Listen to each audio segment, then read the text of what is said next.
The young man leans back, his gaze slowly tracing your outline. Both of his eyes drift outwards, as if pulled by different horizons.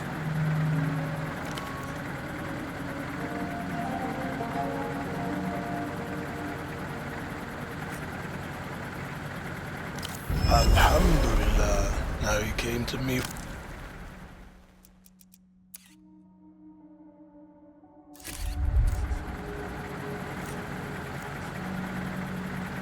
Only if you got more vision. People come to me for all sorts of services. Call it fate, call it timing. Me, I call it good business.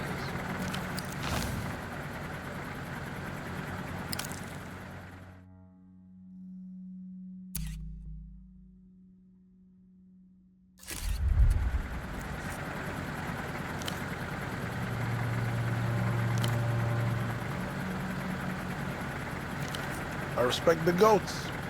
That's why I picked the name myself. Good jumpers too. Versatile skill set. The ruler of a future kingdom, his throne already concrete in his mind. He stares right back, blinking slowly. A practiced calm. He knows how he looks and dares you to question the asymmetry. Nah, I'm no Kizak boy. I come here to work, and I go home. That's about it.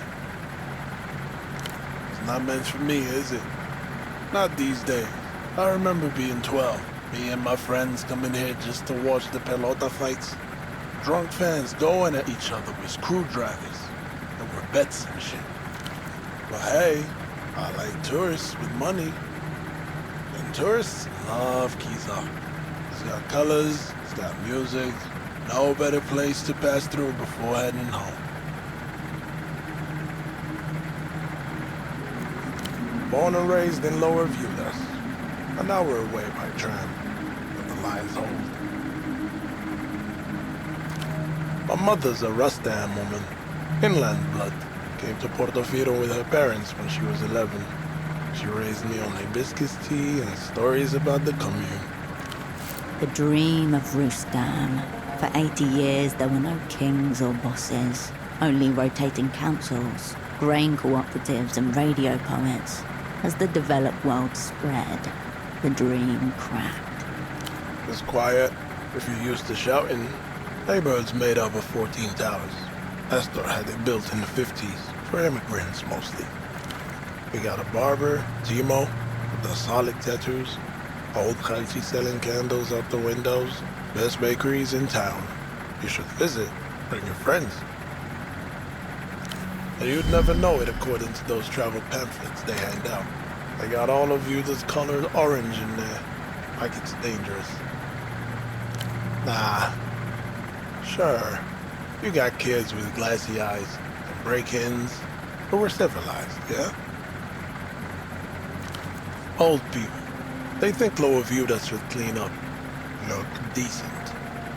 We're not the ones scared of poverty.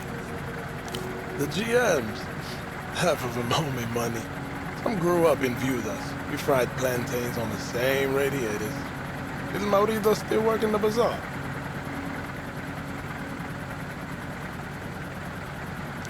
Yeah, you're not from here. Look, don't worry too much about the GMs. If I were to stay away from anyone, it'd be the Carabineros.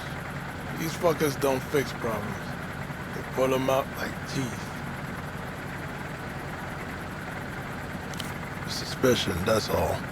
No good talking about it. Won't change anything. You just be careful around them.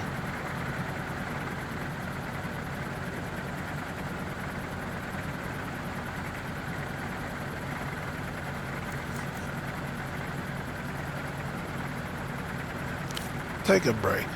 I have a lot to offer. Love to. Take a break. Forget about him. I can give you everything he can, and more.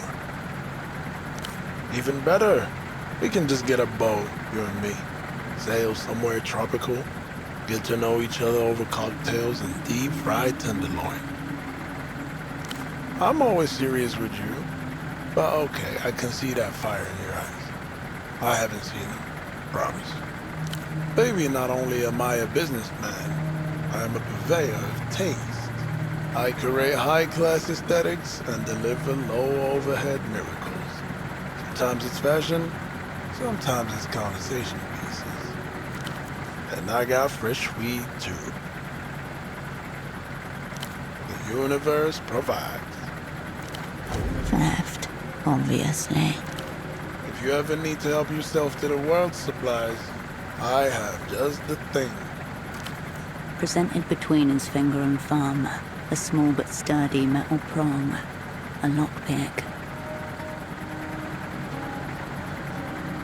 What? With the neon bibs, Lucian snacks, all of that? That's not my movement. Here works for me, making moves on my own accord. And I don't do bootlegs. Ever. I don't mind the aesthetics. It's not about the quality either. It's the principle of them. Whenever someone says bootleg, all I hear is almost. You almost got money. You almost got taste. You almost. I don't know. That's it. But you don't, right? It only looks like that. You live long enough and close enough. Maybe you start to forget the real shit. The freshest. Astounding.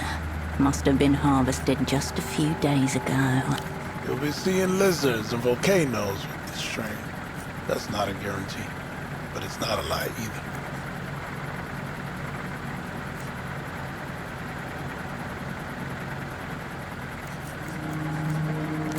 Just weed, on account of it being part of my religion. Everything else is hot on. You don't have to use it to sell it. I said all I can say on that. He means that. If he said otherwise, he'd be going against some kind of code.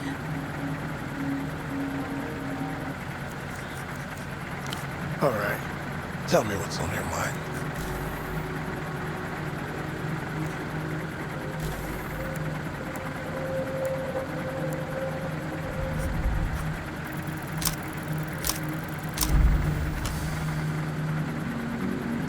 The only reason he stood here is to make money out of people like you. But what makes you so special? I don't want to deny you, baby girl. But on this occasion, I have nothing else to offer you. What's something to do with you, then? I'll be seeing you.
Operant.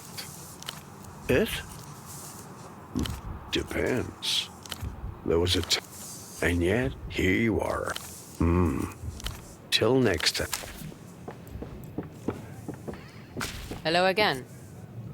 I can't pay you any more today. The boss will ask questions. Anyway, night's starting to wind down. I've got this.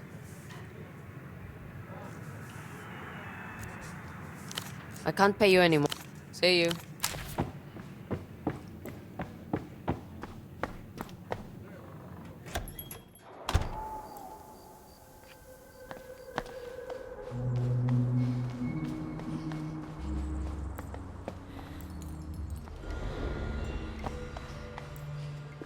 with awkward revel, ink stains and night in your gut, Ouroboros. As soon as you pick it up, outslide it, right of an elderly Augustino. You refold the light around.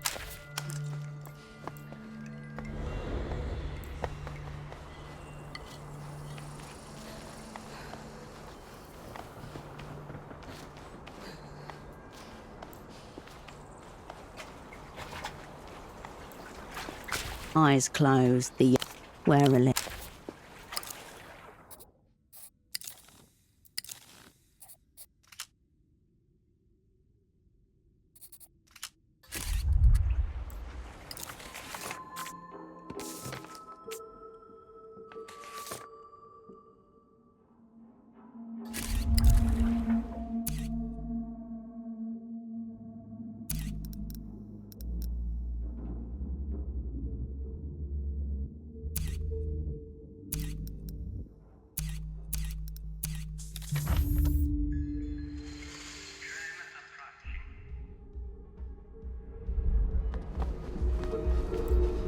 The teenage boy nods hesitantly as you approach.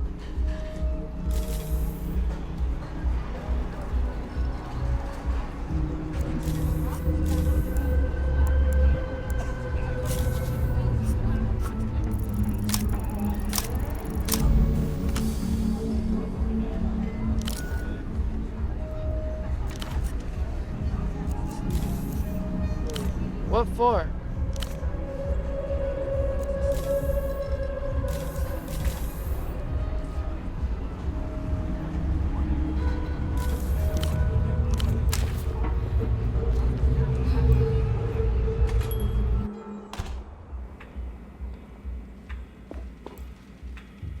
Back for the gruesome finale.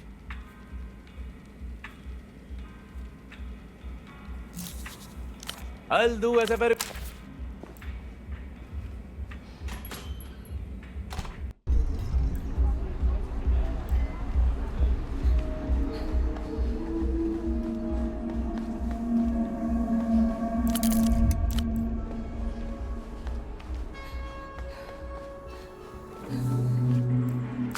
Oh.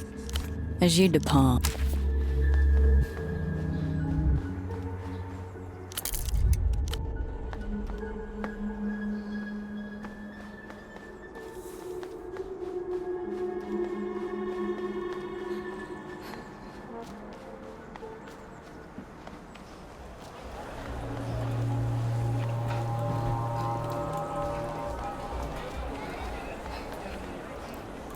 Welcome back. Maybe not.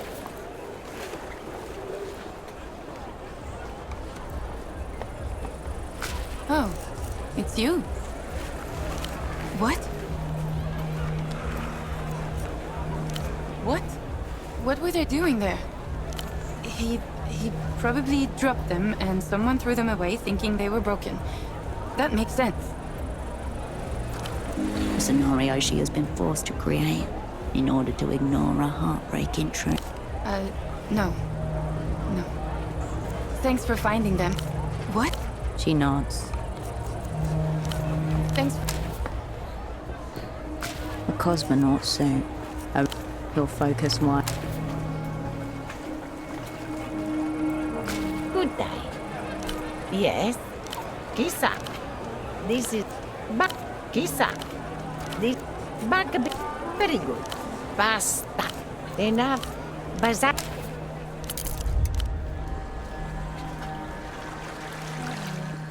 The gate stands before you.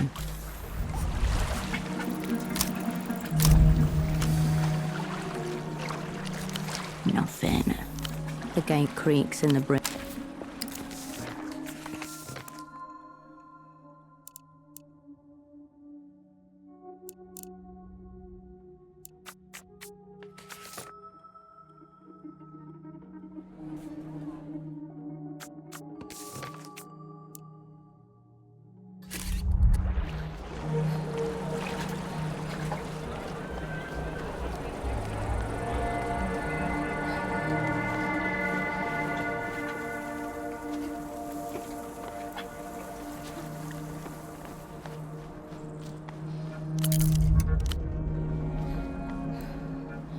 You approach the steel door again, this time knowing who it belongs to. It's a standard lock, pickable by the right hands. The right hands would be holding tools for lockpicking.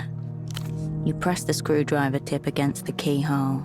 It doesn't seem to fit at all. 6 tri-wing screws.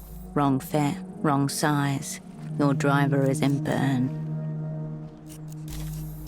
You step.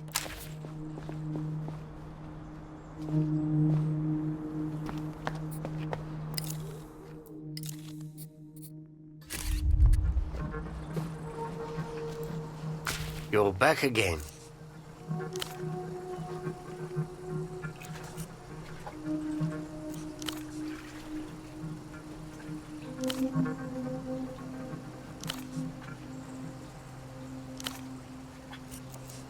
The GM. You return to the You lift the around you. Come back at night. You turn away.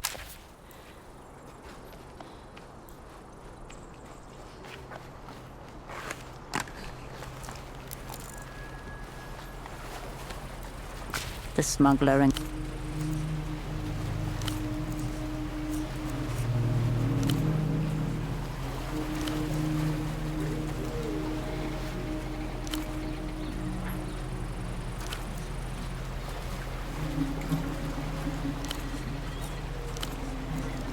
he lowers his.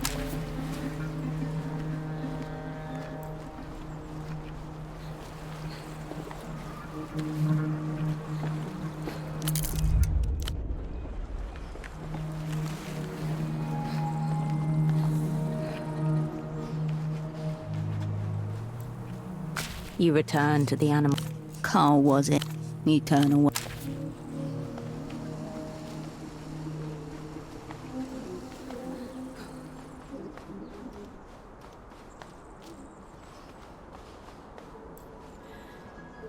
The hoglets.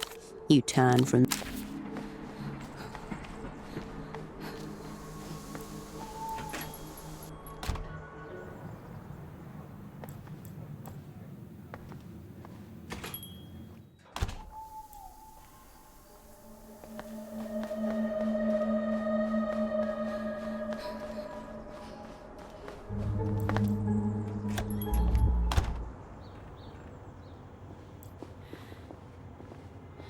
Operant. Very well. She gives you a nod. Nothing, I'm afraid. That's understandable. Leave the bootleg. Of course. I'll be here if you... Bagman gestures. The sounds from.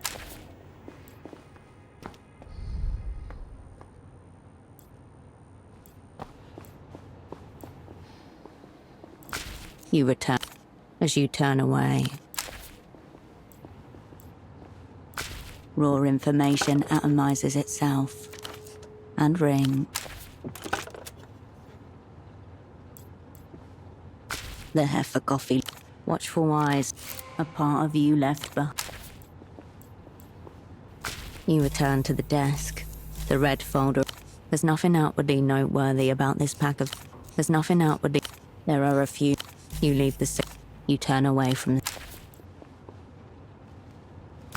You return to your double's limp body.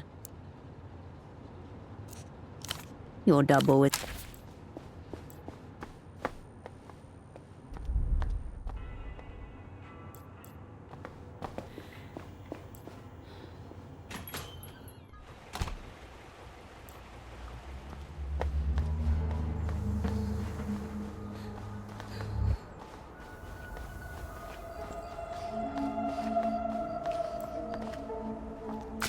The stool remains as haphazard as ever. You flip through the stack. You turn away. You're back. And you still... Sure. You're back. Yeah? What? Sure. You find yourself before the old time passed. You let your vision be. Nothing much. You leave the.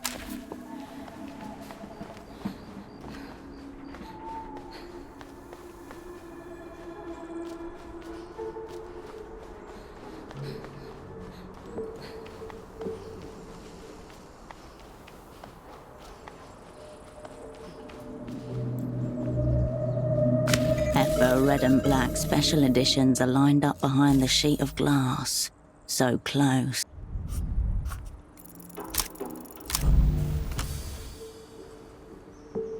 Once more, your arm disappears within, and possibly... Marcia. I did clock. Military. Oh, you can't. Loudjaw was what the... Coyote had it. Joe ran. Territories, meaning, and this... Sick as what the... Loud. Of course, a more technical... He nods gruffly. The pilot's exchange... Tell you what, miss... You know what he means, but you can't help it.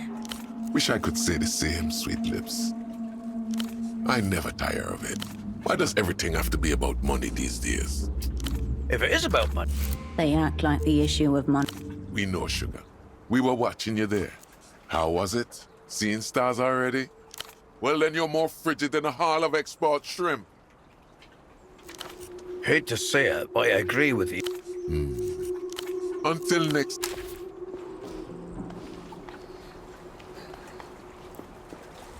Eyes wear a lid.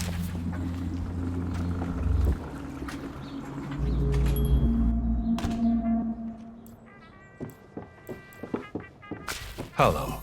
Again? Yes. Of course. Again? Yes. He gives you a brief. Until next...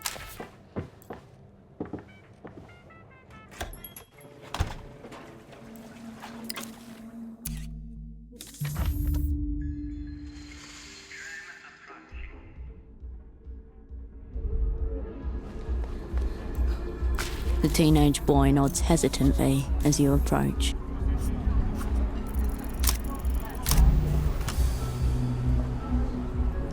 This is low, very low. Just close your eyes and swing it.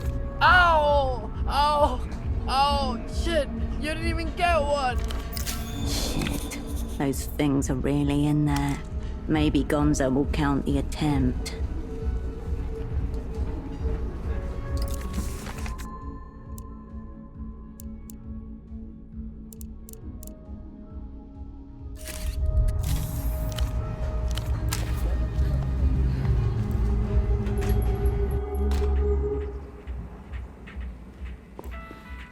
Back for the gruesome finale. Don't you fight with me now. Narc blood. Yours for all I know. Fuck that. Try again. Still looks pretty whole to me. I'll do it.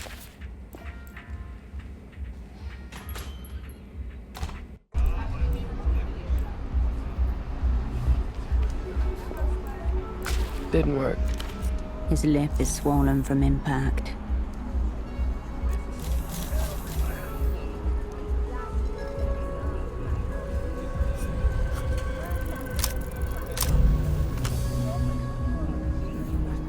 Your grip tightens. You... Fuck that. You're not doing that again. Find another way to deal with that psycho. My teeth are staying in. Okay. What? Yeah. Whatever. Didn't work. His lip is...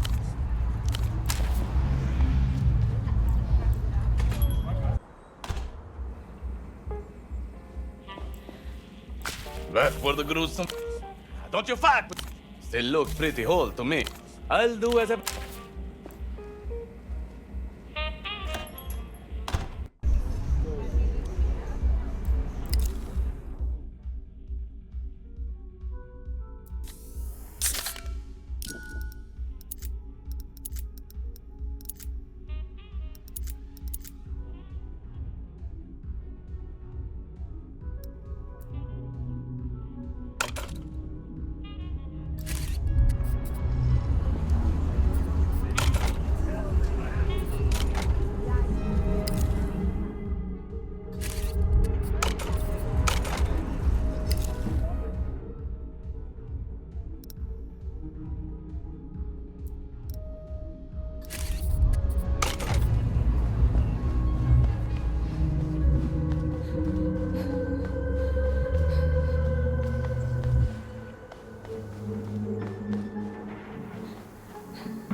TV is The picture.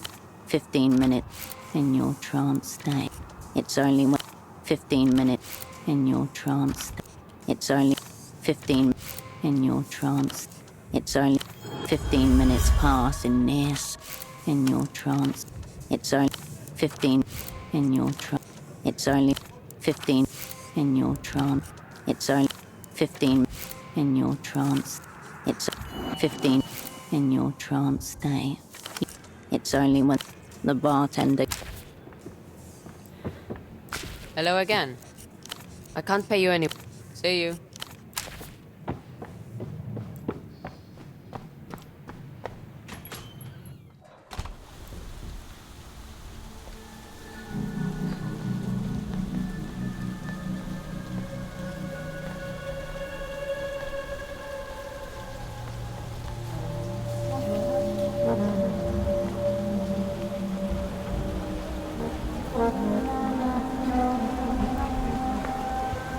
Bagman Jet. I know it. Find out what. I know it. Find out. The sounds from.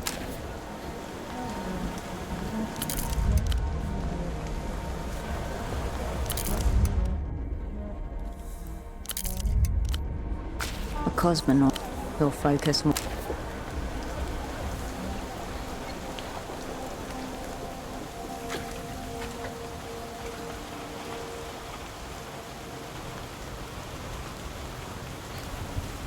The smuggler, he lowers his head.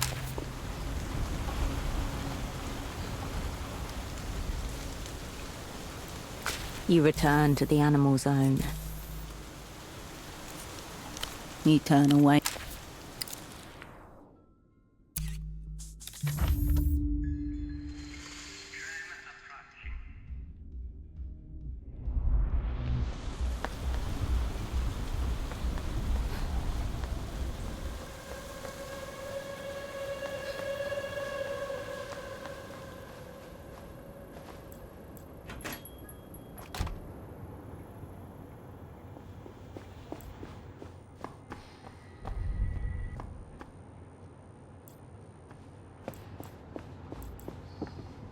The bed welcome.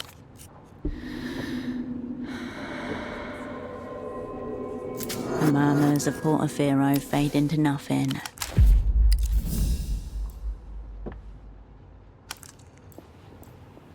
You return to the desk.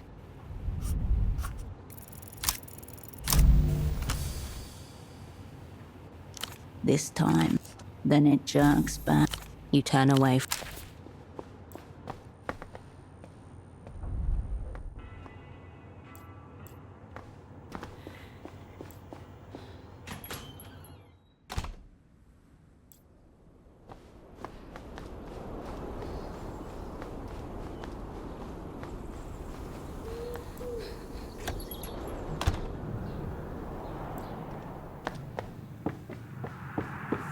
Hello again. Think you can hunt? 5 shots of shard. Her head is filled with. As the night winds down, Lucia approaches. See you.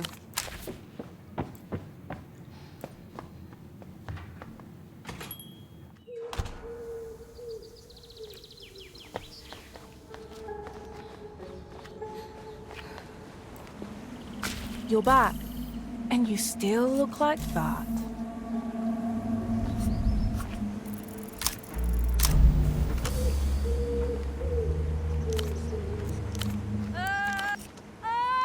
I don't... He wasn't... Sure.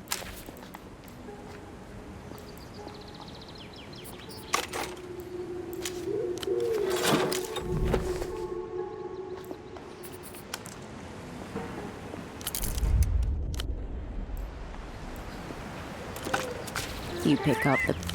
You step away.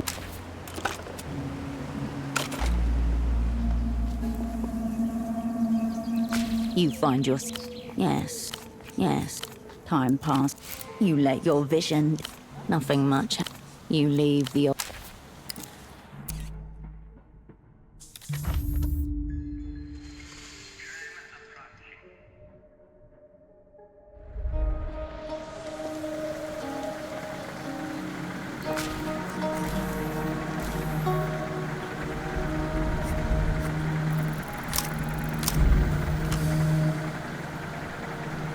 If he won't.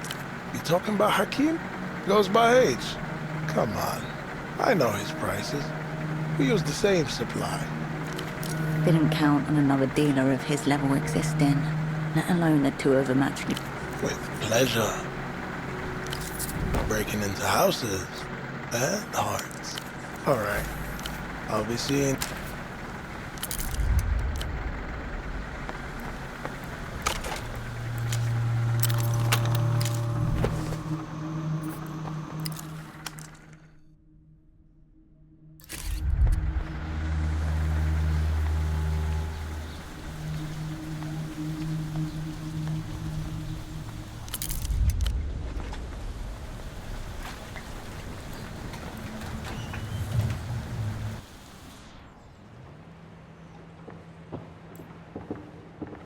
Hello again. It's Deal. Haya's really the person. She teaches me so much. She's the best. So I see. I will.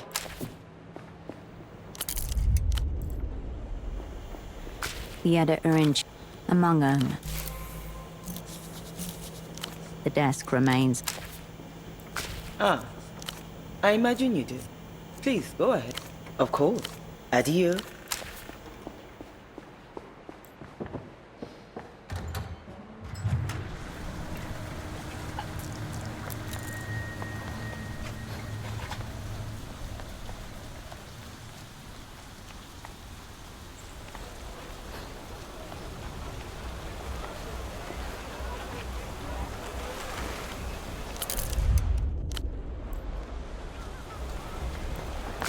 Wolf time.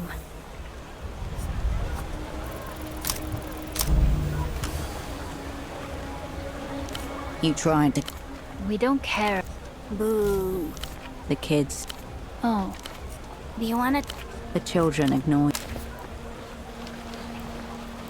Welcome back, my good replay. That's what... Yes. You'd like to... I wouldn't expect to. Sure. A low, tilting shelf.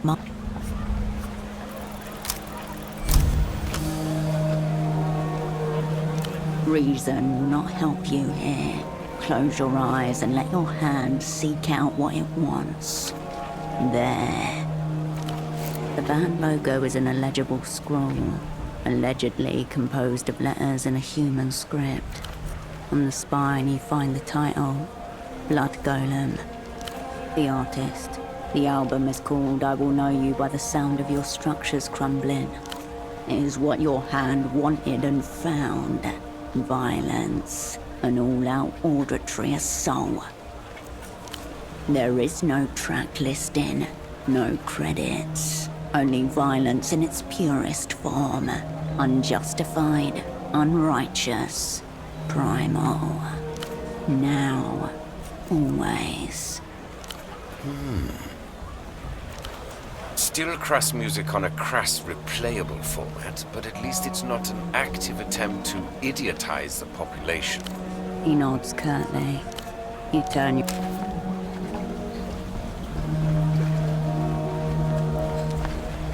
Oh, it's you. I'll answer if I... Yeah, all right. Thanks for...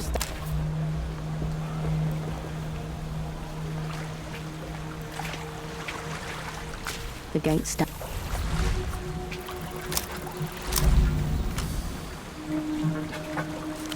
Nothing. The gate creaked.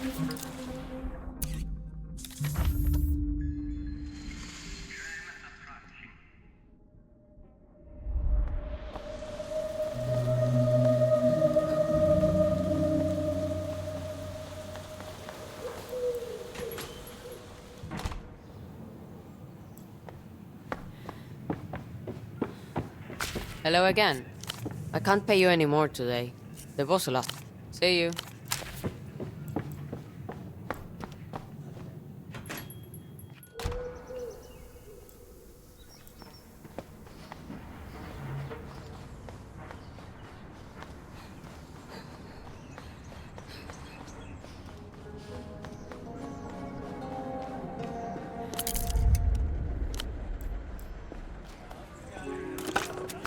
You pick up the...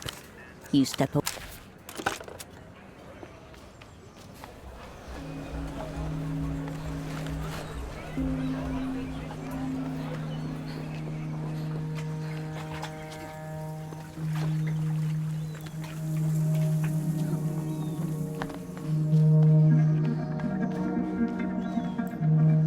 You stand before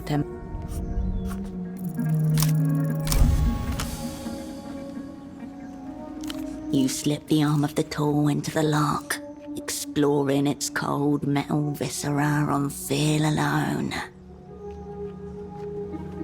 You jimmy like you've never jimmied before. This tool isn't even a jimmy. You don't care. You are the boss. The lock relents out of sheer panic and respect. A last gentle click, and the way is open.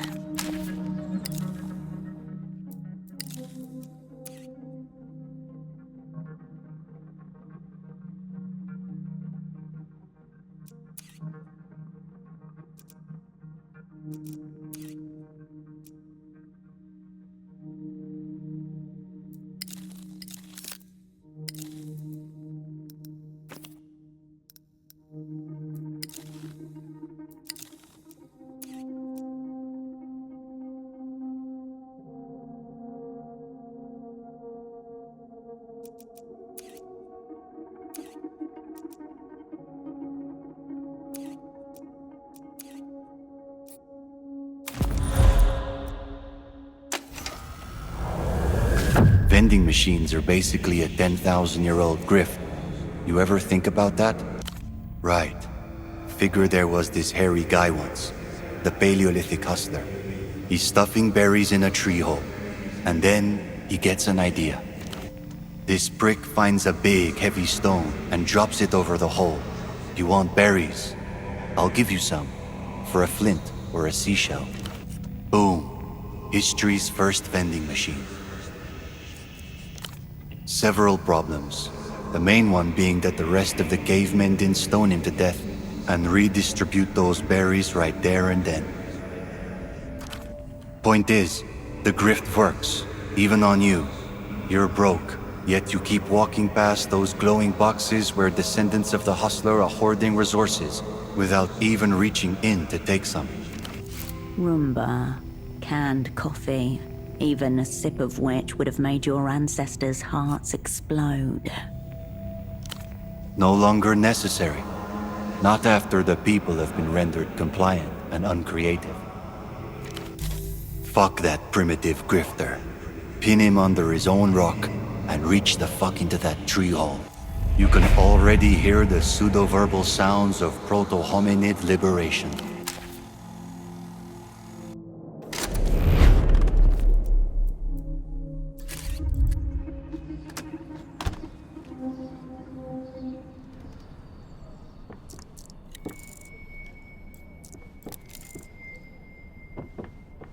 A ruined sofa with a sad story to tell. The air hums. This is a spy's death. No regular crime scene, not just motive and victim. An echo of fairy tale, tracings of black magic. Everything glows in the dark. Too much. Update. Asset taxman. Was unknown. Now zeroed out. Multiple assailants going by the footprints. A brief struggle. Then the inevitable. The stereo system is facing away from the sofa. Think about this suboptimal room layout for a moment. It's much easier than looking at the blood. At the start, at least, this was not a clean hit. The aftermath was the point. This is a warning. The blood is curdled and cracked, the color of old brick. A week ago, maybe more. The way espionage crises always go. People collide in slow motion, gripping the outer edges half blind. Bodies mount, telephones ring. Mere minutes into the match and the away crowd are silenced by a stark scoreboard. Enemies 2, Cascade 0.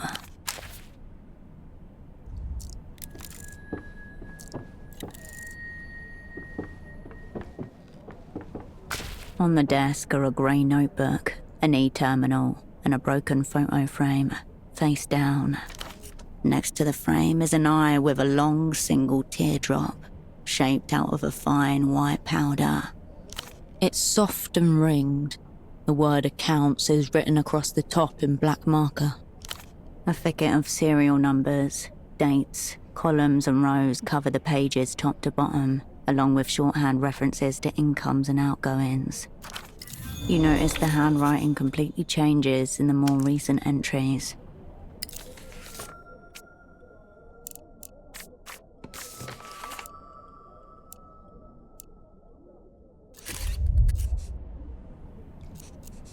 The first dates back years, harsh-lined, heavy-handed, all capitals. Tempos. The second set is an elaborate looping cursive. Some of the eyes have little hearts instead of dots. There are none. The first set of handwriting even uses the word cunt with the same wild abandon as the second. It would be quite rare for rupturing blood vessels to entice one into calligraphy. The heart suggests a compassionate touch, maybe even a human relations department. A list of names, titles, and compensation.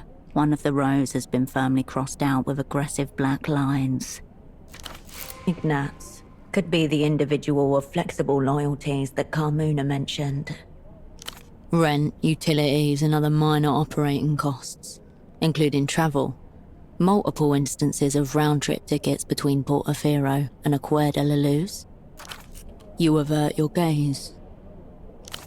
It doesn't turn on. Someone's cut the cord.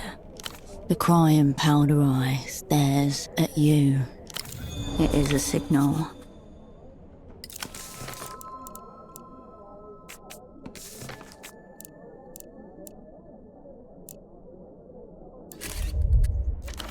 The crudeness of it points towards a sick joke by the weeping eye.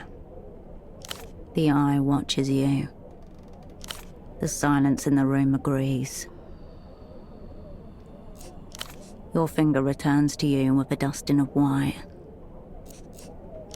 Nothing good or bad happens. The eye is no longer weeping. As you turn the frame around, dust falls and a blade of light momentarily obliterates the row of faces presented. Inside your stomach, Spider's skull. A surprise attack launched from your own past. Here you all are. Taxman. Estoc. Virtue. Cascade. Radiant. Kindred. Holocene. Your former network, known to the operas. Unknown to you, as those friends you left to die 5 years ago. None of them meet your eye, apart from you, the only one looking down the camera. They were counting on you, and you abandoned them. While they thought of you, you thought only of yourself. You selfish little child. What a thoughtful gesture.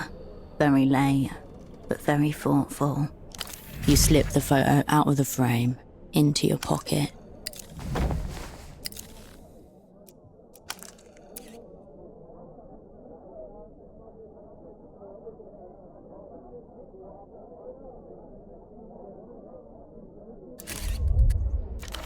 Pressing against your heart once more. You did what the assignment called for, what you were told to do. Some memories warp and bend with handling, dissimulate and dissociate all you like.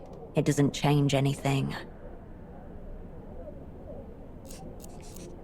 A fatal case of sentimentality, leading cause of death among old assets and spies. Too late. Fading lights in the fog. You are here now, under attack. Beneath the photo, and your heart, a tug. The window to your right. Did someone see you come in here? The desk is as you left. You turn from the...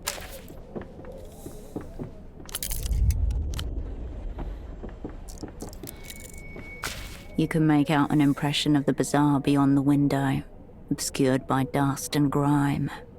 You gather up your sleeve and exhale onto the window, where your breath reveals a clear handprint in the dust.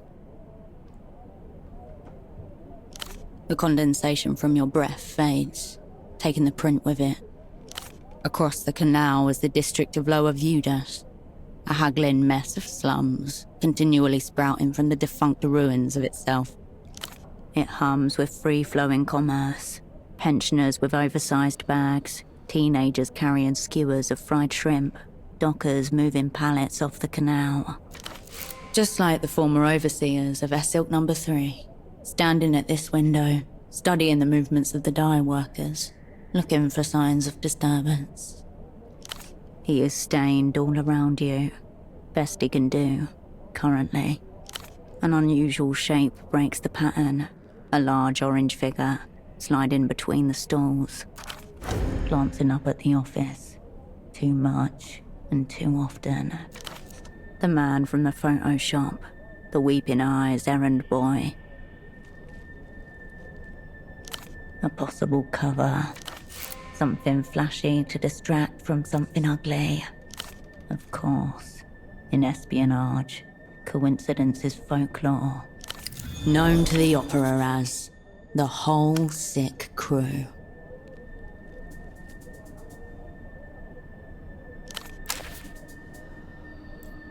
You can make out an impression of the desk. You turn from the desk.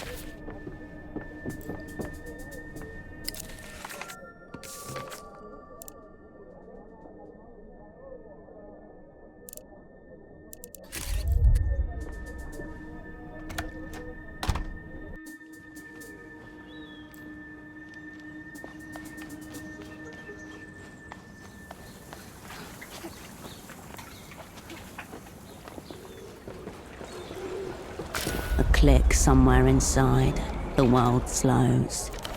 A sudden release of epinephrine into the bloodstream. You lock eyes with the man from the photo shop. He cradles something within his coat.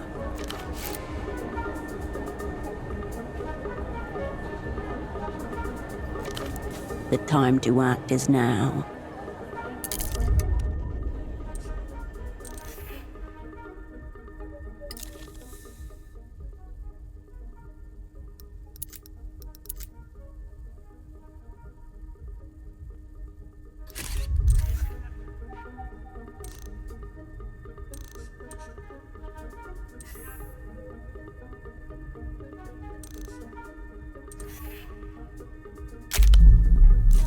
Two paths are before you. Go straight or go down. Engage functional invisibility and waltz right out in front of his eyes. Become translucent, refract light, hide in plain sight. Functional invisibility is an advanced cognitive maneuver.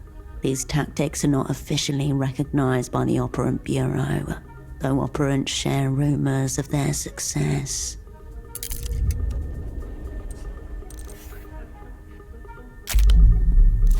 Two paths. Engage functional invisibility. What cannot be become translucent. Functional invisibility is an advanced cognitive maneuver. These tactics are not officially recognized by the Operant Bureau, though operants share rumors of their success.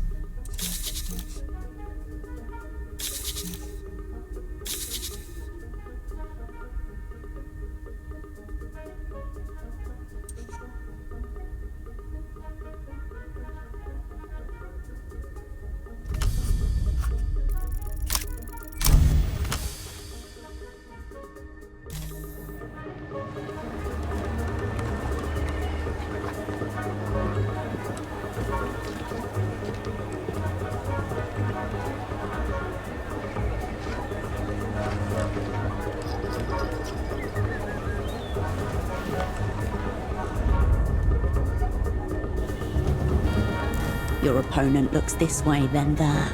He thought he saw his target. But there's no one there. Just nondescript masses going about their business. Atoms shiver as you pass through them. He turns his head in your direction.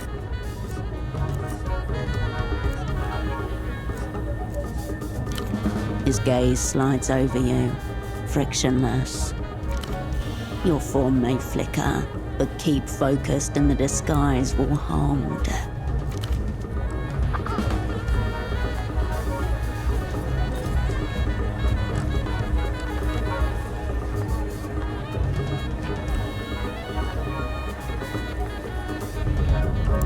The exit is in sight, tantalizingly close.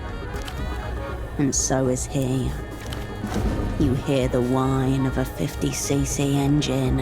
A small tuk-tuk appears in your peripheral vision.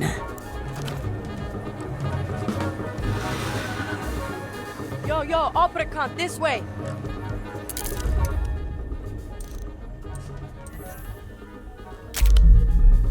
A teenager in a tuk-tuk called you a cunt. They may be an ally. You may not have a choice. Your cloak of indifference holds. You don't know her, but she seems to know you.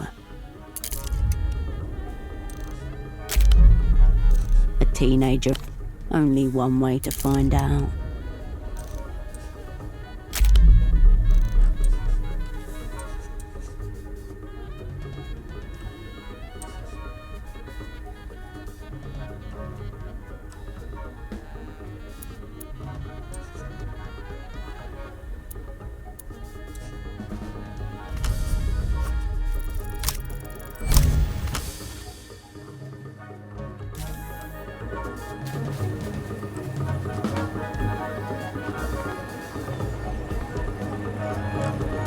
Your technique is flawless and beautiful.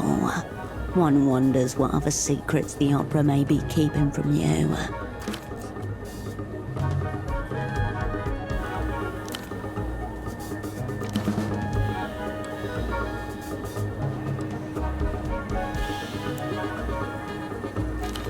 Come on, time to move!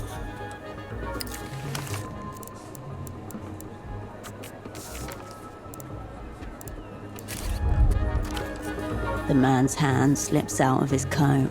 He grips a camera tightly to himself.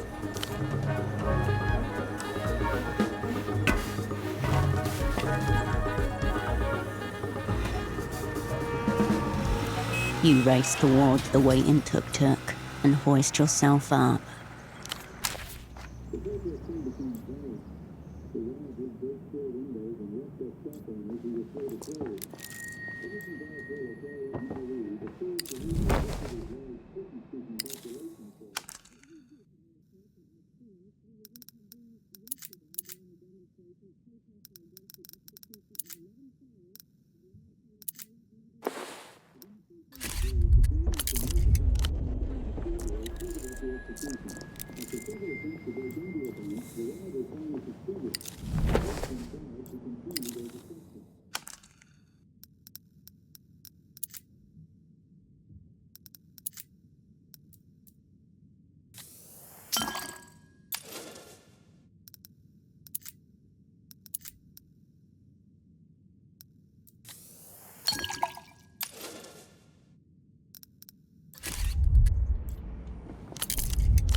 One of those nights. Cont's akimbo. The girl gives you a quick, not exactly kind once-over from behind a dark cigarette and crescent nose. Ouroboros black, case closed on the cigarette thief. Don't recall throwing it. I'm just someone who's been waiting on you, Herschel.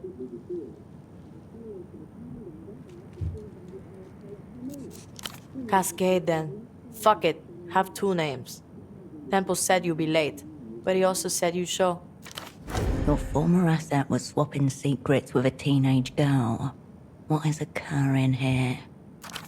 Not that. Probably. The man was a committed homosexual. Magician's apprentice. They throw knives at me and I get paid not to flinch.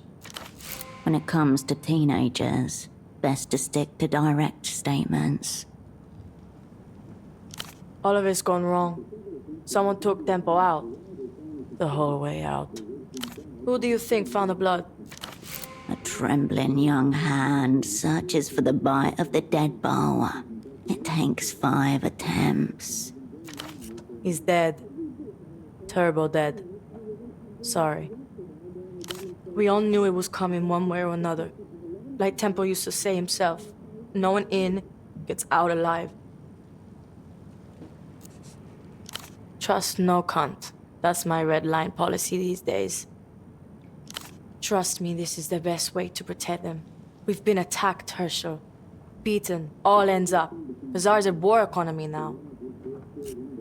Tempo had enemies in every direction. Take your pick.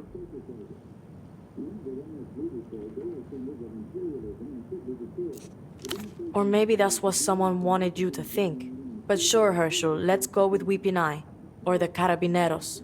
Or the Azzurri mob. Maybe they want to go to the mattresses again. Fuck you care anyway. Tempo always called you a friend. 5 years, no word, some friend. Yeah, but everyone says that. 'Cause it's easy to say.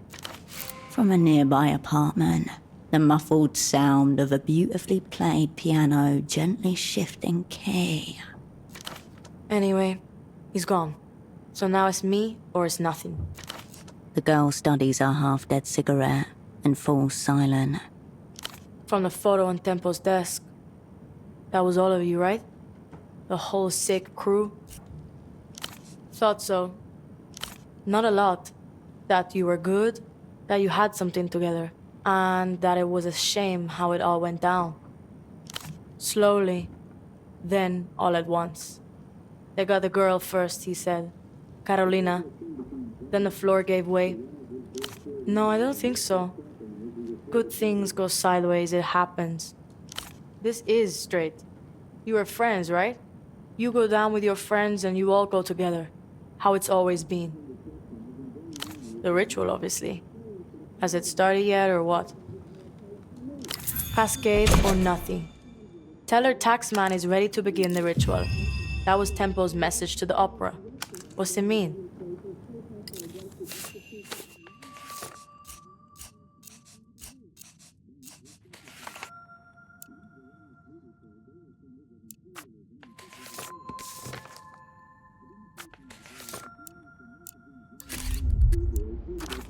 Horoscope brings up 0 matches in the Tempo archives, or any archives. I really hoped you would. I thought you were high up in the opera or something. Tempo said you were top floor, brightest spy in the sky. Uh-oh. Tempo didn't know they shelved you after 91. He thought you were still respected, revered even. What's that mean? Are you still a spy? Thanks for the honesty, but the way Tempo talked about you, I'm glad he's not around to hear that. For my old friend Cascade, tell her Taxman is ready to begin the ritual. No silly cunts. Cascade only, person to person. Cascade or nothing, and you tell her, if we pull this one off, all will be forgiven. You're supposed to be the Great Cascade. Pockets full of answers.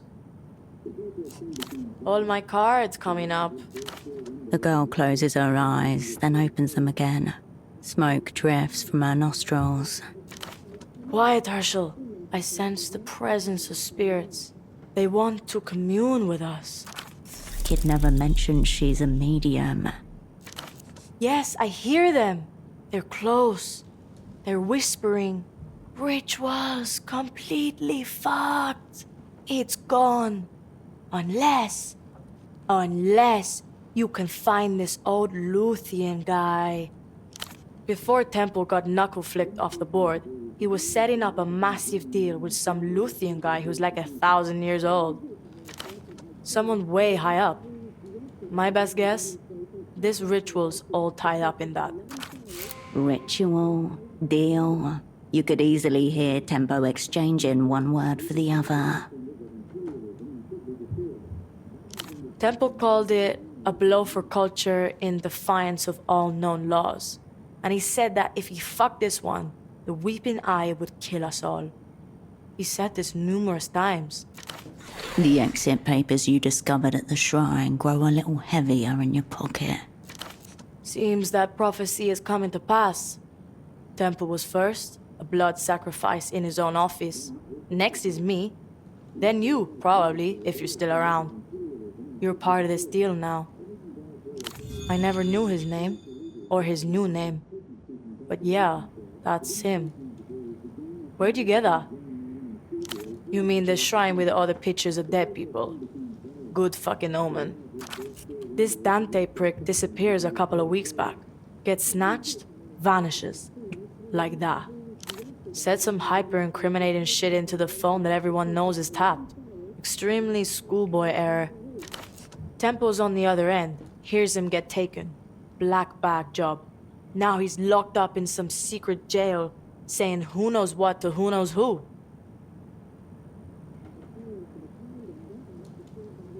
Right. Malin said her dad turned into thin air.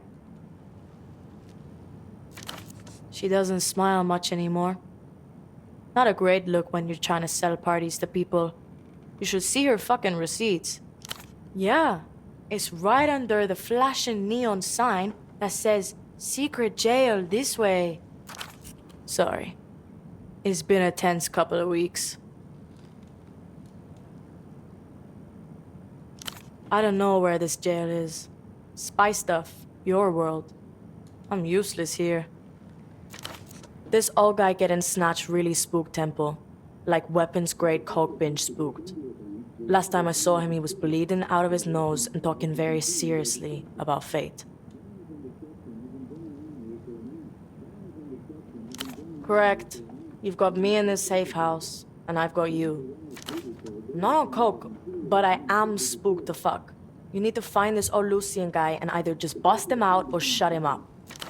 If this ancient prick spills on our massive deal, we're all fucked. You, me, and everyone. Here's your best shot at completing the assignment you were never officially given. Thanks. And fuck those opera cunts. What do they know?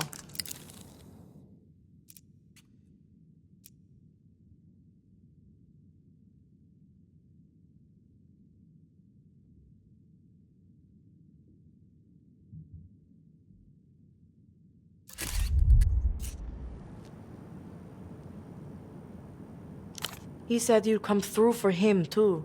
For us.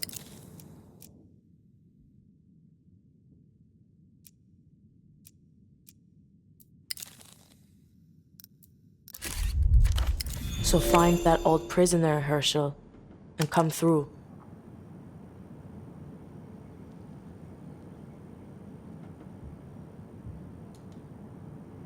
Yep.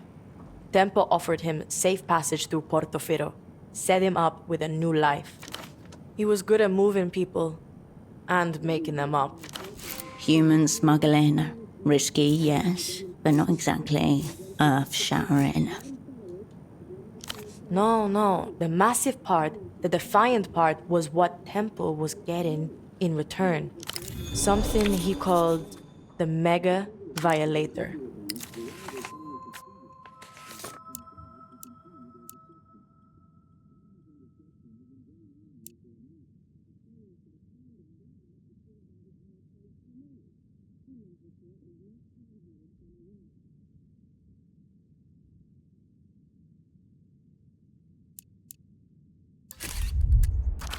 Highly likely that's not what it's actually called.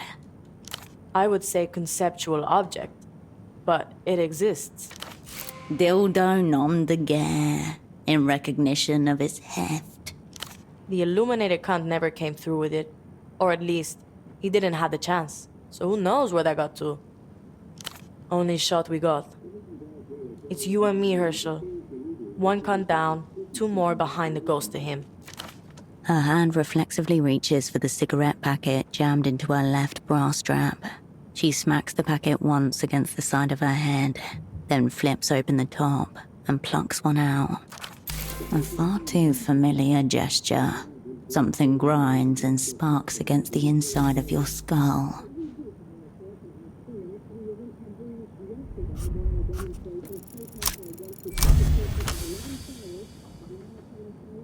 At the aerotram stop with Tempo, fog-stained and matted with rain, the final time that both of you felt certain would not be the final time. He smacked the packet on the side of his head before offering you a smoke. You do it too sometimes, without realizing it, when you're thinking of those days. We host here, Hush?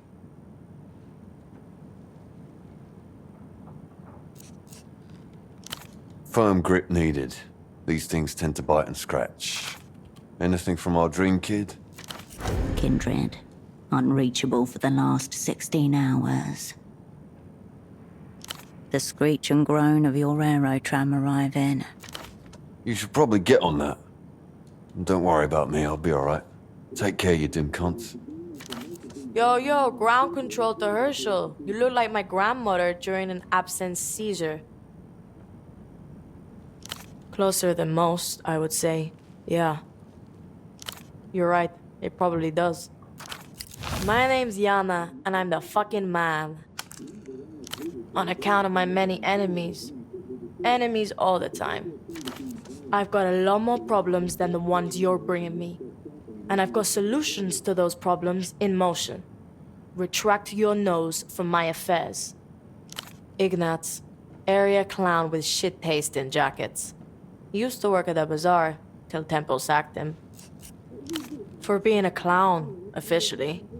And unofficially, for maybe going in with a weeping eye. Carmona's got dye in her brain or something. Whatever she comes out with, assume the opposite. Either way, Kuntz just bought himself a lifetime ban from the bazaar. Welcome to the delinquent heap. The girl inspects the disc over the top of her cigarette. This is one of those Einzel fucks Petre won't shut up about. Fuck me, there's 2 of them? I know she's missing, but that's no state secret. Whole world knows that. Kidnapped, I heard. Sad end if it's true. I'm not. Most ends are sad. Where did you get that anyway? As in dead? Sorry to hear it. What happened to him? You seem to happen to a lot of people, don't you? Sounds like we're 2 down, Cascade. And getting cunted harder by the minute. Hope he pulls through.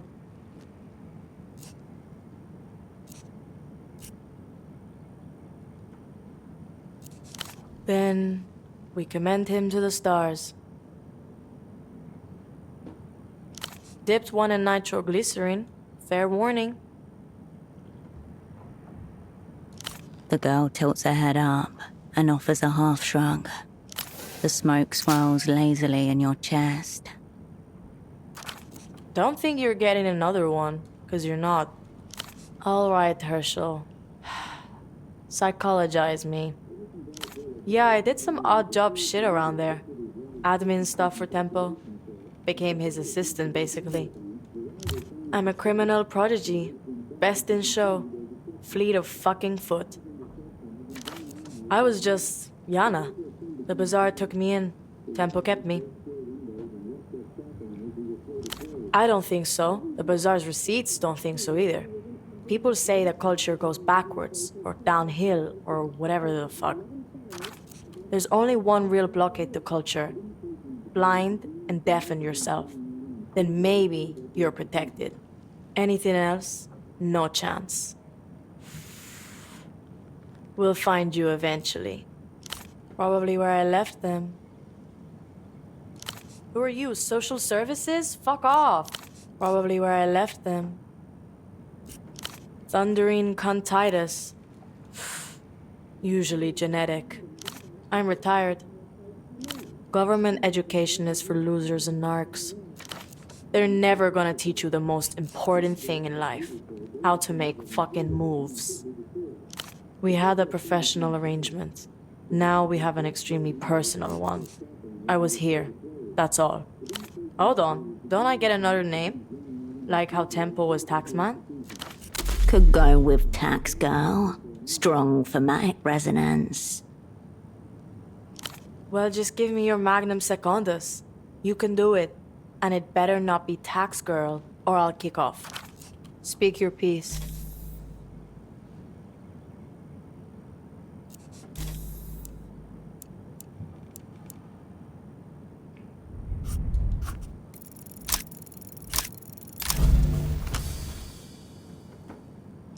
Names are easy. Just go with your first idea. First ideas, always. Obvious. Lame. No. No. Sounds good. Get thinking. Keep your powder dry, Herschel. Stray spot. All right, Herschel. Fine with me. Keep your powder dry.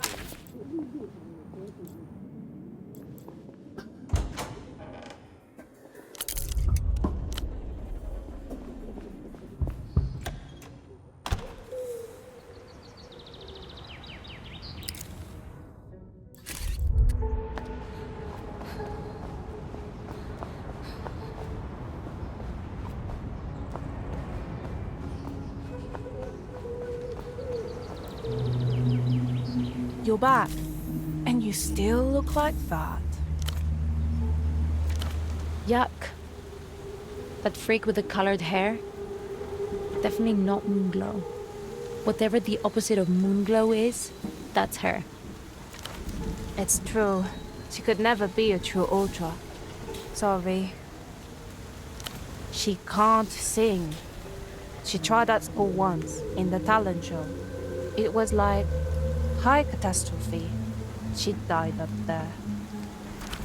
I mean, she should have actually died. If that was me, I would have just died. Just tell her she's in Moonglow. She knows already, but it's good to remind people like that where they stand. She's like Sun Shadow. Thank you. Sure.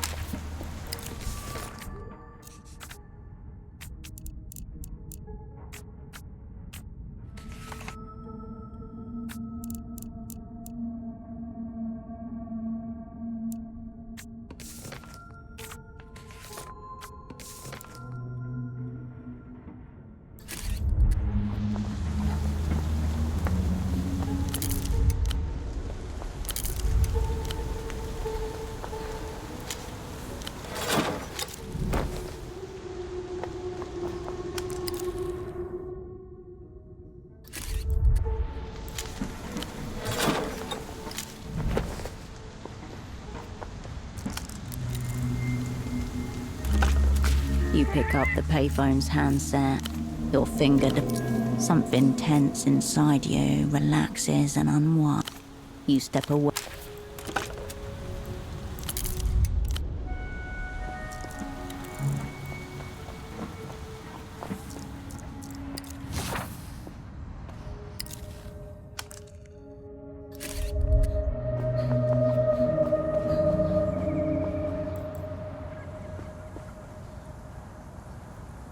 Hey, you.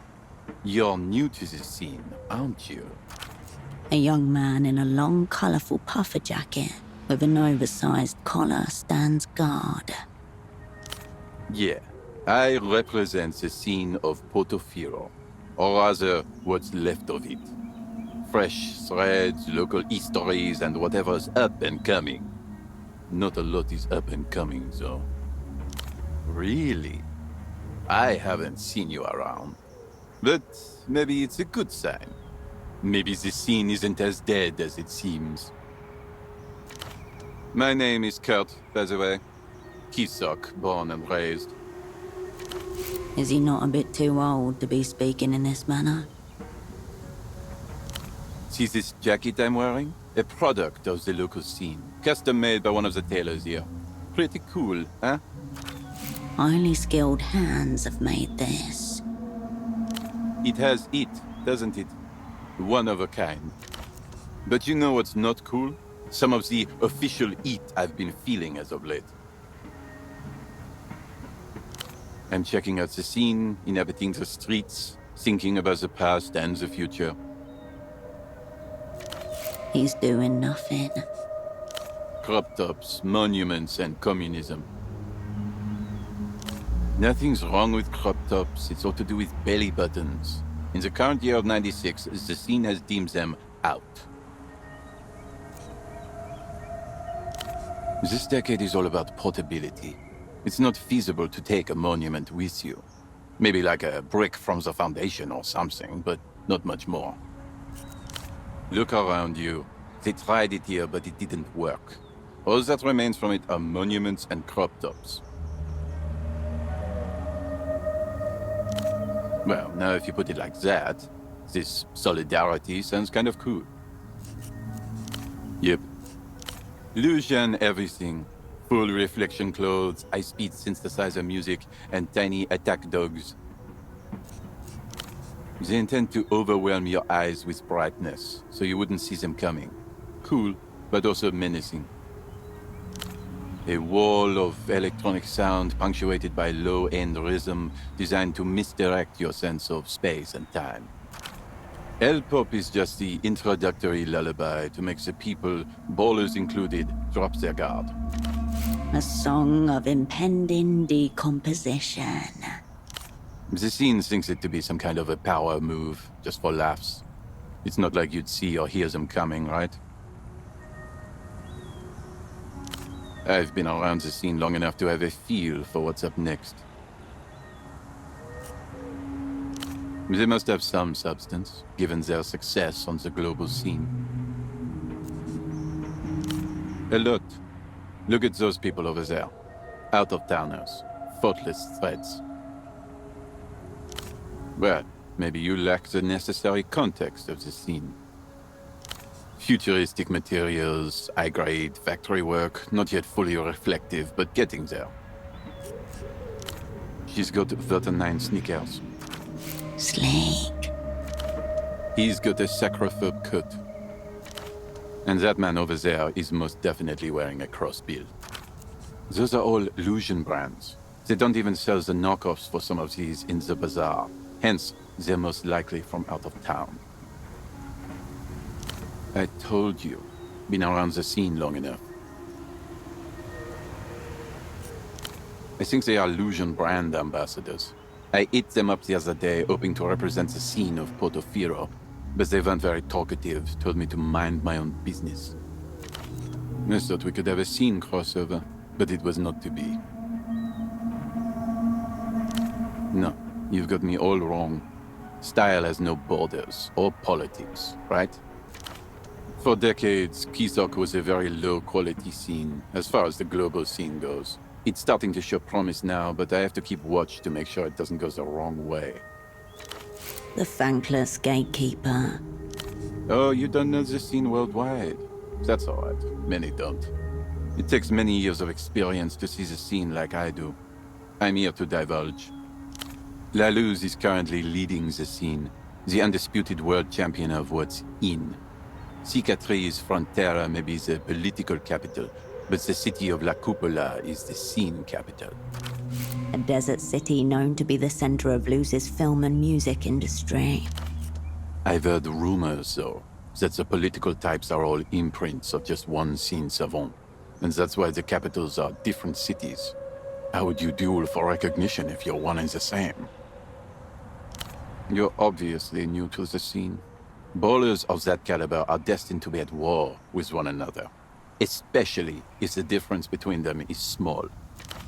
It's the only way to find out who is for real and who is not. Comes with the territory. Sometimes it happens that both of them turn out to be real. That's what's called baller synergy. Very good for the scene. Cool older guys would tell you that Kisok once ranked #1 on the global scene hierarchy. The Palace of Culture used to be the center of scene operations. Chief Baller ran the Communist Party from in there, but they couldn't keep up with the changing scene. In short, Kisok has ranked low for decades now, but new ballers rise from its ashes all the time. Ballers like me. This place is on the up. Only the culture, or rather, the baller blockade is holding us back. Did you lose your sight all of a sudden? You're looking at one. Take another look at the jacket. A firm 2 or 3 on the 10-point scale I just thought of. That's not a lot. It's not very baller of them to force everyone to do jumping jacks or executing civil servants in the street, especially when wearing the clothes they do. He pauses, watches you a moment, and shuffles something in his pockets. I protect my sources. Yeah, cool. The man stares at you with a long, stern look of hesitation. I've bowled too hard. The streets of Portofino have not been ready for such a display of style. And to be honest, I haven't been ready either. This cool jacket? The party alley tailor made it for me, but I never paid for it. I owe him money, I have no money, and I cannot show my face around the art of the scene. I never intended to. Ever since some new faces started popping up, I felt an undying need to improve my game for any potential scene crossovers. This man is enamored by aesthetics and lacks fundamental awareness of anything else. I'm a local guy. Been around here all my life. He knows my dad as well. And we signed a contract. I know fuck all about contracts. But I got the jacket. I felt exhilarated even. But I haven't been able to come up with the money. Haven't even had a single crossover. These days, the scene has deemed the notion of work out. So, no. We signed a contract, as I said, but I was too excited to remember anything about the total cost. Maybe it was a lot, maybe it wasn't a lot at all. But the jacket is baller. I suspect and fear it was a lot. Can you find out how much money I owe him? Wow. Thank you so much. Go to the Party Alley Plaza. It's east from here. There's a tailor named Bruce. Maybe you can ask him, like, quietly, diligently on my behalf about the, the price of the jacket. I'll be sure to make it worth your while. See you on the scene.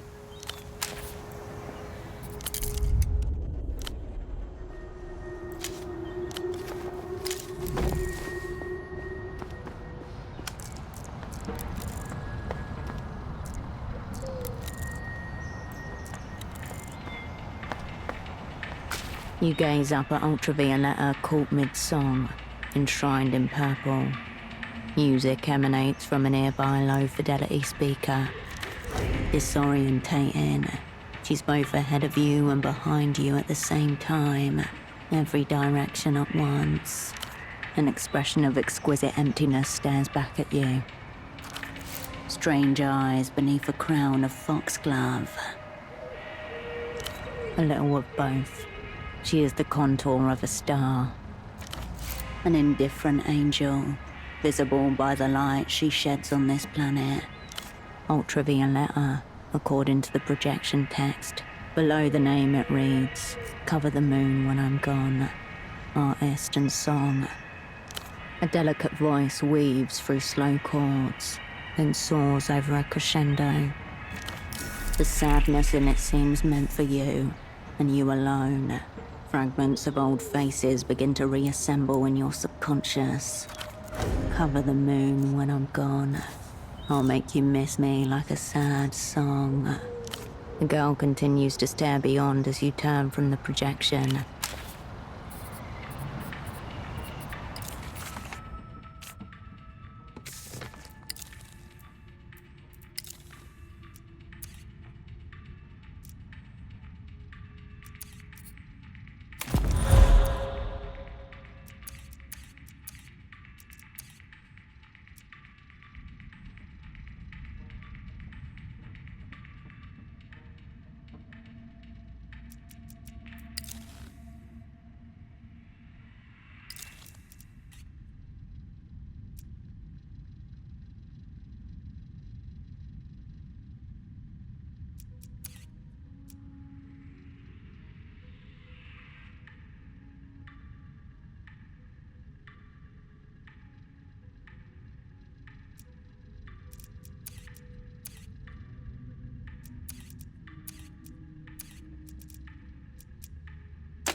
H, you ever wonder who's really responsible for the end of history? Is it, the superblock in the developed world, the power people? Or do you think it's the regular people who never bother to read the fine print of their own existence? You really believe that, H? Because from how you talk sometimes, it feels like you think it's you. All you, Habibti. You're the repentful spy, always taking the burdens of this fucking replicate half-world upon yourself, eager for a little flagellation wherever you can get it. Even the accusation that you overindulge in guilt provokes a little pang of guilt. It is. This is that sweet, fermented tang of self-loathing. It comes with a neurochemical kick, a kind of anti-high that sinks you into a delectable depression. Hey, whose fault is it that the global left has utterly failed to present an alternative to the end of history? On the sidewalk just now, an old woman nearly tripped over a loose curbstone. All right, how about this one? The dissolution of your old crew, the loss of your friends. Entering dangerous psychic territory. A bore. That hard stab doesn't taste so sweet as the others. It all comes down to you, repentful spy. 96 years of human suffering, most of which you weren't even alive for. It's time someone was held to account for it. Hush now. Just let it sink in. All the way in.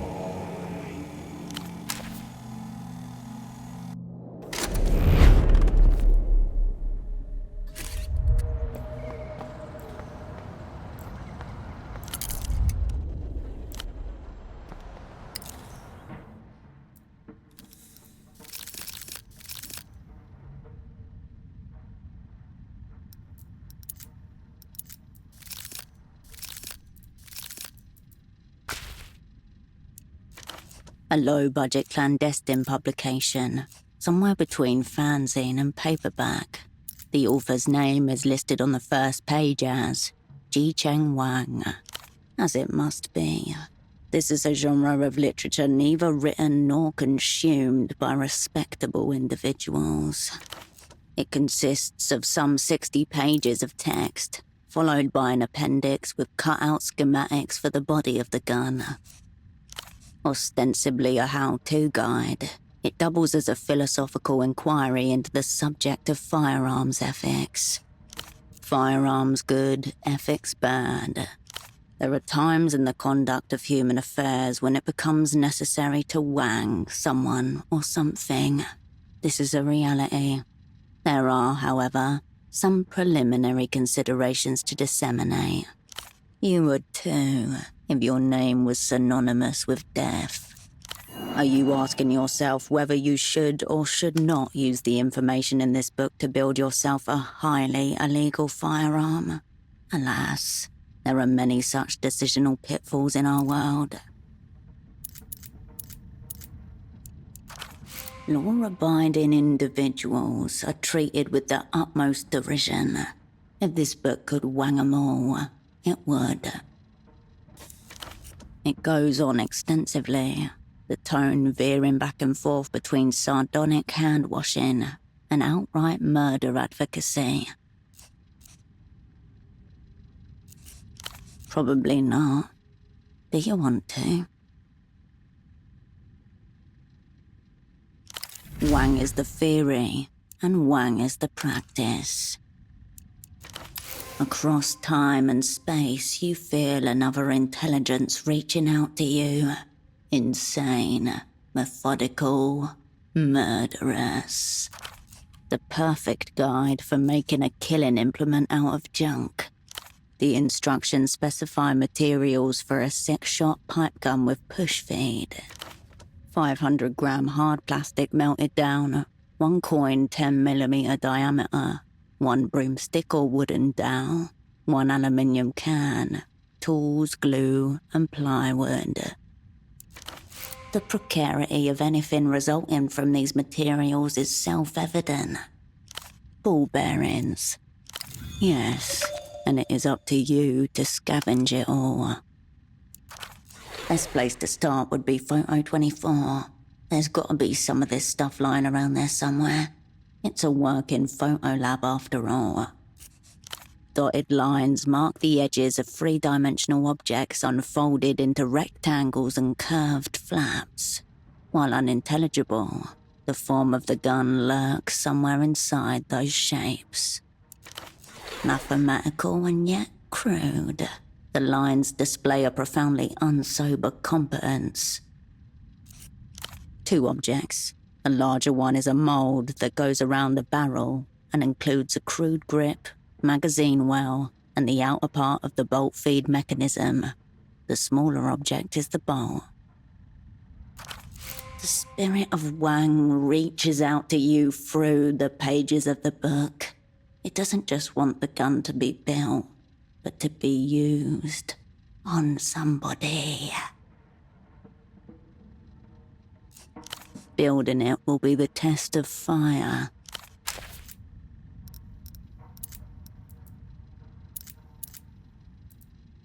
A shade in a leather jacket thrusts a decapitated head towards the reader, its lolling tongue and dripping viscera a promise of what's inside. The deity acknowledges its supplicant. Your heart rate ratchets up a joyful notch. Jagged metal, independently published metal. Hombre Hombre, Volume 5, Issue 8.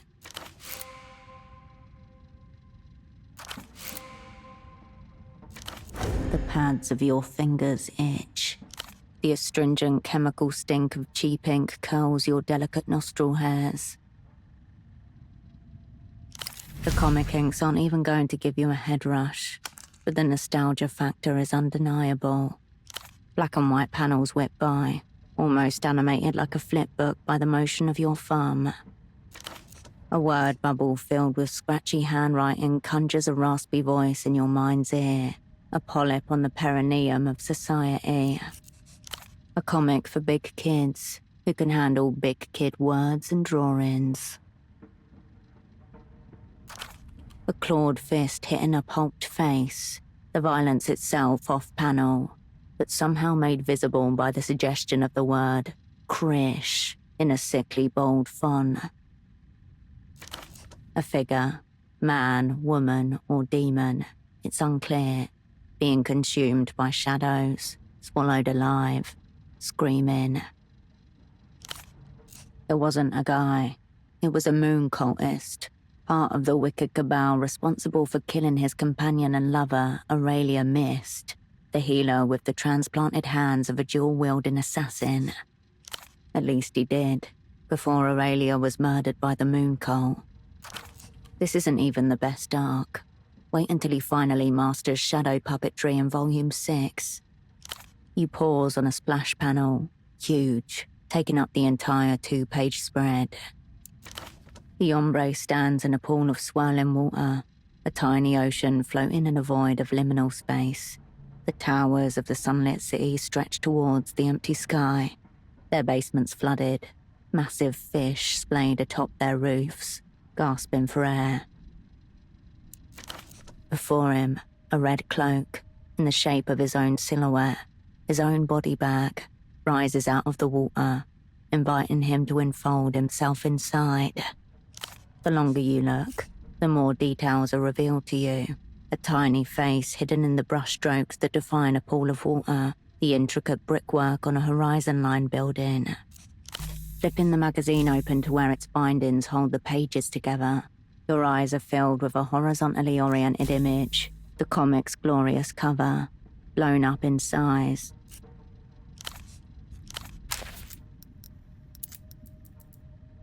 A shade in a leather. You hold the photograph in your hands. Beneath the smudges and creases, 7 figures gather under dim barroom lights. The whole sick crew. It wasn't actually your birthday. You just said it was. There you are, together. Just one. That's certainly how you behaved when the chips were down. There's tempo. off the drink and vocal about it. He's still the loudest and most aggressive person in the room on just a soda and lime. People like Tempo move through life telling themselves the devil is in the sauce, until they get off it. Only then do they realise it's inside them. Next to you, Ramses is warm silence, nodding along. It's hard to tell whether to the music or to the conversation. Carolina stirs her drink, a gin drink like she imagined you would be drinking. Black bangs, a scarf her face always seemed about to disappear into, the openness of her smile betraying her youth. Ramses smokes inside, indifferent to laws and customs. Carolina has actually gone and bought you a gift. She says they remind her of you. Now they remind you of her. To your other side, Vespar keeps disappearing and reappearing with 2 small glasses of schnapps at once. The second one he calls his insurance policy. He hated cops more than you ever could, including himself. Even though she's just arrived, Esty looks ready to leave. That she's even come at all is a sign of respect. Older than anyone else there by at least 10 years. Small eyes in a smaller frame, looking out from her corner with cold intelligence. Even now, the sight of her brings up difficult feelings in you. No one said you needed to get on. You just had to work together. Holocene arrives last, thinking it's only going to be the both of you. He goes pale when he sees your entire network gathered in one place. He's appalled by your sentimental fallacy and threatens to report you to your controller. You know it's an empty threat. Even then, his distrust of the opera was already curdling into something darker. The last thing any network should think of. A needless gesture, an unforced error, an utterly inexplicable fit of camaraderie. It disappears back in your pocket.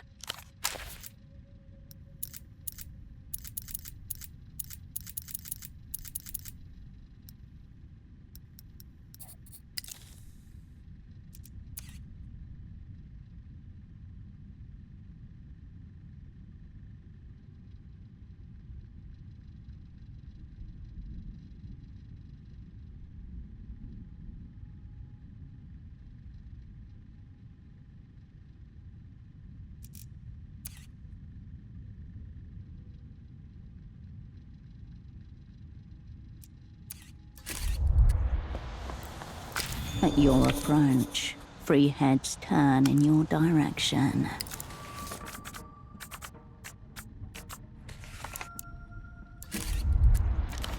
Through Kurt's insight, you can see it now. Everything they're wearing is the genuine article. No bootlegs or knockoffs here. The drowning man often pulls his rescuer down with him. Apartments. The tallest of the 3 lets out a long, irritated huff through his nostrils. They don't have to answer to you. Thus, they won't. Perhaps you're lost. Street's blocked. Go another way. You can ask the GMs. We're not doing anything that isn't permitted. They weren't interested in Kurt's proposal. Why would they respond to you? She flashes a glance at her feet, uncaring, and scuffs one side of the pristine shoes against the pavement. Ah, debased, destroyed. That's what she thinks of your taste. That young man over there is a bit confused. You just need to say, he grunts. He couldn't care less about your... You just need to say the right... Do you now? I'm sure it's very close to the real thing. The way you phrased that makes it sound like you're in possession of a knockoff. There's no shame in retreat. There is. You just need to... Of course you don't. You can feel 6 eyes on your back as you leave.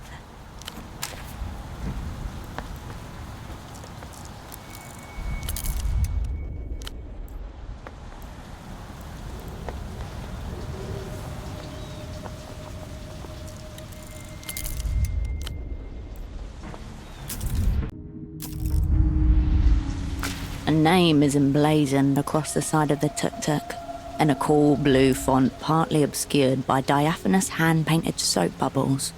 Limfadores are Swiss, cleaners for hire. Around the back, an aluminium roll-up door shields the contents of the trailer.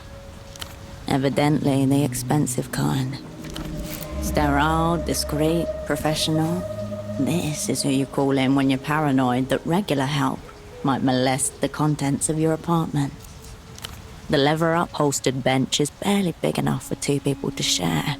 A half-eaten sandwich, wrapped in paper, leaks grease onto the passenger side. The window is rolled down, just a crack. You can see the contents nestled between 2 flattened plantains, fried shrimp covered in melted cheese. Elderlord de Venus, extremely popular at pelota matches, and the main cause of Portofero's looming epidemic of atherosclerosis. No one abandons a sandwich like that for long. Someone has jammed a half-empty spray bottle of disinfectant and a damp rag into the shallow well on the dashboard. And there's a parking permit for 422 Calle Espinas taped to the inner windshield. The only other touch of the personal is a copper medallion hanging from the rearview mirror. The cheap metal was oxidized, a green patina on an embossed 8-pointed star. El Señor del Vega, angel of ancestors and bringer of the new year. The city used to be littered with shops that sold these medals. 1,000 chains on 100 hooks. Icons clattering against each other like wind chimes. One for every angel and star. The cleaners, wherever they are, have left little trace of themselves or their equipment inside of the vehicle. The roll-up door is bowed in, half crushed. The aluminium edges are misaligned, leaving an awkward gap that's desperately bridged by a worn padlock. This tuk-tuk has recently suffered a rear-end collision. That padlock is under sustained physical pressure. Its collapse is not far.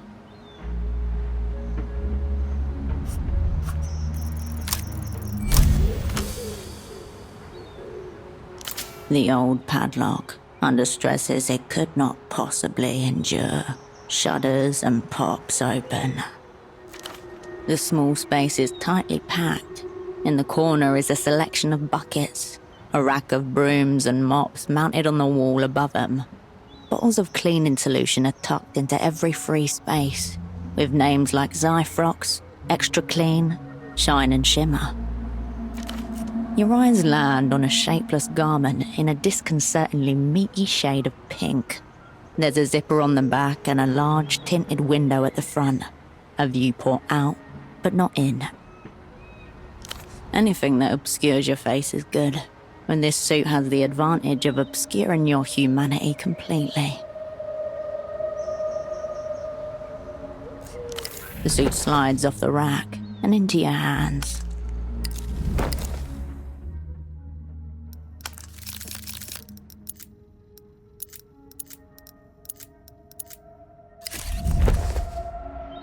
The tuk-tuk remains in its place.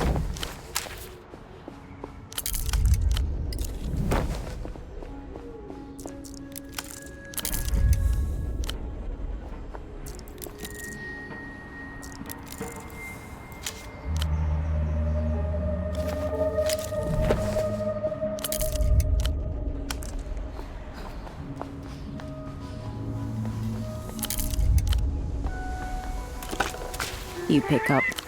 No, give it a rest for today. But you step up.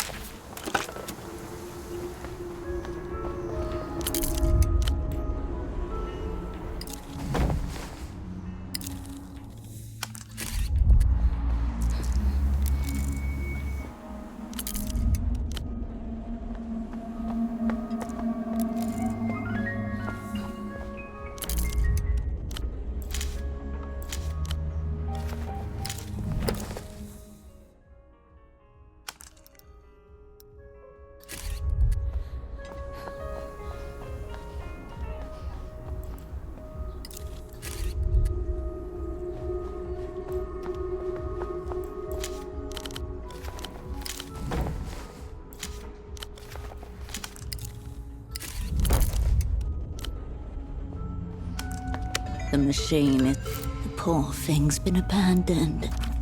No one would notice or care around the piss smell. Could I ever see beyond her? Only to discover... The middle-aged man stares into the sky, left eye loping slightly. His hair and suit are both in moist disarray. A pink tie hangs open around his neck. A crumpled paper airplane of a man. No. All is lost.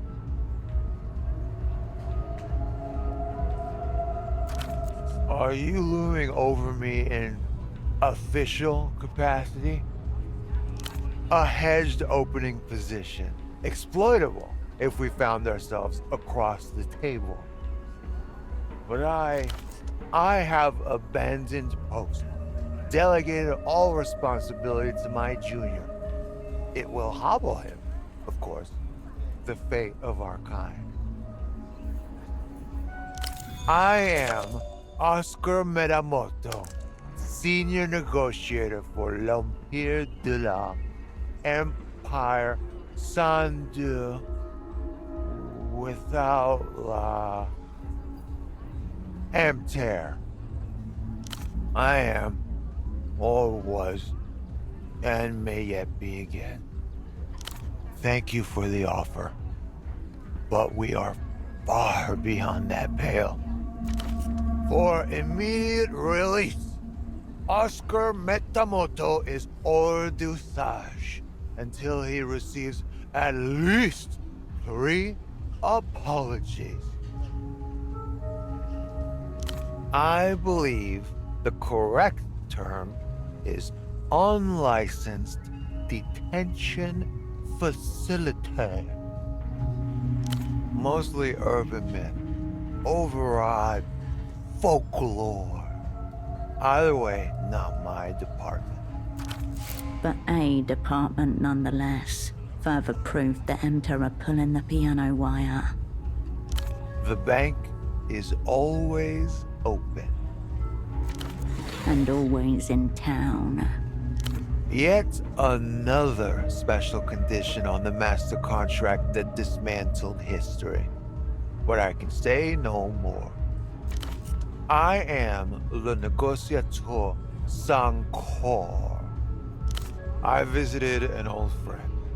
On the verge of our great triumph, we defeated ourselves. The moon.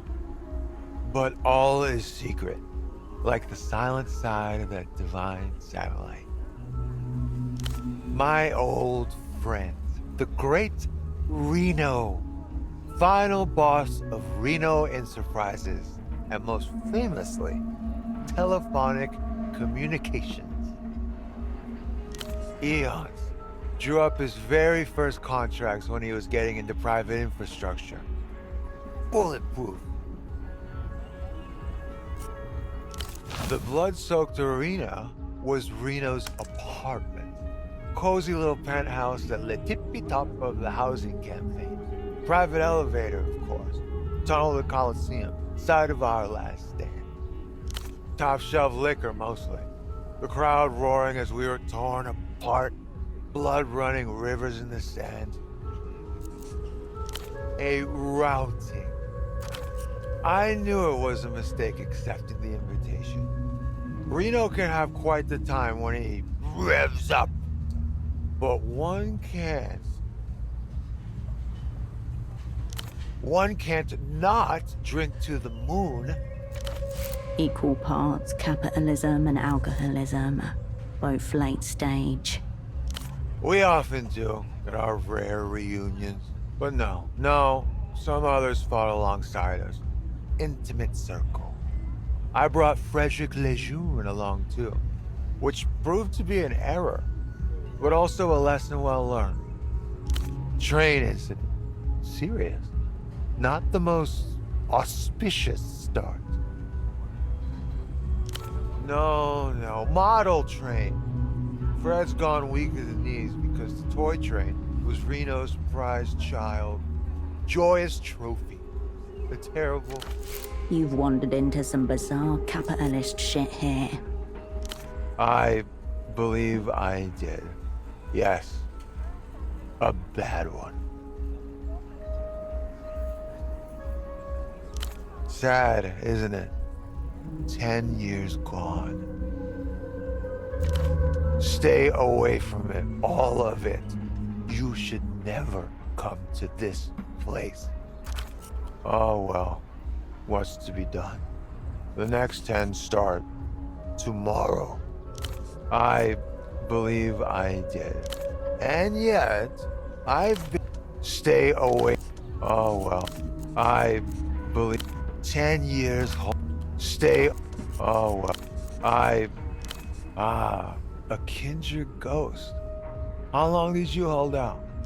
I managed 10. Now look at us, both back on ground level. Stay... Oh well, what's to be done? Thank you. High tragedy. La Ballade du Fred Lejeune. I don't care to get into it. The boy's embarrassed himself enough. Alcohol was the key. Ply him with the stuff.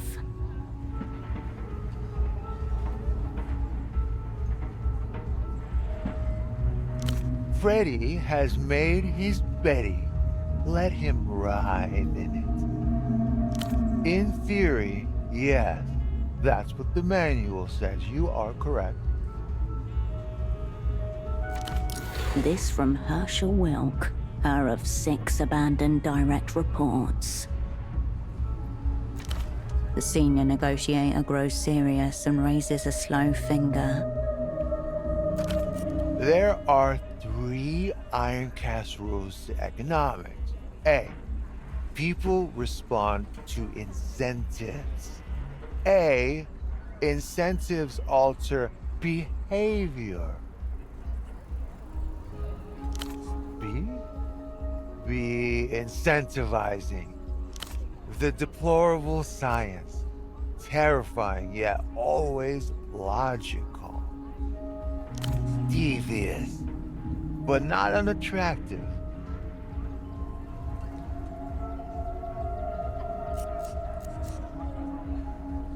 Yes, I think I'll take it. We've made a deal, strange woman. A deal sealed and done. He throws the alcohol back down his throat, eyes open wide, staring at the sky. Metamoto is back at the table. So, yes, the little reunion we had at Reno's, the one that's rendered me gravel-bound. Fred was also in attendance. There were a handful more high rankers present too.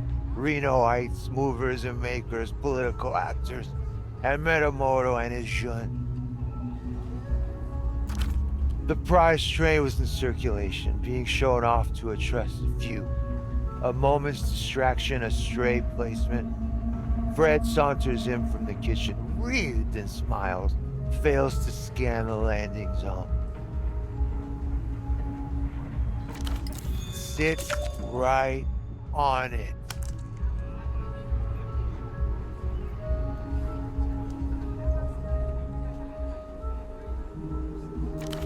The crack, splintered plastic, a gunshot through the soul.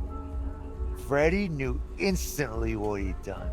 I also knew, but for the boy's sake, pretended not to notice. The Jun stayed seated on the wreckage for almost 2 hours until things got elucid enough for him to make his play.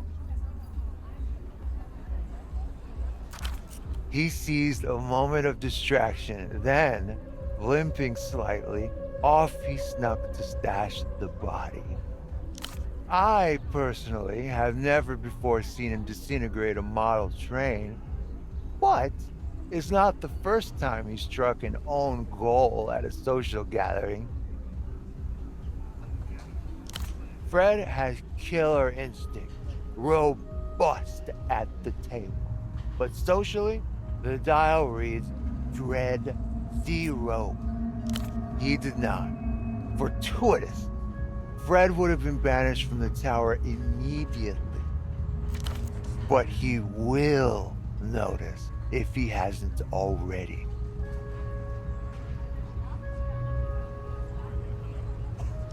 He will notice. Reno cares about two things above all others: his cat and his train. And also his businesses above all others. That will be one of 1,000 pressures assailing the boy, but it will be a significant one. Bigger occasions have fallen through for less. You hate to see it in the professional game. So what? The fascists? The communists? Freddy loves his comfort. He is a creature of them. He bleeds liberalism. No defection there, I guarantee that. That will bigger a mine? Mine. That will bigger mine. Mine. That will bigger occasions have fallen. Keystock's a lonely town when you're the only M-Tier boy around.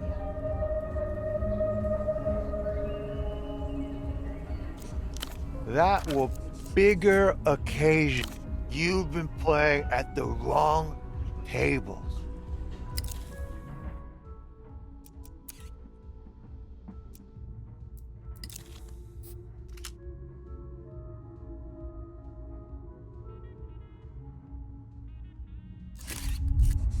I didn't see where he put the main part. He scampered off to a dark corner of the pied-à-terre to conduct his beastly business. Well, the other part is in the reliable hands of Metamoto.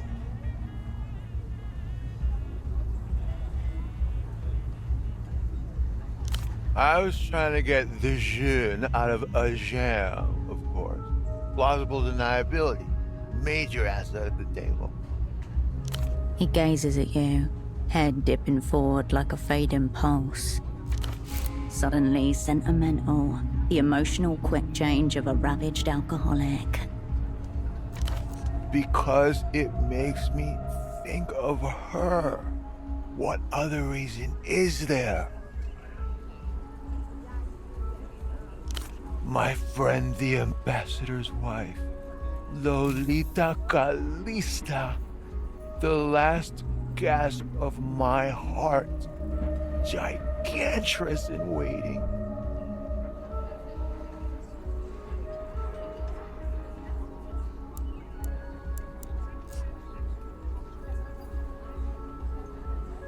My friend, the ambassador's wife, Lolita Calista, the only woman that will satiate Metamoto now. Radiating with grubby intent.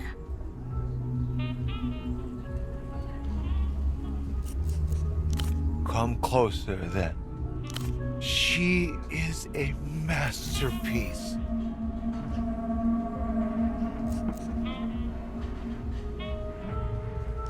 A forbidden one, conceived by an ancient master, high on blood sacrifice.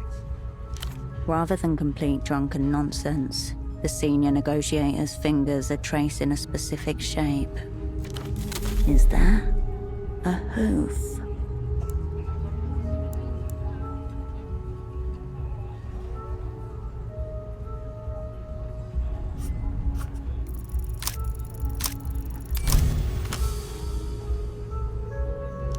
Her full figure comes into view. Lolita is 2 meters tall and almost as wide. An ancient goddess whose frame stirs nothing less than the primal compulsion to drop to your knees in worship. The barriers between your mind, body, and soul crumble as your entire being transforms into a total expression of worship. You take her in, your eyes helpless as each curve and fold leads to another, an infinite loop, a flesh fractal. The giantess sees you, peering up over her acres. She knows you are there.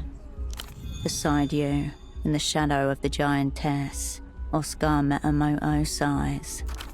So you understand my predicament. He looks up at you with a small shine in his eyes, a hope that you are aligned. Thank you for the encouragement. He rubs the invisible slate clean of his Lolita tracing and softly blows the air. My friend is the ambassador. Lolita Calista and I will never be friends. We will be all, or we will be nothing. I love her searingly. None. The terms are set. It's not sweet. It's an affliction. Worse than the drinking. Far worse. It made me think of her. Yes. I wanted to bring Lolita the train, offer it to her, and say, let's go away on this. You and I. For a night, for two. Forever. At least we could ride that train together just once. And then whatever way it went, we couldn't say we never tried. Now that I look at it, of course, it amounts to nothing. Just a broken wheel that can't move. Reno might thank you for fixing his prized train. At one tiresome function or another, I don't recall, I was too astounded by the primal synchronicity. Like the day meeting the night. Ineffable. Ephemeral. In the vulgar sense or the spiritual sense? Unrequited. Emphasis on the un. The essence of my tragedy. In the one would hope she felt the illicit magnetism also. Of course, there's no way to know. The heart of my tragedy. Here in Portofino? No. Here at my personal nadir, strewn upon the gravel? I would say affirmative. I cannot concur.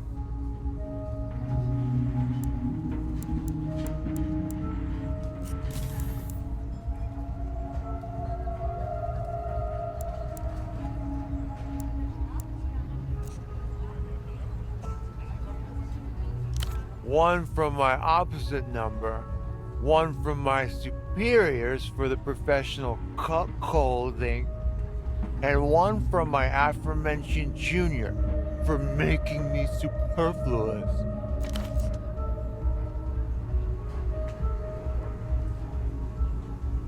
I wouldn't know, because he has yet to appear. Though it may be smashed beneath him, this man was sent here with an assignment. He's Lusian. Definitely not. So it's the Lusians. The bank awaits the techno-fascists. Then why am I so thoroughly cursed? It is an ungloved prostate exam, direct from the Manus Fati. One starry finger extended, powerless to do anything but brace yourself. I know how it works, but still, on principle, seems my hors d'usage will be much prolonged. Mountainous vision of flesh, a true angel incarnate, terrifying everything. She is my friend, the ambassador's wife, Lolita Calista. Spoken with awe and reverence. I've committed no corporeal crime, high mental treason only. But should it come to it, apologies go two ways at Shea Metamoto. I will prize them from dead hands if necessary.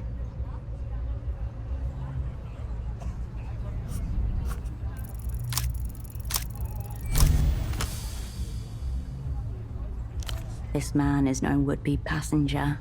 He craves to be the track, to be wheeled and chewed upon without remorse. Am I?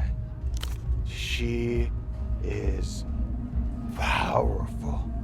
She is all-consuming, tenacious, unrivaled, strongest.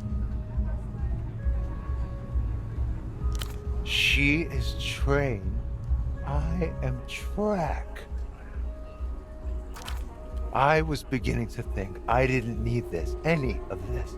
That maybe the broken train was a sign to just move on if I could. But you're right. Of course. I crave a state of railwayness. I see it all now. My desires are clear. Lolita must roll upon me like thunderous locomotion. Medium-sized. I should do. And then meet my friend the ambassador at the table to discuss terms. Oh yes, this. Too small for me now. Love is hell, isn't it?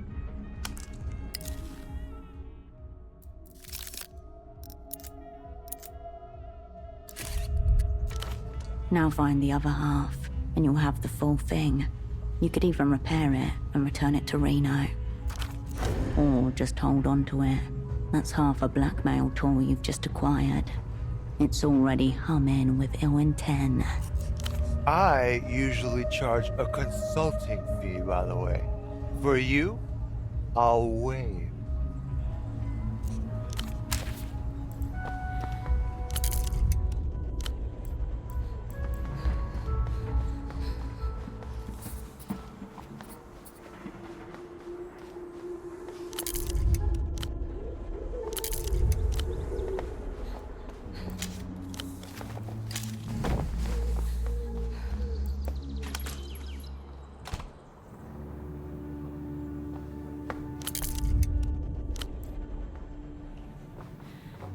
The brightly colored can.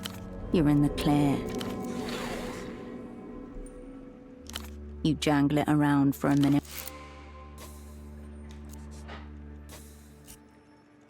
The machine whirs happily, recognizing its master's shibboleth, and spits out the cash into your hand. It's not been long since you broke into one of these. You turn away.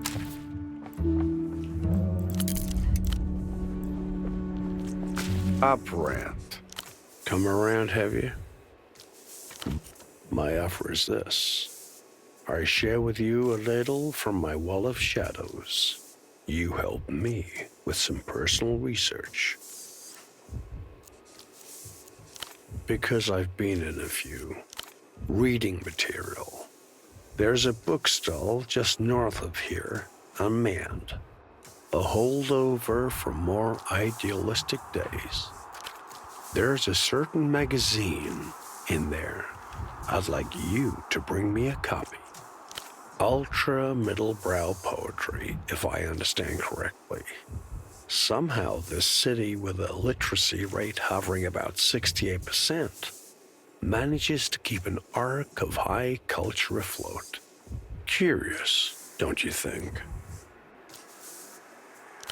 In my time, operants like to submerge themselves in the local culture. Get in there, slather yourself in its essence, covered with a genius loci, all that good stuff. I don't know about that, but it probably won't make you a worse one. Come on. Bring it here once you've got it. Till next. Hello again. What'll it be?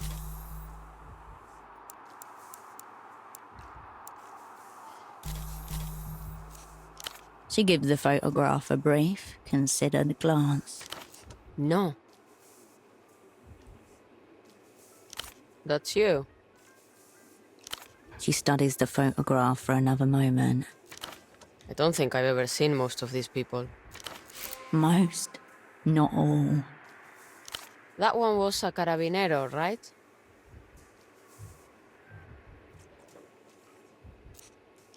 Him I used to see around. He was a loyal patron. Nice way to describe a brother of the drink. That's tough. He died, I think.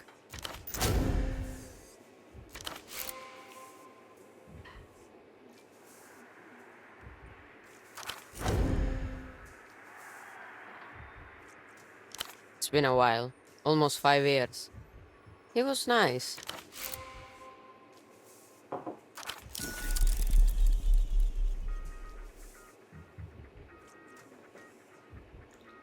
I can see that. How'd you say you knew him again? Ah.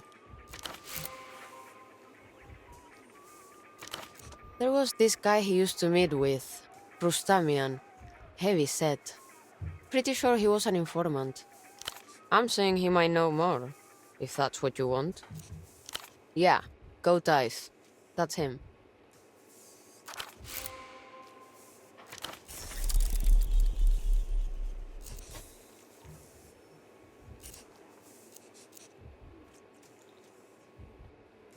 Yeah. Don't forget your photo.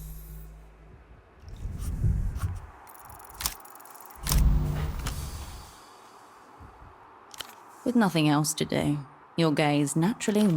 Sure you don't want something stiffer? Alright then. I can't pay you any more today. See you.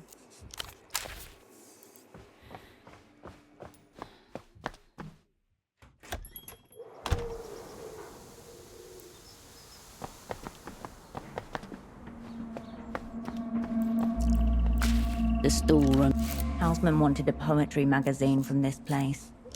You flip through the stack of... You scan the stall, but find no poetry section.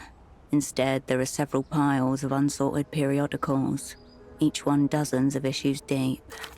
Most of those journals look cheap. Pulp adjacent, really. They probably feel cheap, too. Exactly. Think high-quality spine, silky cover, something with a premium heft to it. You just need to dig in. You turn...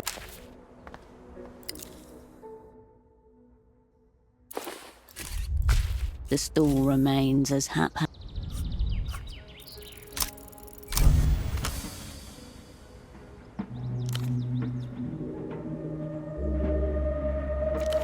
You come across a small collection of a notably different stock, not far from the top of the pile.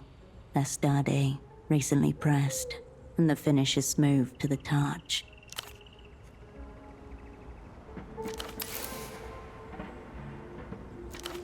Higher quality materials don't equate to better editorial content. It just pushes up the base cost per unit.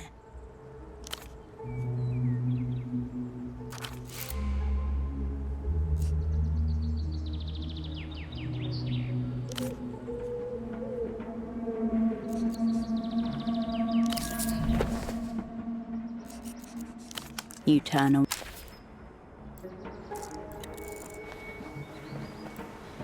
You're back. Please, don't... It was too hard. Why? You're lezzing out together. Nonce. Take that back.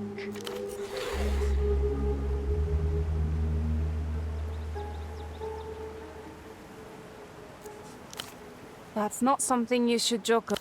Thank you. Sure. You find your... Yes. And time passed. You let your vision... The tree you leave the...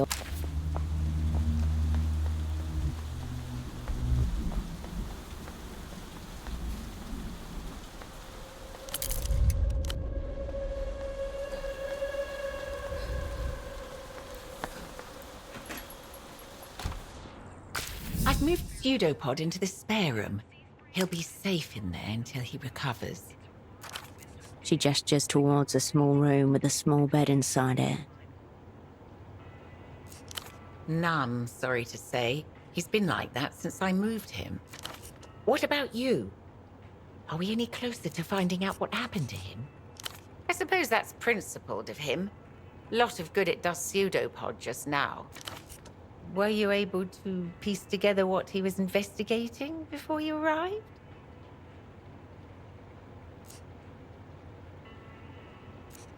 And?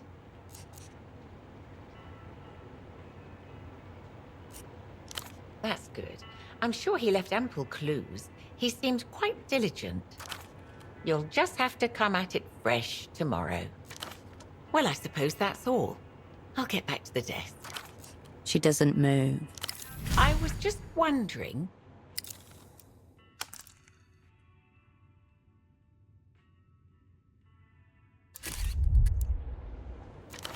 I'm not sure how this assignment compares to what you were up to at Satellite Facility B. The freezer, yes. It must be a relief to be out. You picked an interesting time to come back to Portofino. It's not the same city it was 5 years ago. For one, we've become a front line in MTER's culture blockade. The powers that be seem to have become more protective of their investment here. I should probably be asking you that question. From where I sit, it seems they're incredibly paranoid about anything that could increase our strange cousin's sway in this part of the world. Strange cousins, how locals refer to the menacing techno-fascist superstate across the Noscarentis Sea. Pseudopods seem to think they may even have operants working in the city right now. You swim with sharks and jellyfish. Then, of course, there are the anxieties about Réunion. No one can say whether in 5 years' time we'll still be part of the developed world, or whether we'll have been annexed by techno-fascists. Maybe. They're terribly organized when it comes to getting what they want. My father used to say it's because they're all of one mind. So this rumor about Lusian imprints goes back at least a generation. It's odd, isn't it? In some ways, I have so much more to worry about now, but it doesn't feel that way. Iron throat, crumpled knees against cold linoleum, a deafening pulse inside the skull. Oblivion oozes through the door frame. Is this some kind of assessment? Nothing too much to tell. Certainly nothing that would interest an international actor like yourself. I've been running this shop for the last 3 decades. Business isn't exactly good, but it's enough. I just get on with things. No, it's just us. You, and the breathing mannequin. Divorced? No, nothing like that. Can you imagine? At my age. Wasn't in the cards. Most people prefer drop-off and pick-up for their film and prints. No one lingers here for very long. A fit of boredom, if you can believe it. Here I thought I'd broaden my horizons, so I signed up for a mailing list, one dedicated to foreign literature. Then one day, this very polite man with a very pleasing accent was on my doorstep. I thought he was going to try to convert me to crystal worship. Yes. It was. I don't presume to know the inner workings of the opera, but I have to think I could be better utilized. Of course, I'm happy with the tasks I've been assigned thus far. Keeping a safe house is a major responsibility, but I have other skills, you know. Chemistry, for one. I have an entire photo lab back here with access to all kinds of toxic chemicals and powders. And yet I doubt anyone would suspect a woman like me of, say, poisoning someone. This is a woman who's planned countless perfect murders in her idle hours. If the assignment required it. I'm not saying I hope it comes to that, just if it does. Born and raised, as were my parents, and just as proud of it as they were. It was a different time back then, of course. Kisak feeds itself, my father used to say. There was a steel foundry just a couple of streets away, as was silk, leather workers, bakeries. People used to make things here.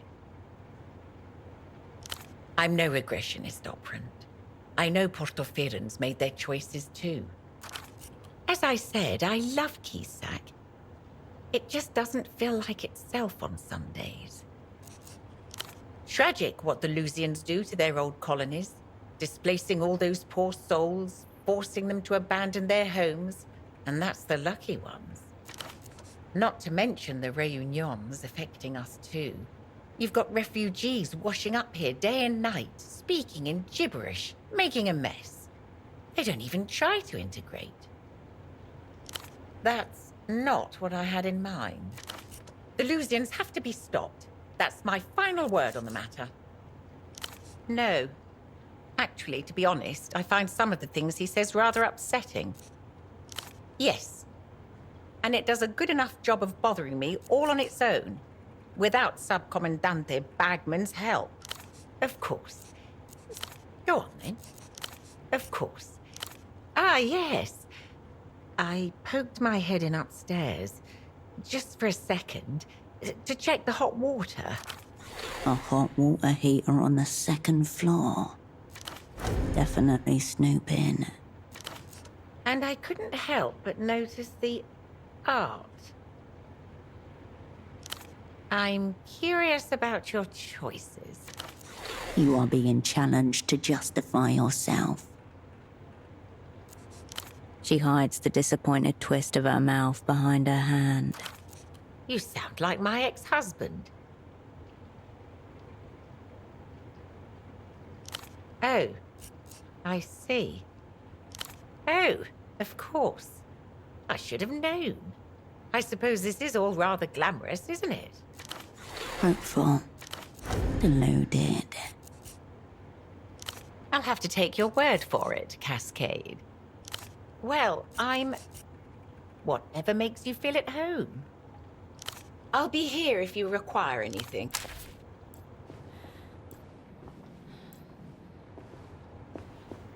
Bagman gestured the sounds from... Oh! She doesn't seem to have been expecting you.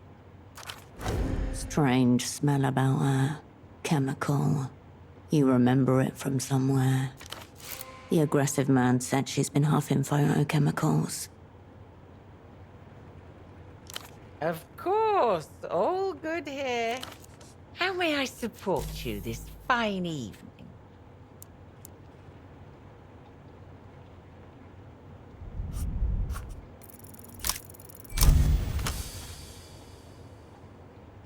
Sweet, slightly pungent, reminds you of overripe apricots. All signs point to... Excuse me? You're confused, operant. You've probably just never smelt photographic toner before. Negative. Toner has a sulfurous odor.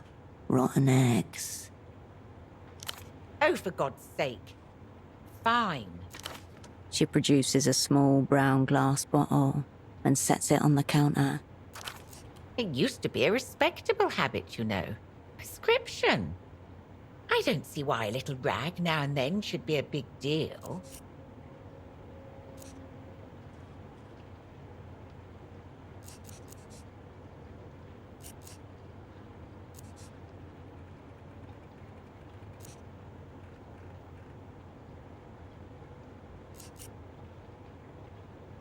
Please.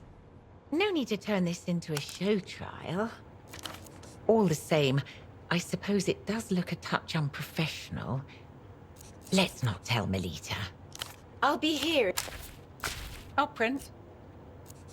Nothing, I'm afraid. I'll be here. The fax machine. You turn away.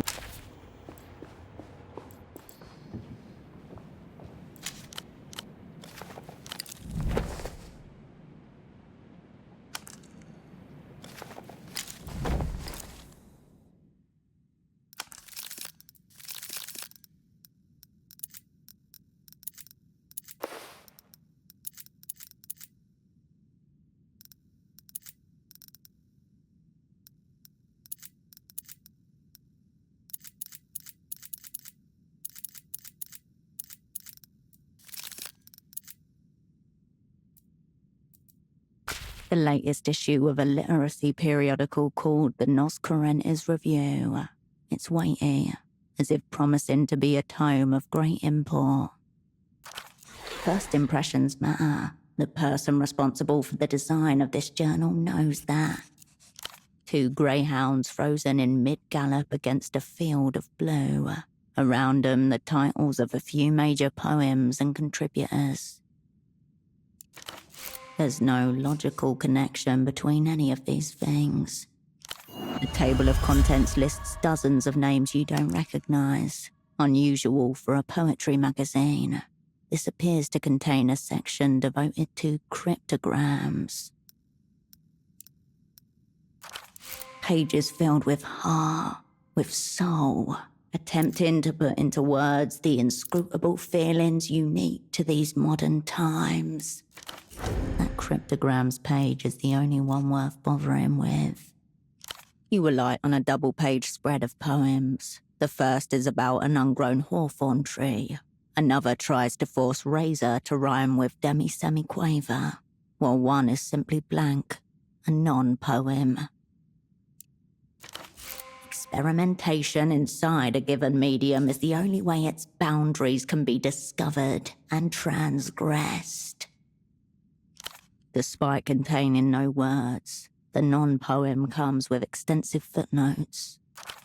There's at least one of these in every issue. It's claimed that a non-poem draws attention to our need for poetry by forcing us to embrace its non-existence. Maybe that's why you were taken out of action for 5 years. The non-Herschel highlights the need for the real Herschel. Easy to say when you've never even tried to write a poem yourself. Despite there's at least one. It's claimed maybe that's why you were nothing so vulgar. Just more fastidious arrangements of words, all without illustration. Bars and bars of it. The literariness of the magazine really comes through. Focusing on the relentless black on white of the pages make your eyes strain with effort. It is no longer a magazine you look at, but a blurry carousel of monochromatic scenes. You turn the magazine back to its cover. Asymmetrical grids and empty boxes, a jumble of letters listed alongside them. Every inch of the page has been used meticulously. Holocene would love this section. Cryptograms are his thing. They are intended for the general public, if a niche section, so should be way below the level of cryptography you encounter in theatre. Though you are yet to solve a single cipher since you've returned, you may be a little rusty. No need to waste time on anything that doesn't directly help with your assignment. You can't start doing cryptograms for fun. You turn the magazine for interest in obtaining a subscription, to purchase in bulk or to make a submission. Please write care of H. Gottschlich, Keysok Roundabout Esther, 93221. A gold embossed logo type at the bottom of the page. Unfortunately, part of it is smeared during the printing process. It is only possible to make out the words made, thanks, and trust.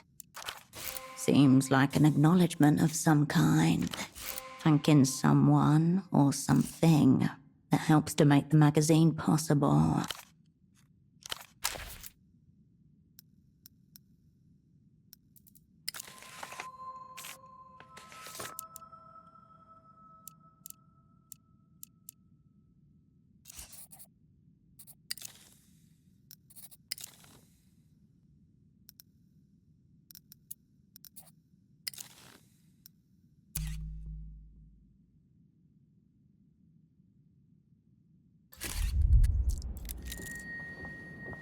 The lenses, camera bodies, flashes, and other indiscernible parts littering the workbench give off an alien and slightly intimidating aura.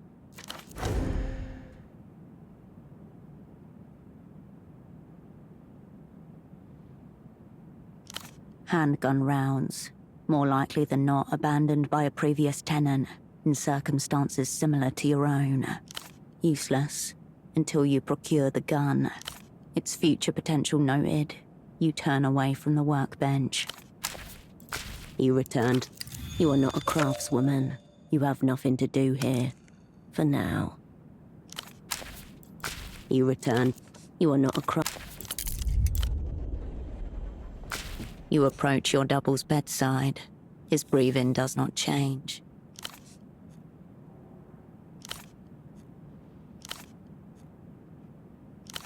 The man's head slips 2 centimeters to the left. His jaw slides with it.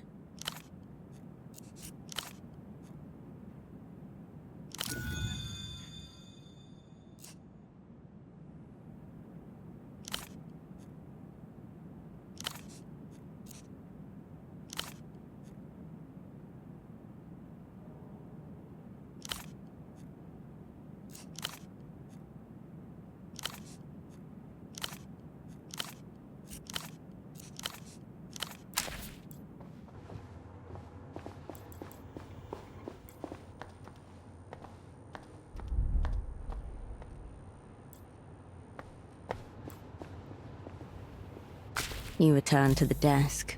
The red folder is still sitting on its surface.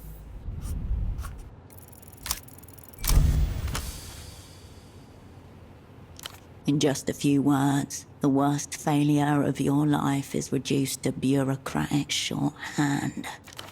Previous assignment, Portofino 88 to 91. Network, whole sick crew. Operants, Cascade. Assets. A secret the Opera has elected to keep from itself. Impossible to tell. The redactions are very heavy. Obvious. The Opera wanted him to know what sort of spy he'd be working with. Most recent assignment, Novessa, 91 to present. Satellite Facility B. Status inactive. The folder shuts itself with a tiny sigh. You turn away.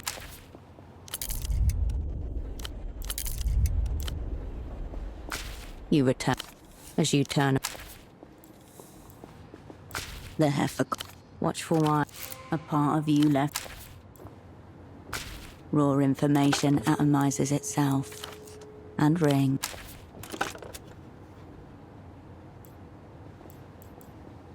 The stereo is right. You step up.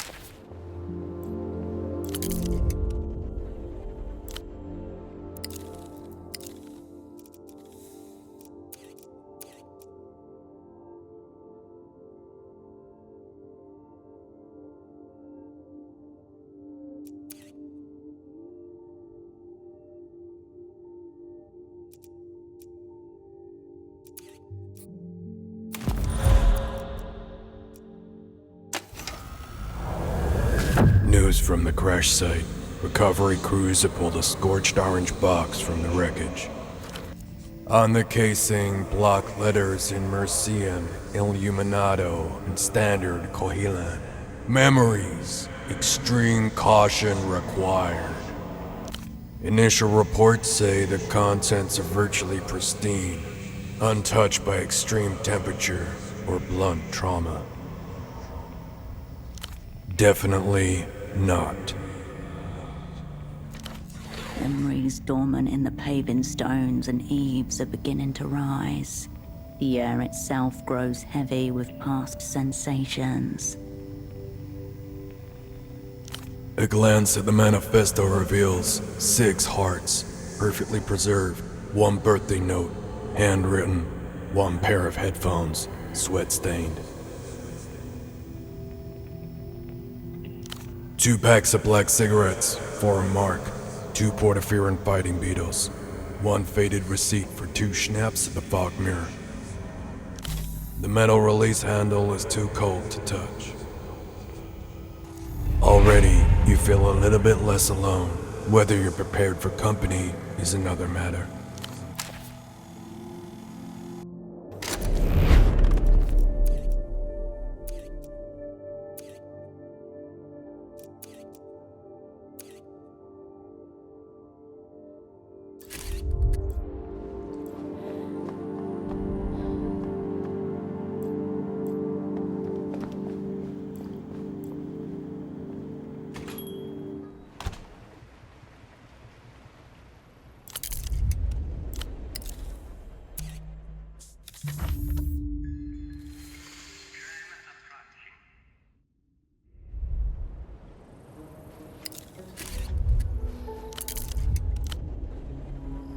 You return to the animal zone.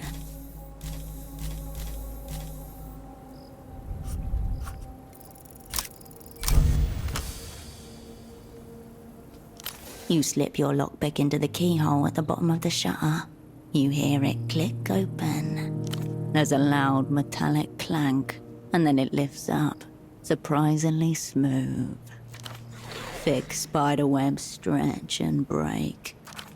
You duck low beneath the shutter and out of sight.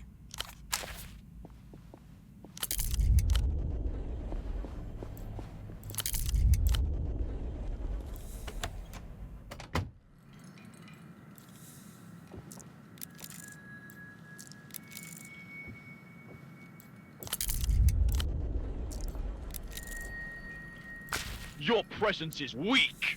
Fate delivers me, an unworthy adversary.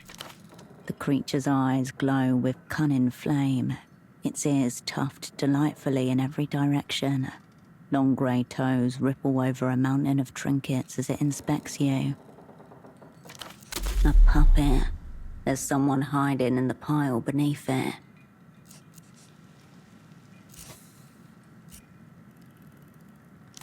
On closer inspection, its eyes are no less cunning and its ears no less delightful. Its tail swishes arrhythmically behind its back.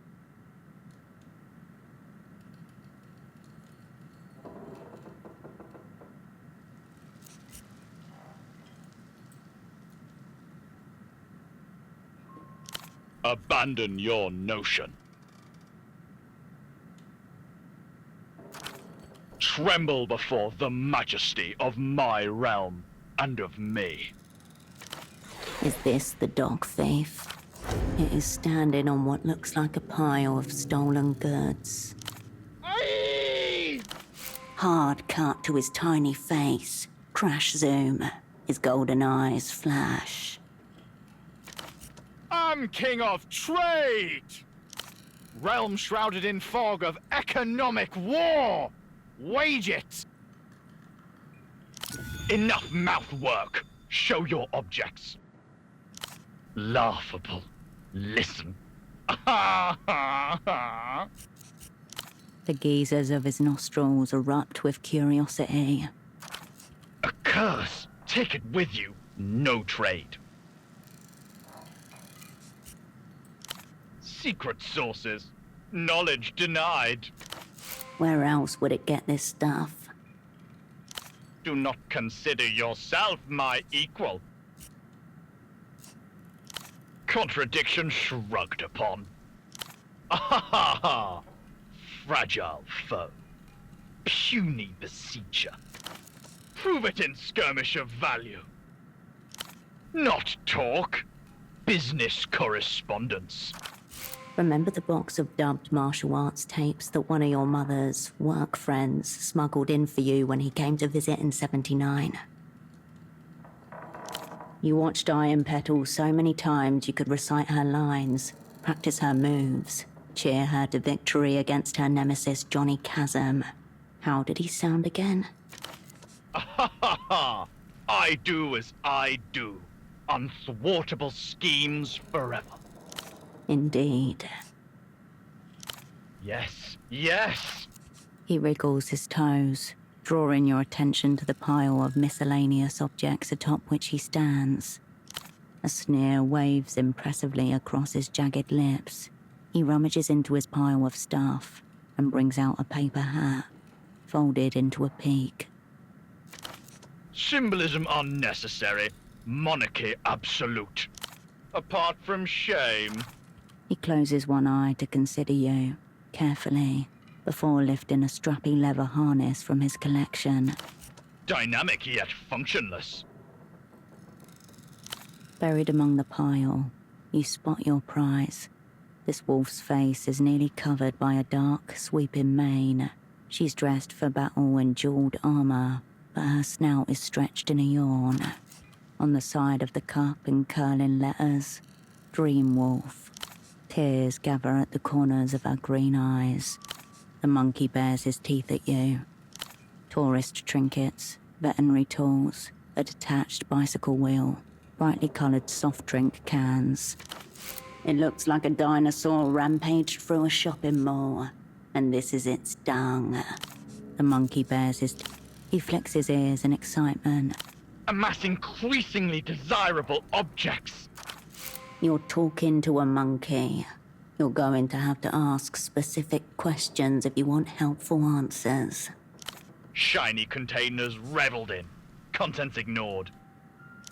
Only most premium goods desired. Legs and head unadorned. Alpha face gear admired. Legwear? A mask? Condescend at peril.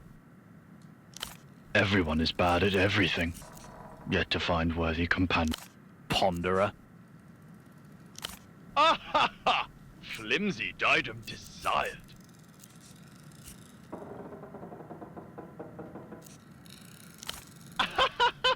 Shiny trade. Pleasing hinged open function. Accept.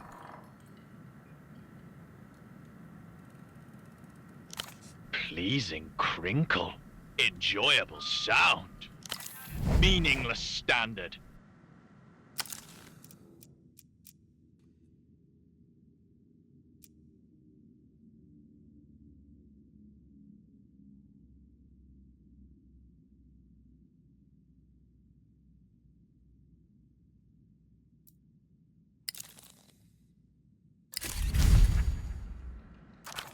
He draws back a knot.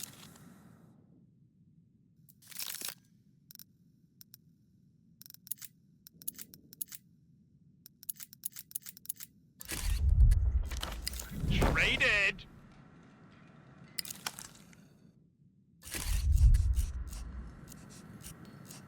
He flicks his ears in excitement. False wolf admired. Must trade fair. Variation in packaging proposed. Bring pleasing object.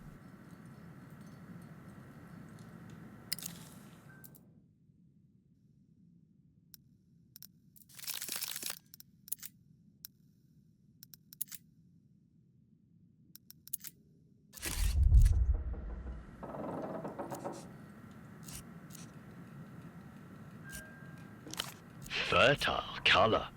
Pleasing hue. Ruttings abound. He digs the wolf cup out of the pile and throws it into the air, watching with glee as you scramble to catch it. Pointy goblet repelled!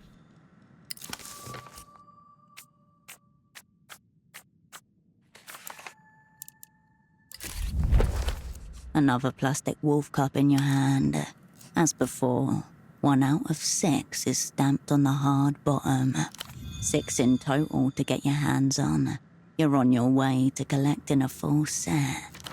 Your fingertips itch with anticipated pleasure.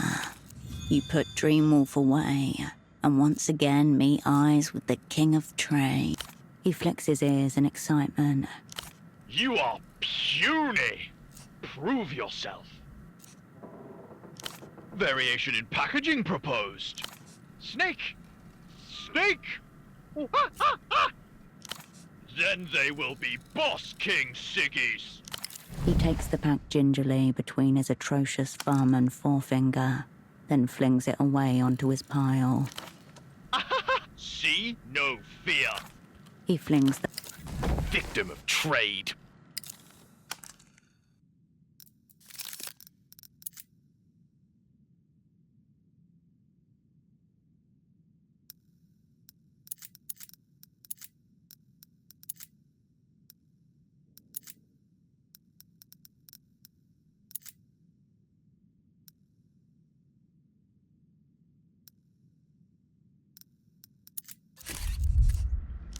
He flicks it. Disappoint. Farewell.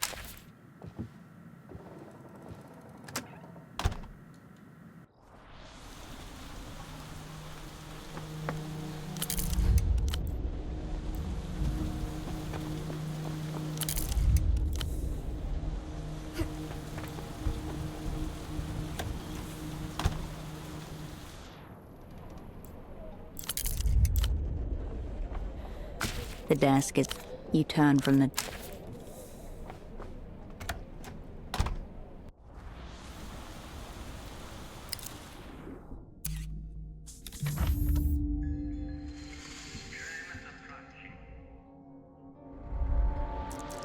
You were panting from the run over, heart thudding in your ears. Hours late. There was an astral door beside that trash can, and an exchange due with your opposite number for documents within. It's empty. You were only supposed to handle the pickup and drop-off. Some blueprints in exchange for a dossier. That's way too fucking boring to remember. We've already forgotten it again.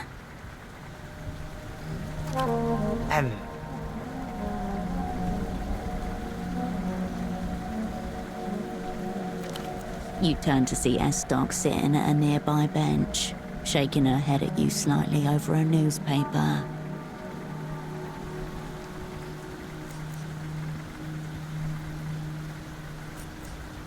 Shh. She looks away and changes her posture, letting her coat fall in such a way that you see the sign in her pocket, a brochure for beach bungalows. She sneers and rearranges her coat, hiding the brochure.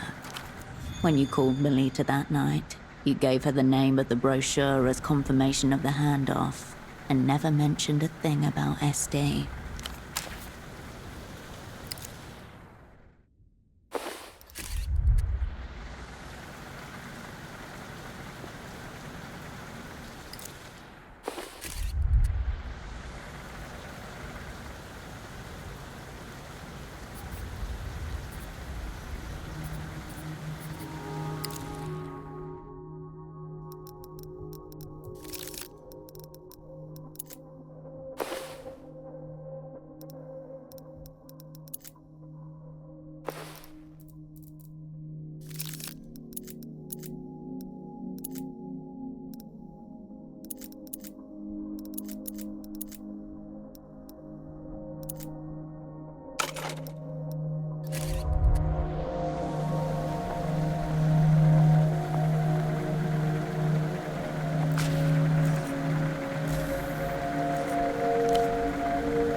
So that's it.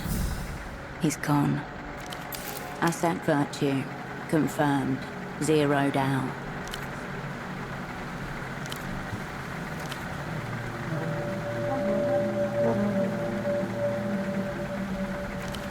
You recall Vespar speaking of his time in the Guardia Municipal, a decade of low-stake days.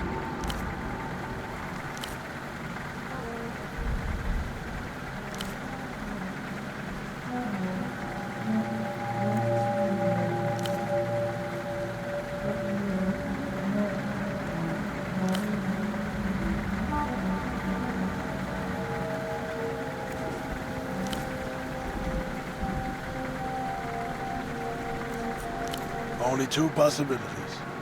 His own brothers, failing the Brotherhood, or the Azuris. Figure it was the Azuris. His employer. What's he heard? News of a dead carabinero usually comes with jokes and shit talk. Maybe drinks. But sure as the Cape boys were quiet, so were the Azuris. He'd been on the shit list for a while, I'm sure. Maybe he pissed off one of the Pecans. Doesn't matter. The uniform's reason enough. And Vespar didn't look too good the last time we met.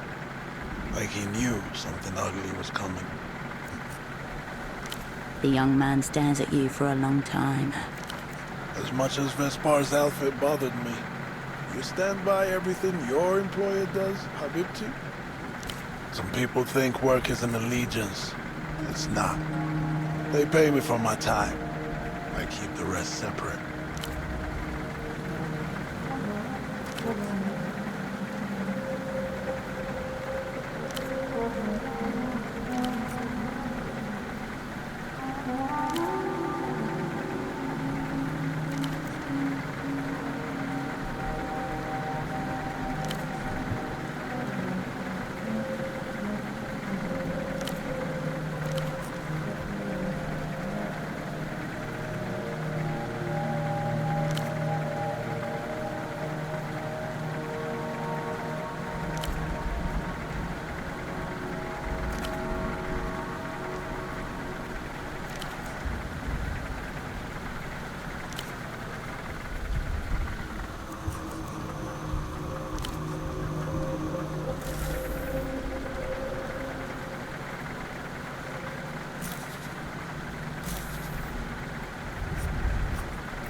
Nothing springs to mind. Definitely not. Operant. I'll be seeing...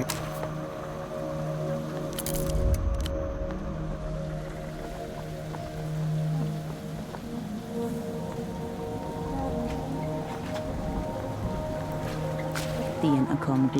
Nothing happened. Try again during business. The reveal.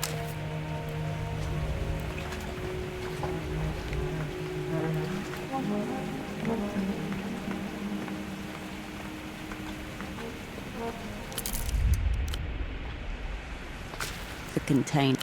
The layers. This bin isn't up. The rubbish can.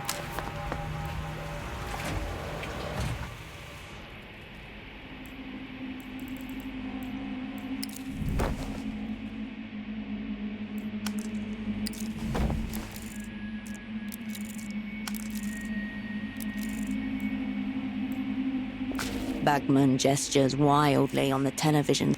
The sounds. Sprawled in front of you is a huge control panel. It looks exactly how you imagine the cockpit of a flying machine would. Work this out, and you should be able to drain the water outside.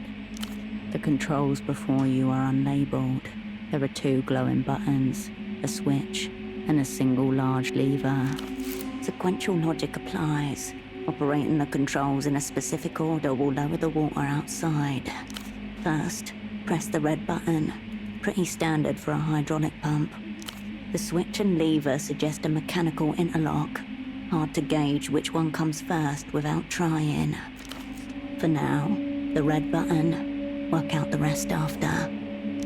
A short, powerful hiss of water resounds in the surrounding plumbing. First step confirmed. Sluice cycle initiated. Next, either switch or lever. It doesn't budge. The metal switch flips to on with a heavy, satisfying thunk. That's the sound of being technically correct. Next, the lever. A hum of machinery runs through the walls. No warning lights, no worrisome noise. Keep going. Nothing appears to happen. Best guess, toggle for a humidity sensor, or pressure relief for a bypass pipe. Ignore it. It's irrelevant. The button remains nestled in its place, oblivious to your thoughts. As you suspected, the button releases a stream of water somewhere when it is held down. The hiss turns into a trickle, and then stops entirely. The water won't drain unless it has somewhere to go.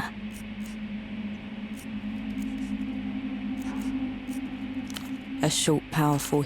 Next, switch, then lever. Thump. This is it. It doesn't budge. Again, the hiss turns into a... The water won't drain unless it has somewhere to go. Again, the hiss turns... The water won't drain unless it has somewhere... A short, powerful... Next, switch. The metal... That's the sound of... Again, a gate opened. It shouldn't have. Pull it again. A hum of no warning lights, no worrisome noise. Again, the hiss turn. The water won't drain unless it has a short. Next, switch, and thump. This is it. Now hold down the red. Again, you hear it running through the water lock, splashing through on the other side. That worked. It's draining. You leave behind the control panel. Its arcane language now mastered.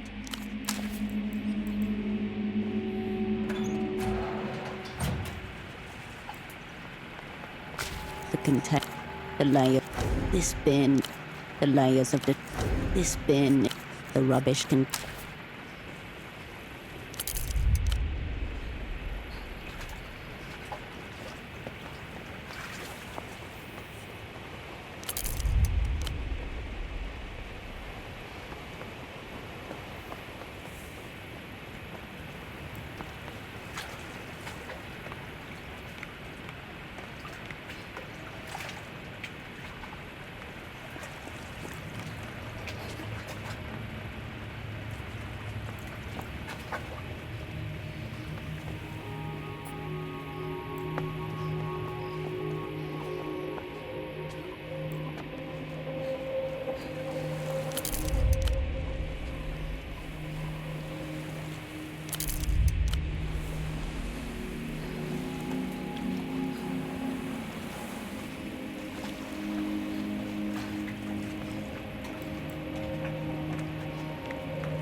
A bottle sits in wet surrender among the grime. The label, damp but still holding strong, reads, Vishnu Schnapps on tour. It's 60% proof, much stronger than a typical bottle of schnapps. The sour cherry flavour makes it go down easy. A one-stop bottle for all your drinking needs. No, you have a regular bottle of schnapps. This is a special one. You snatch up the bottle and realise it's unopened, and therefore uncontaminated.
Can you smell that, Cascade? Sweetish, faintly burning, the odor of leaking refrigerant. An intrusion from the past, with the augmented feeling of reality that olfactory information lends to memory. The call of Satellite Facility B, a vast honeycomb of windowless hexagonal rooms in a satellite facility 20 kilometers outside Novessa. In administrative limbo with the burnouts and fuck-ups. For 5 years, you wandered like a discarnate entity around those mazes of unlabeled discs, vacuum-sealed bags, and folders in a vertiginous array of colors: ochre, pomegranate, olive, and beige. A sickly bureaucratic rainbow, the decaying remains of the opera's collective memory. The lack of direction was, of course, part of the design. The freezer is not simply a storage facility, it is a test chamber.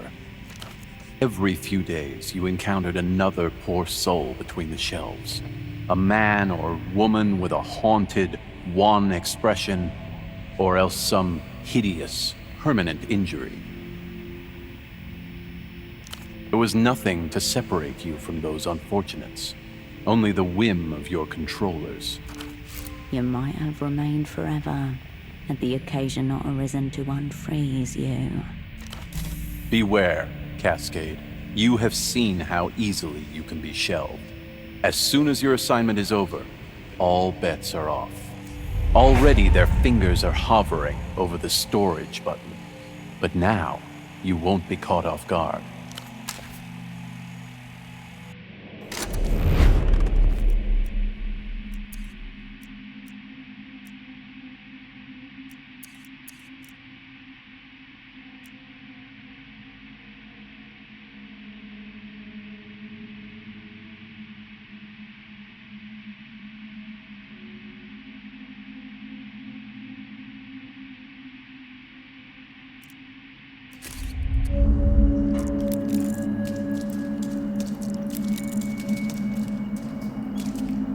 Out of the darkness emerges another wolf cup, large, plastic, and glorious.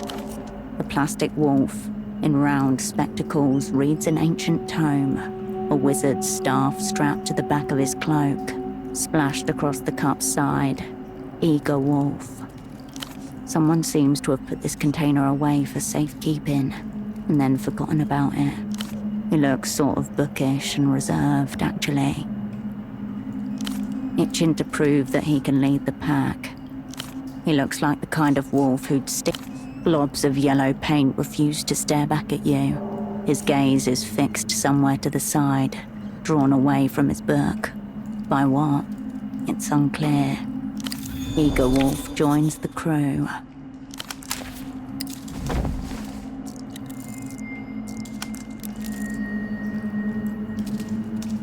The door looms. Its keypad glowers. Glossy metal finish. No hint of rust or weathering. An even darkness runs along the door's edges. The metal is cool against the flesh of your ear. You only hear a low warble and the thumps of your own heartbeat. A heavy, die-cast 10-digit keypad with a matrix of tactile switches. A trio of wires runs from the bottom of the keypad to the door. The keypad sends its input to a series of relays inside the door. If the input is right, solenoids pull the bolts open. Assuming an 8-digit combination, you're looking at 100 million possibilities, rounded up by 1. It seems wiser not to try. You look around the imposing door.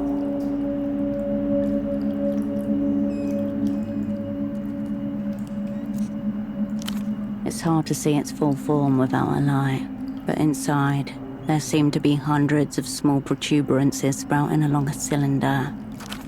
An intricate configuration that reminds you of the night sky. The arrangement of the pins mimics the 93 constellations. There is only one security system that uses that setup, the Abwehr Pistorius Mark III, a legendary keypad and lock duo. It's the latest trend in security. Technical complexity has become inspired by the many spectacular formations found in nature. The door does not react to your awe. Good news. This system was accidentally released with a big, honking security flaw. All you need to do is switch 2 wires around, and the keypad will accept any input. easy.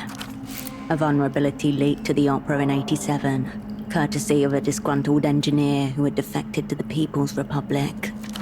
But gee, there lies the scoundrel's way. No frill in that. No panache. How utilitarian. Remember, a paragon of her craft would defeat her opponent with flourish. The Ave Pistorius Mark III's keypad blinks patiently.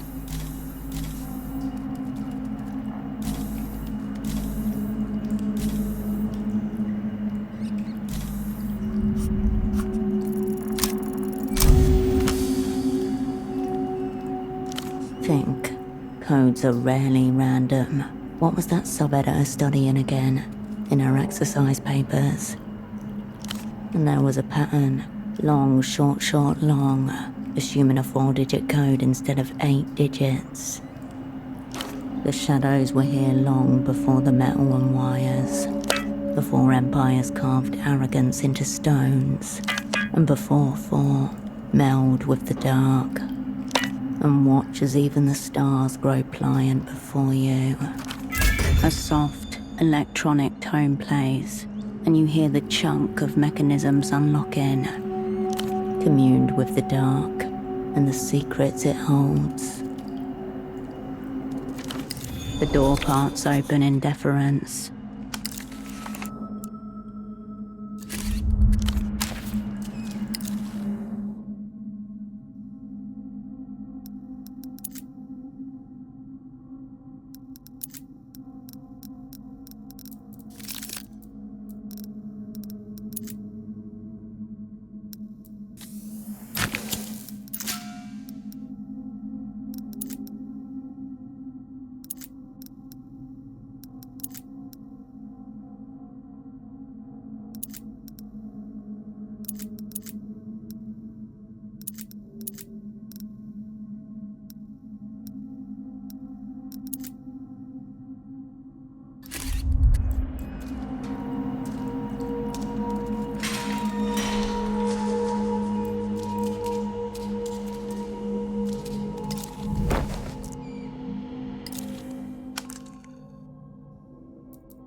The metal drawer slides out nearly soundlessly, revealing rows of official-looking folders. After a moment of rifling, your fingertip catches on a sharp edge. The culprit is a large beige folder, labelled Visitors, notated. Lot of footfall for a nondescript building tucked in the corner of a city.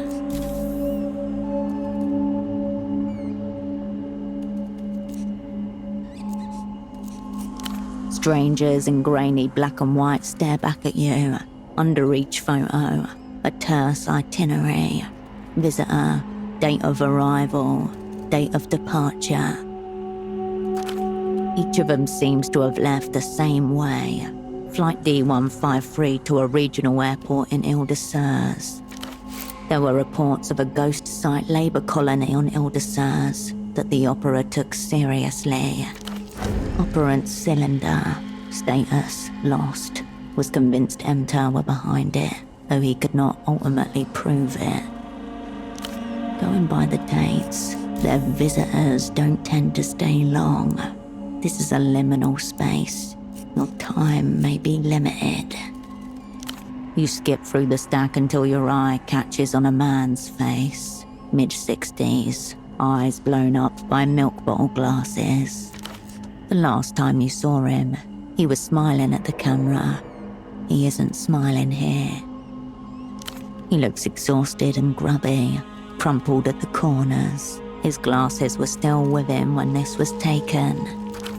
A sudden talisman, the last thing he gave up. Visitor Krantz Eno, date of arrival 4/3/96, date of departure 4/18/96. Flight D513 to Ile-de-Serres direct. Notes, prolonged interrogation, mostly unsuccessful, until daughter threatened. Gone. You have found someone who isn't really here. It disappears soundlessly into the stack. You look for any young woman by the name of Ultravioletta. You find none. Obviously a stage name. She could still be in here somewhere, unknown to you.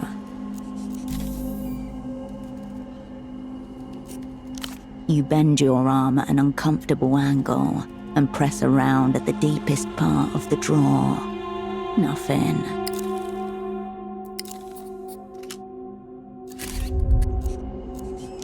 Not even a lost paperclip or bent staple. The drawer's base makes a thin rattle, not the hollow echo you were hoping for. You pull your hand back from the standard issue cabinet. Strangers, each of them see. There were reports. Operant cylinder. Whatever it is, it's certainly not poetry. The metal rattles against itself. The metal drawer. Strange. Each of them. There were reports of a operant cylinder. Going by the dates, their visitor. The metal.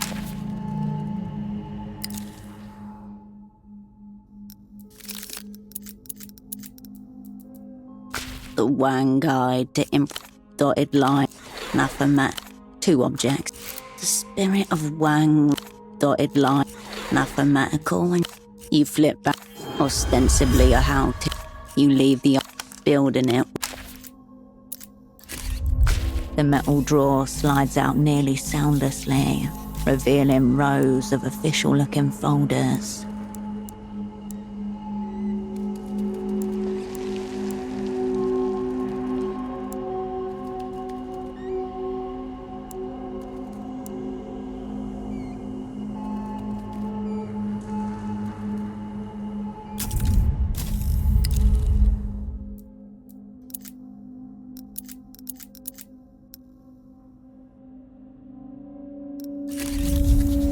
The metal wrap.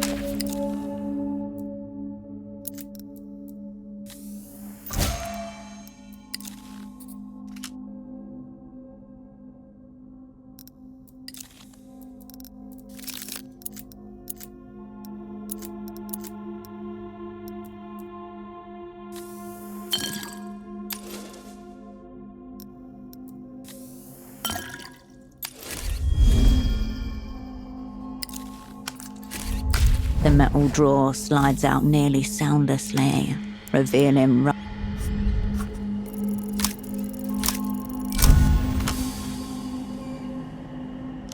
Enter Cascade, delver of secrets, dismantler of clerical assets. The files blur, then your fingers pause, your conscious mind catching up a split second behind. S.D. Newitz, head of human capital, enter, a familiar name, stamped in green ink. The past descends with talons. Your old asset, S-Doc, still draped in the same cover you left her in, with one new styling. She is fastened to her cover, mutating with it. The mask has become her face. Unbearable dissonance reflected back on itself, synced in and phased out. S-Doc, status alive, alignment unknown, presume bad faith. Something about unreturned phone calls, abandoning your assets, record lows in cowardice, that kind of thing. A telephone from 5 years ago startles in its cradle, waking you from the thin end of a dream. Herschel, it's Esty. I'm going to talk fast. Something is dreadfully wrong. Her phrasing that day always stuck with you. Dreadfully wrong. The most wrong a thing could ever be. The memory bleeds away. Your eyes refocus on the filing cabinet before you. An address listed in the housing campaign to the north of Party Alley. No house number given. Existing in plain sight. Courageous. You store the file in the cabinet and the information for later use.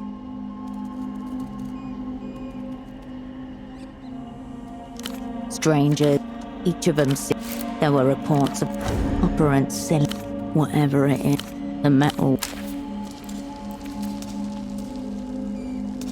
The heavy steel door contains a single small window. Next to it, another brand new intercom like the one upstairs.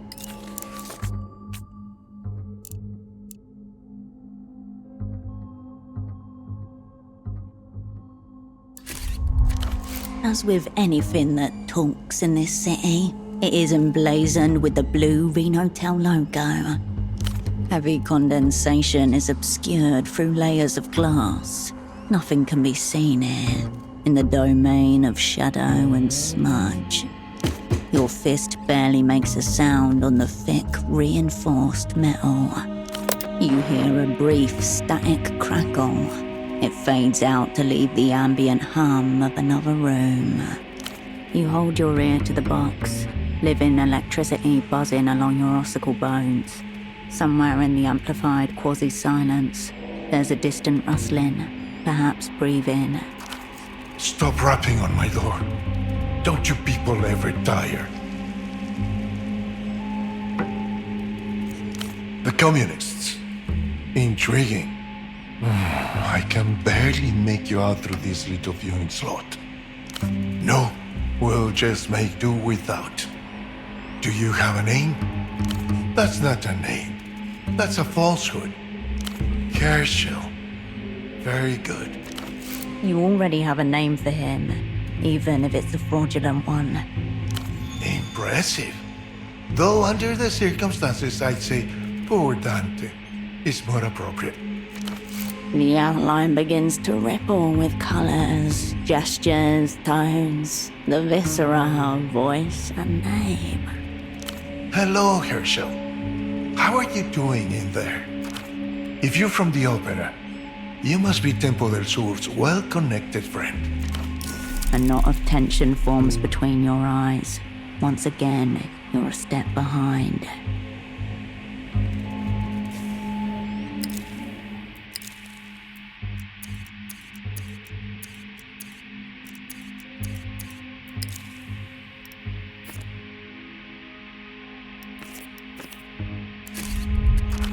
A wave of static crashes over the line. Good for you. Whether that's good for me remains unseen.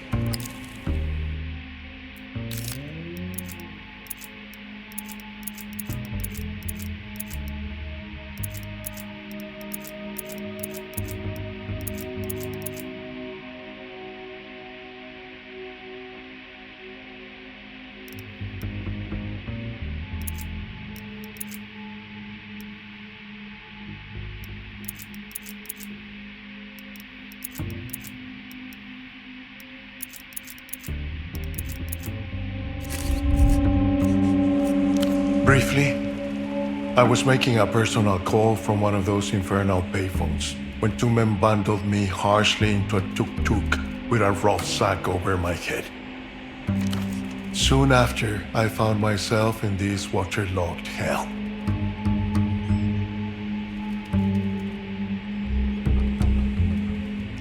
I might have gathered, for an entity devoted to human flourishing, Emter seem indifferent to the conditions of actual humans.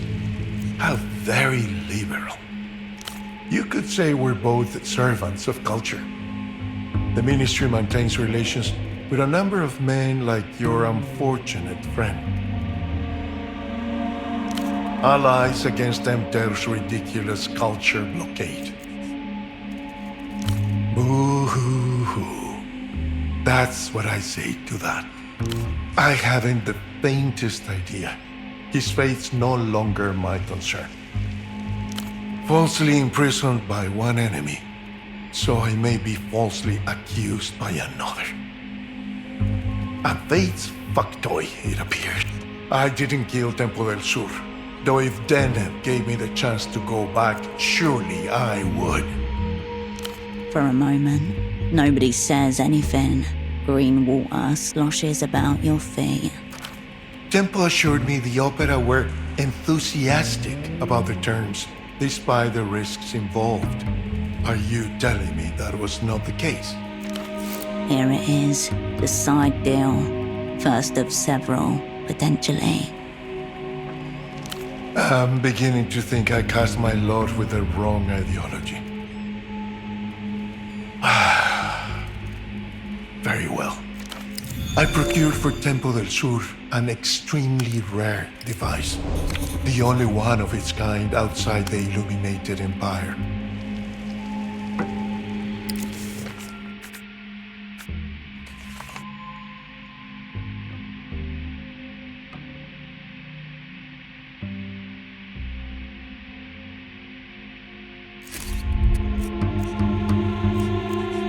Of course she did. I smuggled it out of the Empire in my own diplomatic bag. Our friend was very insistent on this point. His end first. The girl Yana is withholding sacred Lusian artifacts from you. This cannot stand. But tell me, if Tempo is no more, what has become of this extremely rare device?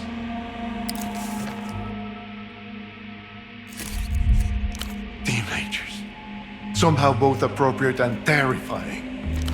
Not that it's any concern of mine just now, but I would not leave such a thing unaccounted for. That is what he called it, yes. I told him not to repeat it. It's a prototype for a new bootlegging device. I would tell you all about it, but really it's best to see for yourself. Not that many, only the big ones. It's not easy to leave the Illuminated Empire. Tempo promised he would call in certain favors. Alas, only one of us got what we bargained for. Please, my socks are so true. The buttons of my feet look like wrinkled tissue. I'd like to be out of here before my toes start to blacken. Let's not keep your masters waiting. The Illuminated Empire isn't big on forgiveness. We're more about the violent reordering of reality. Different value systems. There's a ritual in motion, Herschel. One I suspect you've got an important part to play in. Soon there will... Wait! The phone line hisses and goes silent. The line remains connected, but there's no response. Apologies. I had to attend to a personal matter. A large rat swimming along the floor of my cell. It's not so hard to drown them usually. This one was just very oily. Right, the reason you're here.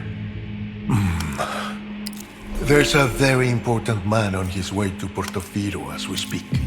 His name is Facundo Reyes.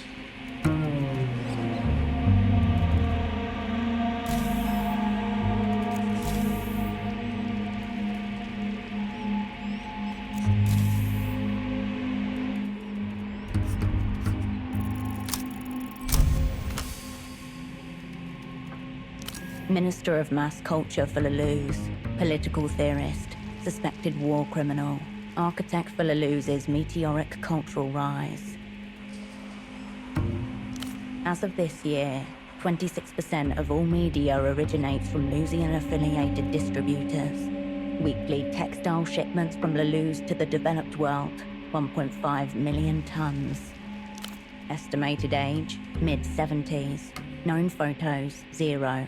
While his influence is immense, Reyes himself remains an unbroken cipher, despite repeated attempts to crack him.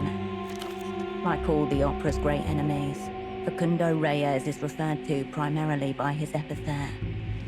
To his friends, he's still just Facundo.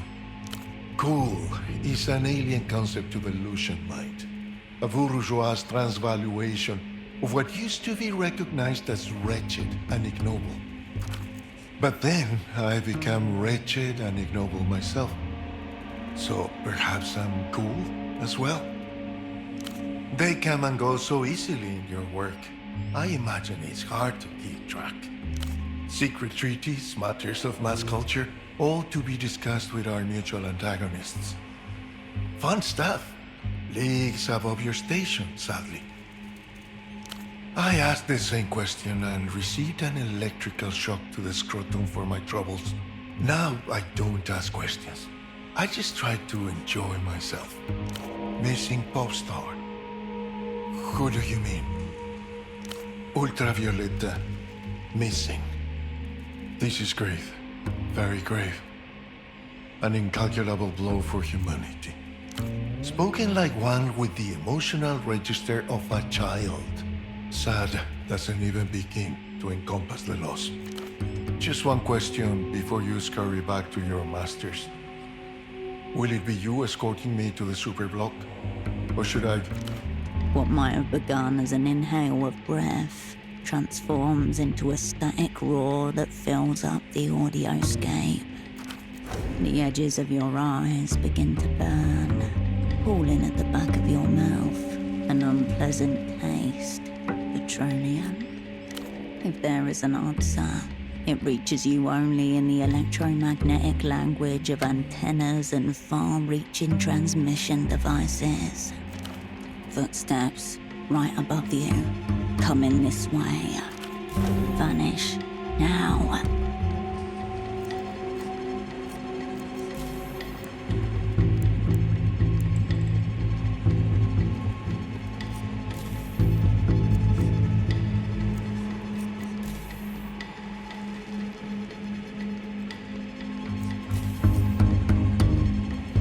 In the crimson dark of the room, it's hard to make out much of anything. You'll have to focus your efforts. Disused office equipment stacked in a clumsy pile, along with various packing crates. Plastic and cardboard, slowly soaking up the floodwater. It would be a struggle to dive in and cover yourself back up in such a way that you can't be seen. But possibly. The far corner of the room contains nothing but sodden-in boxes of paper files. There is not enough of a mass there to hide yourself fully.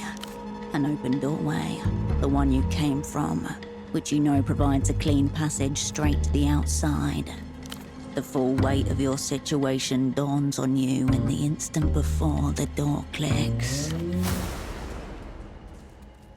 In the open doorway stands the sub-editor.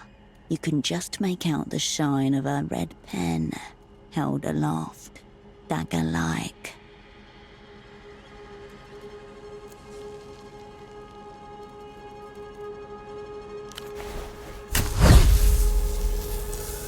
Cold liquid snatches at your steps like wet hands as you run towards your only hope at escape. A crackle on the water surface. Then something seizes your ankles, then your whole body, as the world blackens.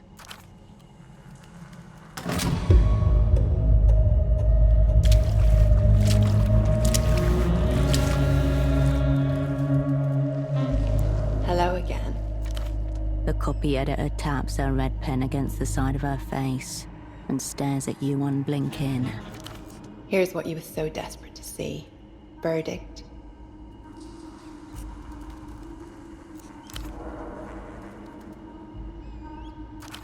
Let me try something. Does this feel good? She runs her thumb over the pen, teasing its mechanical tip.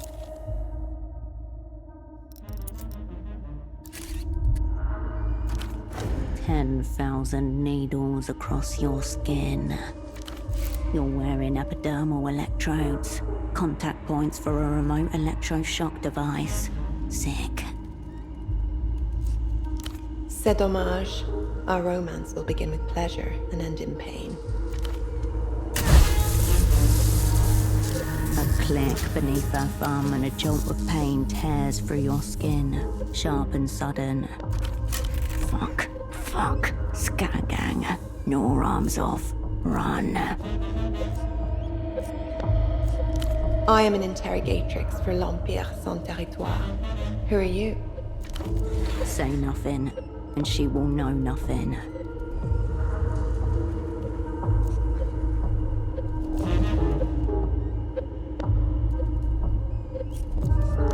Don't put me to the test.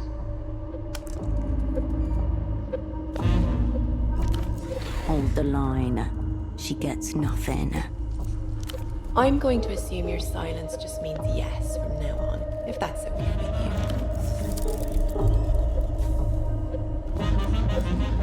you. Understood.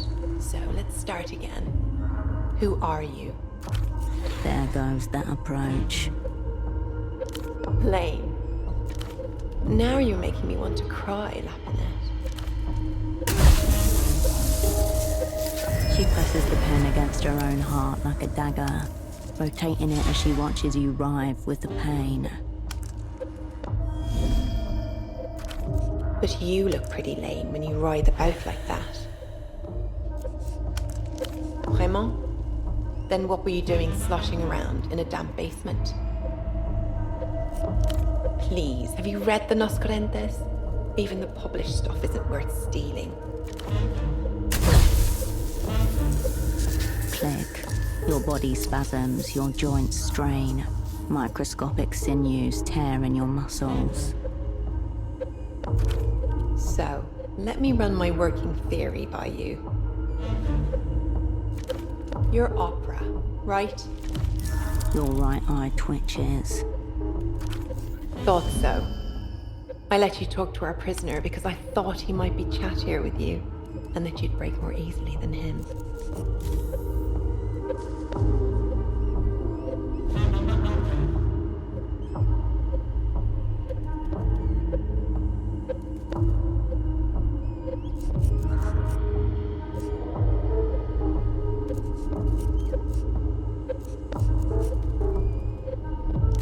Fine. I'll give you one question. What would you like to know? The door cracked open. Pull a seam of worthwhile information through. Do not waste this opportunity on some personal frivolity. Because we want to have a strong hand, of course. Secret treaties require secret cards. Good. She's confirmed what the prisoner told you. These secret treaties are legitimate and close.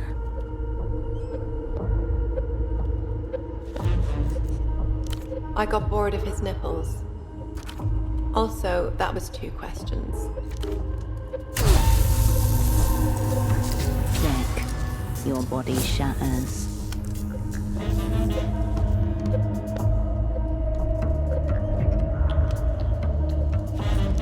Your interrogator doesn't even notice. She's staring at your face, gently biting the thick end of her red pen. You sink back in the chair and widen your thighs, taking up more space, cutting loose. Captivating.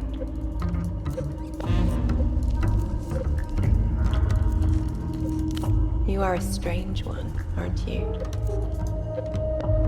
You're as much a poet as I am. Slanderous. One more question on that.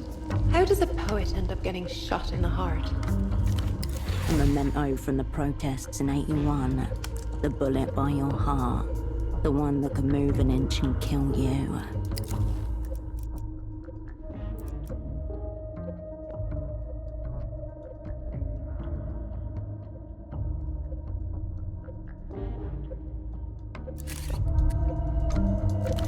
Gunshot victim D. Long-range penetration. Anterior left chest entry wound with surrounding burning stain. No exit. Extraction impossible without death. She was scouring your body while you were out.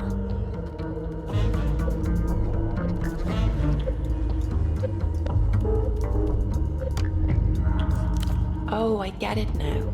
Kind of like this.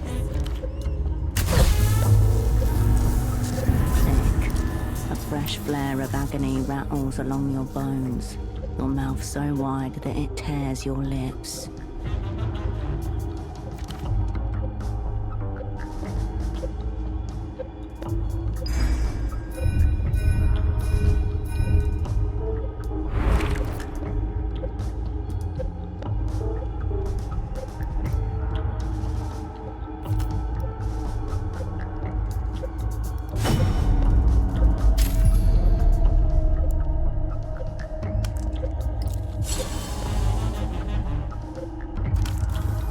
are you?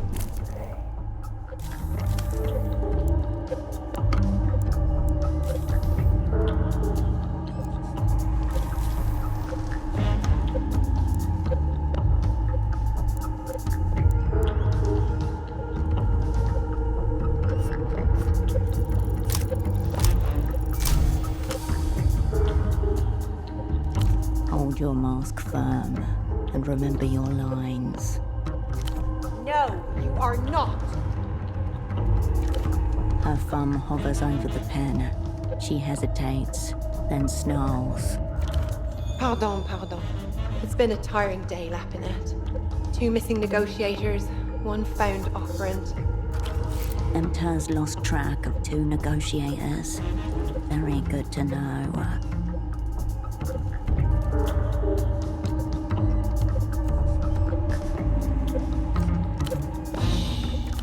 She stares at you, lips parted, eyes alight, her thumb roving gently over the pen. You are a communist spy. What is your name?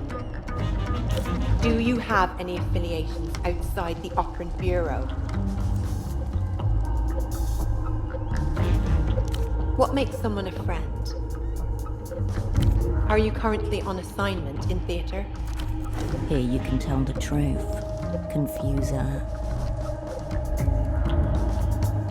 She frowns, taken aback. Interesting. You weren't lying there, were you, Lapinette? That doesn't seem to be going very well for you. That face under your mask, is that your true face?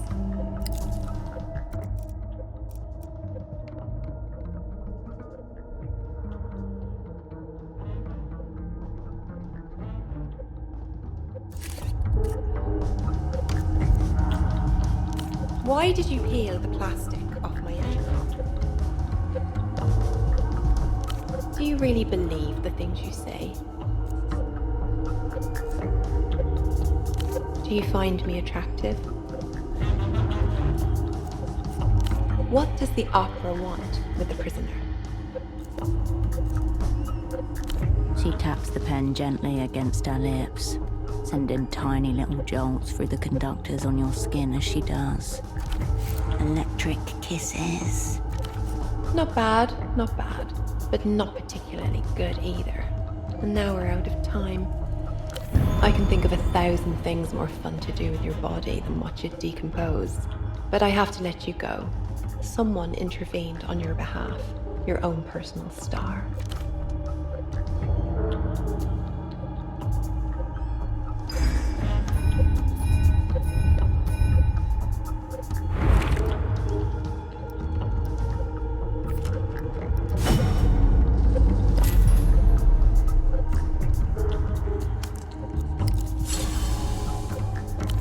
Chose qui existe en dehors de l'Empire est une chose sans valeur. Goodbye, Herschel.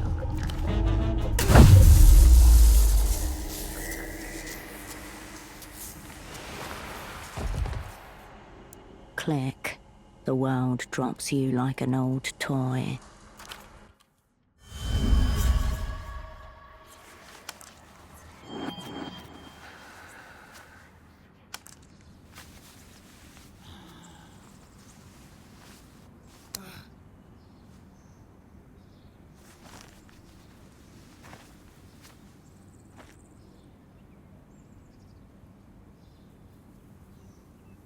You wake to blurry vision, thudding ears and a dull ache in your lower spine.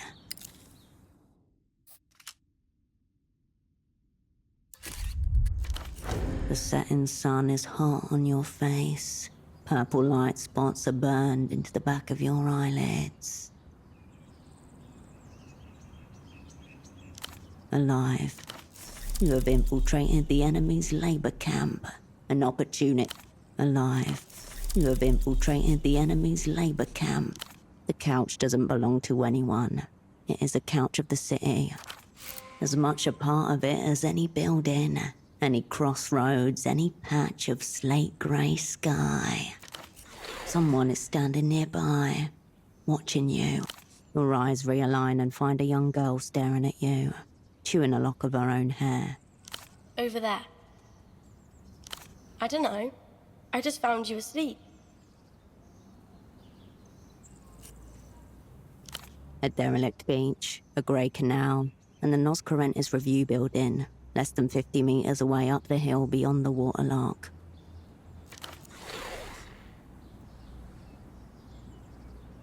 You didn't move at all. Someone else did it. Lifted you up and dumped you here. I was with my dad, but he had to go grown-up fishing. He said I could take the tram home all by myself. It will be dark soon. Can you help me with something? I need to get this knot undone. The girl holds out a small hook tangled in fishing line. You take the hook and its clot of near-invisible wire. Double, lost in theatre, status captured, interrogated, loyalties non-existent, conclusion, failure, brackets inevitable. A child is asking for your help. Focus. Mantis shrimp, but they move pretty fast. It's a haphazard tangle of wire, formed on the universe's whim. Still, it conjures up an uncomfortable feeling in you. Your wrists burn, the skin chafed, your shoulders ache from the pull. You pick at the wire, your fingernails slipping off the fine thread. Here and there, you make progress. Tougher than it looks. That's why you're here again, isn't it? To show 'em all. Are you okay? Did something happen to you?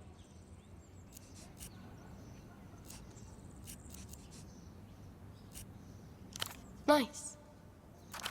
But you seem so... You tug on the last loop of thread. I don't know. Very... She knows the feeling, but not the word. Cool. Thanks so much. Oh, yeah. The man told me to give this to you. She holds out a clot of folded paper. The man with no heart. Houseman, the null persona. Yeah. Is he your dad? Oh, okay. Adult stuff. It appears to be an origami rendering of some kind. An anatomically correct human heart. Contoured, dynamic, expressive. A shining example of the form. Or at least it would be, if it hadn't been subjected to the inside of a 10-year-old's pocket. Easier, yes, but less fulfilling. The flattened paper reveals a handwritten message within the shape.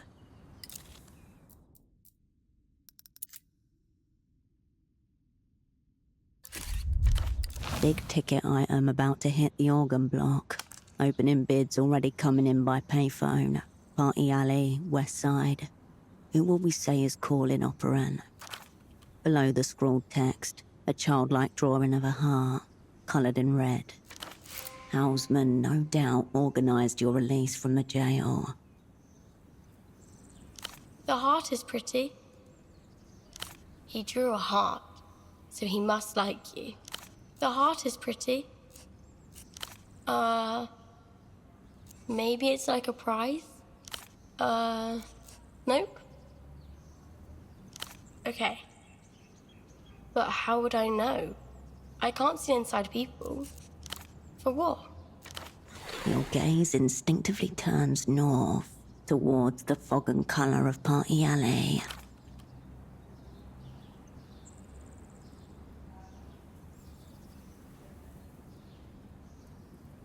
This marked payphone then. It seems someone will be waiting for you on the other end.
The intercom the indicator, a thin whip of static, and no response. More void noise. You might as well be trying to make contact with a distant solar system. A thin whip, more. The revealed.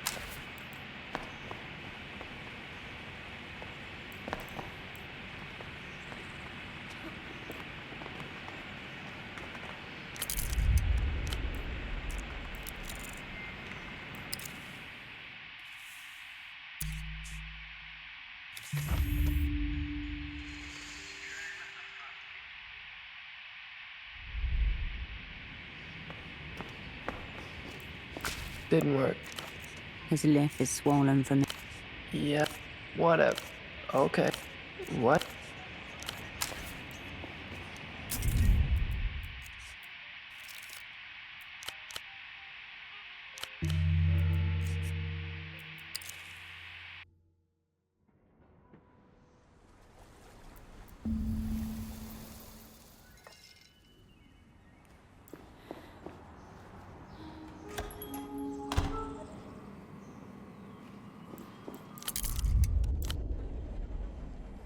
Back for the gruesome finale.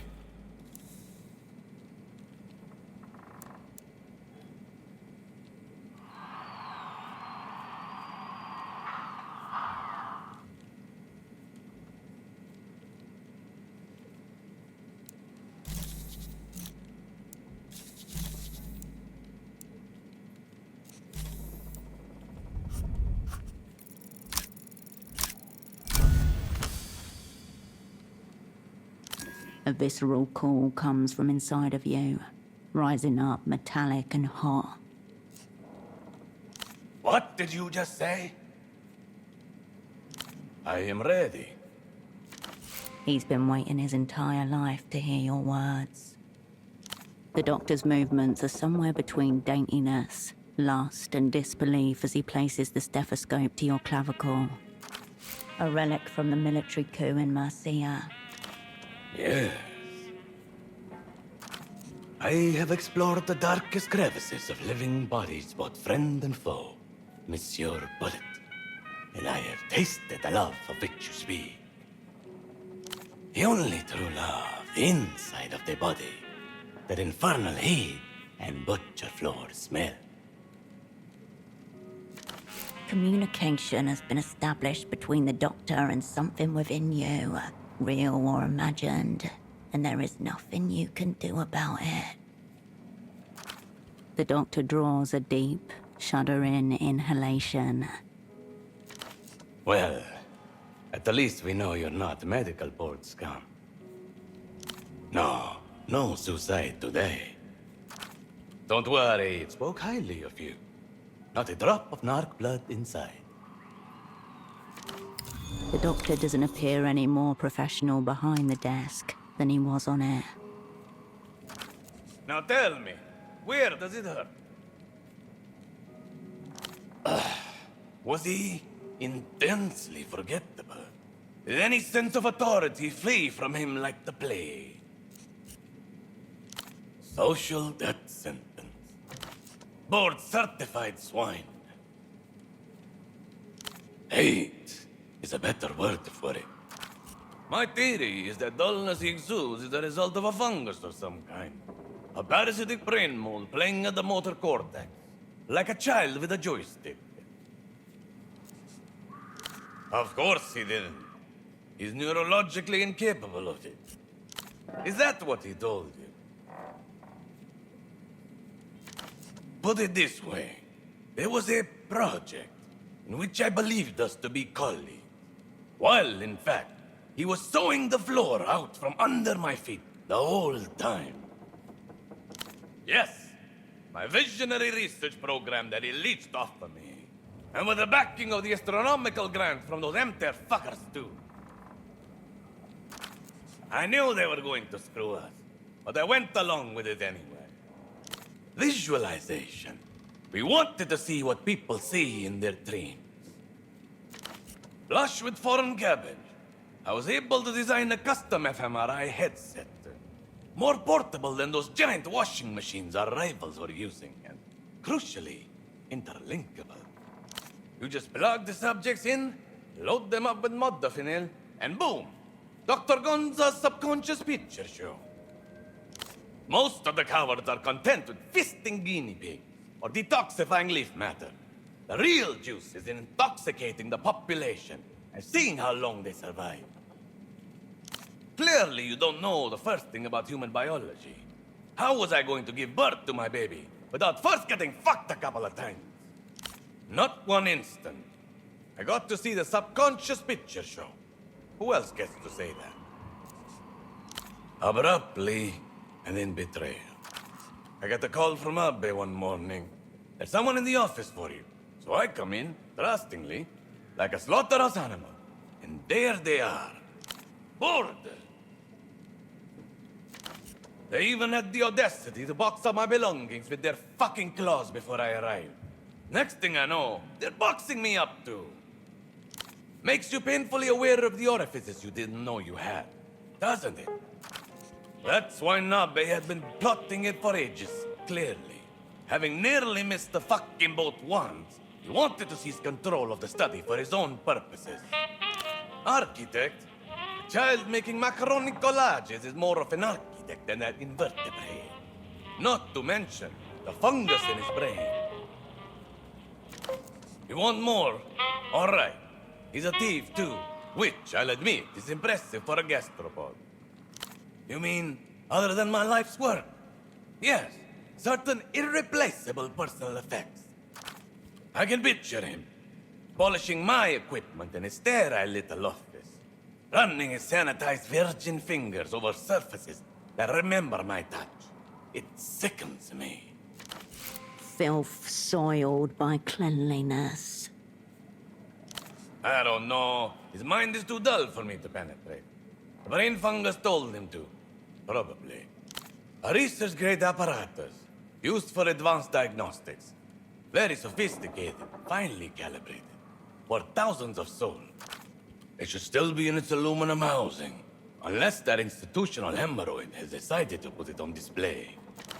The implication is that you'll know it when you see it. Extremely ominous. And give him the satisfaction of knowing he has something on me? Absolutely not. Besides, I don't trust myself not to murder him if I come within choking distance. Wait, not murder. That's for humans. You get the gist. You love drugs, right? Your brain is constantly churning out natural neurochemicals. It's basically made of drugs. You're sharp. Too sharp. Signs of a mind in need of recreational chemicals. Since you're allowed on the slug's premises, how about taking a peek, eh? Grab my things on the way out of there. I'll open my store in return. All the drugs you could want. Pharmaceutical bonanza. 2 words. Lab grade. Yes, enough. What did the swine do? Yes, enough. He's dead. Forget about him. Who's the unfortunate? Let me tell you something about colleagues, sister. By and large, the most vile species of sniveling, rule-following, authority-sucking vermin ever to stain this earth. Second, perhaps only to medical board inspectors. You don't have conclusive proof he was not like that, at any rate. You want my advice? Roll him up, toss him out in some hazardous waste bags before he starts smelling. All right. Walk me through. Gut diagnosis screams ketamine binge, but I'm keeping an open mind. Any signs of injury, self-inflicted or otherwise? Good stuff. Anything else? Sounds like the problem's in here. Maybe akinetic mutism. See, nobody turns to a dish rag on a whim. Unless he's stroked out, there'll be a precipitating incident. Drugs, toxins, choking maybe. If he knows how to party. Found any needles around? Belt? Maybe a weapon? Music? Ultravioletta! Well, there it is. Mystery condition solved. I didn't fucking consent to the knowledge now, did I? It's forced down your throat as soon as you step outside. This is a clear-cut case of LAS, libidinal atrophy shutdown syndrome. Affects terminal virgins, unlaid husbands, and men exposed to overly uterine music. Tea drinkers, too.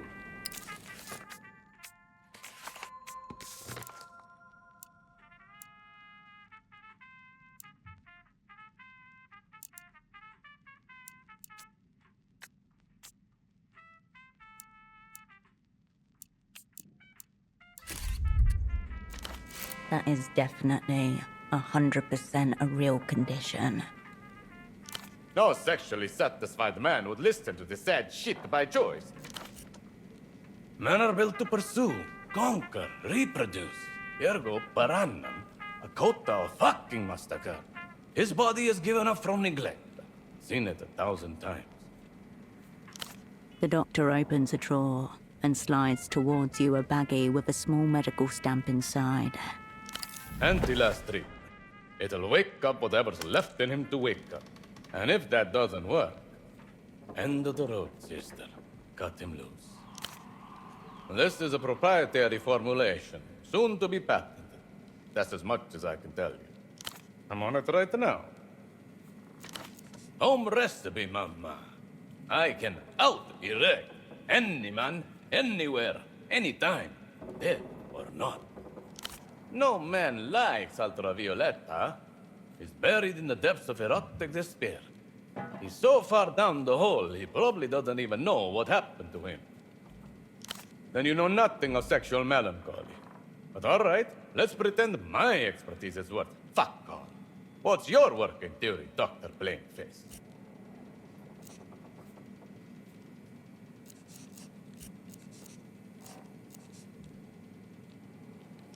Lady, if anyone did, it's probably you, with your refusal to fuck him. Really? All I'm hearing is that you don't have a fucking clue what happened, or how to help.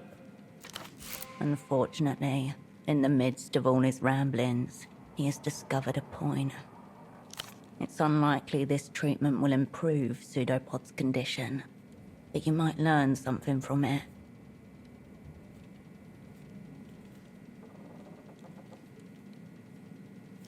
Of course I really think it. I prescribed it. Easy delivery. Just let it dissolve on his tongue.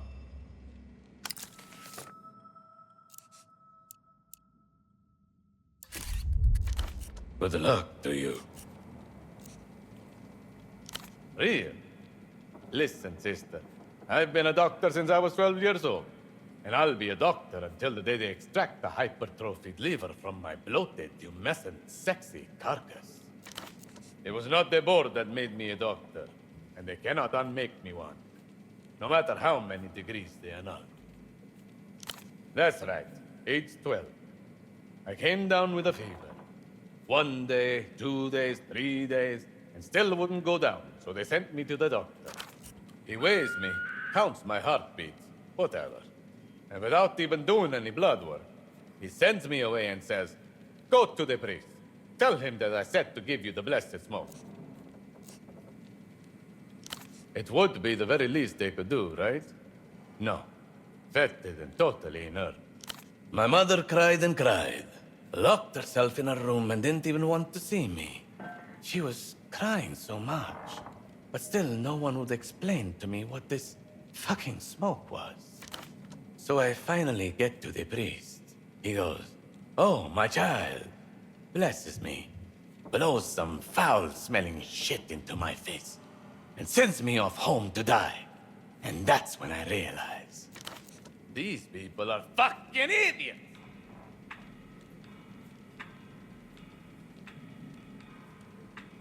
damn right I didn't die.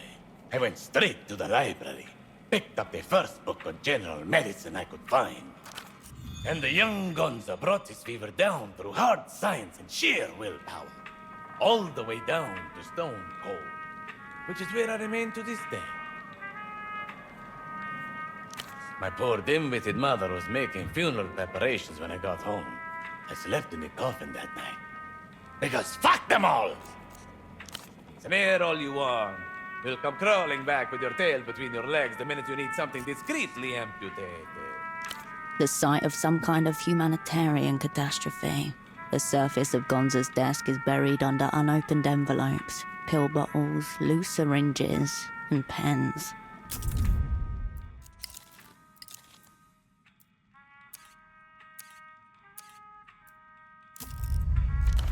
Atop the pile sits a child's drawing of a two-headed horse and a crumpled note with a few scrawled phone numbers. The doctor's twitching, though watchful eye inspects you as you scan his mess. Not my kid, before you get ideas. I locked down my own plumbing at 12. Cauterized and triple-tied vast deference. No one's trapping Gonza. Some junkie spawn handed that abomination to me after I treated his mom. Zero talent. No, it's manipulative.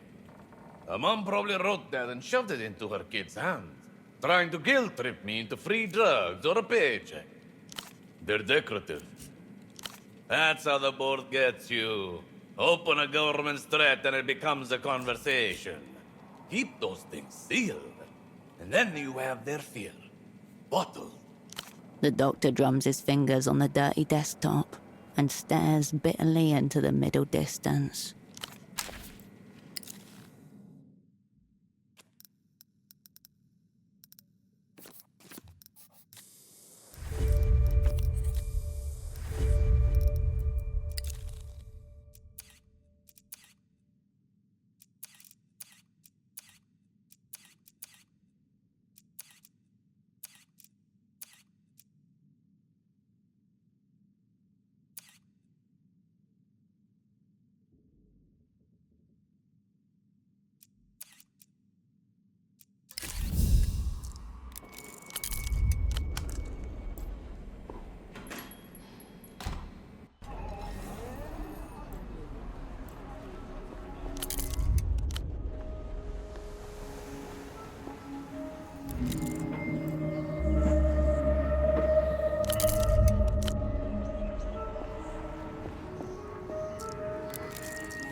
There is no response, just the sound of your own breath against cool plastic. Looks like you missed your tram. But at least you didn't get yourself zeroed out. So thank you for that. Just a casual phone call between old friends. We've got a lot to catch up about. You really went off script back there. We're lucky an old associate reached out and filled us in. Today, zero soul down.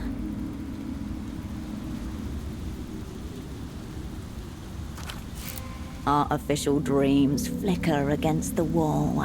Fleeting promises of what could be yours for the price of a few soul. We're only as good as our sources, even when those sources don't technically exist. You know, I've heard in the developed world they have semioticians who insert secret meta-messages into advertisements. Summer, get out of...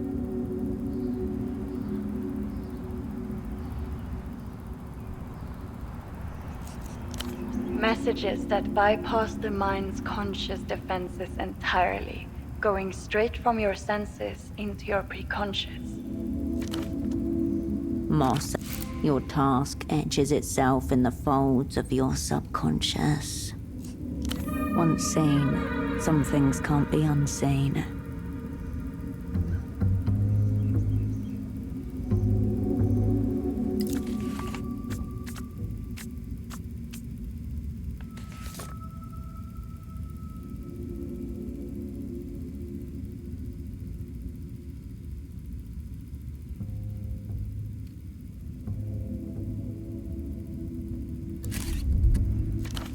A bird passes across the beam of the projector, casting a lunatic shadow as it goes. No, not a simulation. A prologue. You said you wanted a chance. Now you've got one.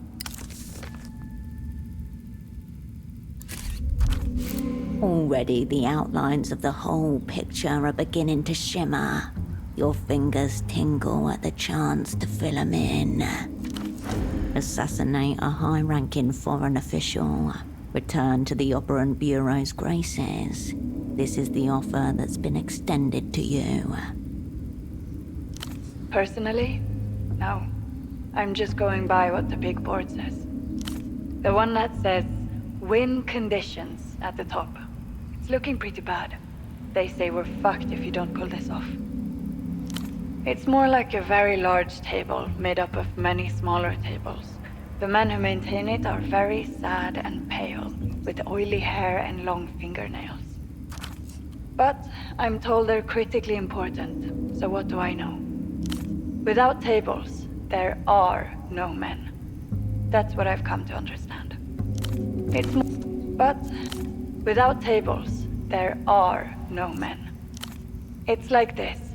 This L-pop stuff is worth tens of billions, even when it's banned in most of the world. The Lucian cultural victory depends on it. By contrast, the international market for prolet folk consists of 5 geriatric scenesters on a commute outside Capablanco. Meanwhile, the threat of Reunion keeps Emter's money and clients tied up all along the borders of the old Lucian Empire. Removing that would be a major boon to their stability victory condition. Your controller sighs.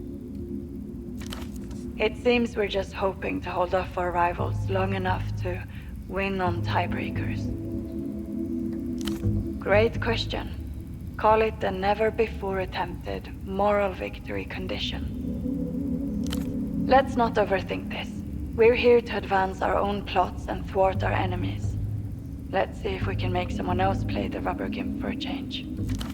Let's talk about what you need now. A plan, a tool, some friends. You recently made a new acquaintance, did you not? An older foreign gentleman. Dante, the old prisoner. He seems like a highly knowledgeable individual. I'm sure he could help you find a suitable time and place for your purposes. Is that so? I didn't realize you two were still in touch. Well, the Manuspati has given us a very interesting board state. Well done. If there's a deal to be struck, your old friend will be the one to approve it. How wonderfully convenient. Because you haven't yet felt out your trading partner, we're talking about the linchpin of the developed world. They will deal. Isn't it? I thought we'd resolve the contradiction by using one enemy to slash the throat of another. Talk to Esty. Find out what your new acquaintance is worth to them. Give them the moon if they ask for it. You already know she keeps an apartment in the housing campaign. You need only find which one. It sounds so fun and easy when you say it like that. Of course, in reality, it will be very, very hard. I was thinking something discreet, portable, quiet. A pistol with suppressor, either built-in or attachable. Ha. Sadly, we haven't got the time nor the connections to arrange a proper import. This one's going to have to be procure in theater. Opera speak for your problem. I told them we should have stuffed something in the fax machine. Alas, my request was deemed extravagant. I think a quiet purchase is best. Less paperwork. How you arrange that is up to you.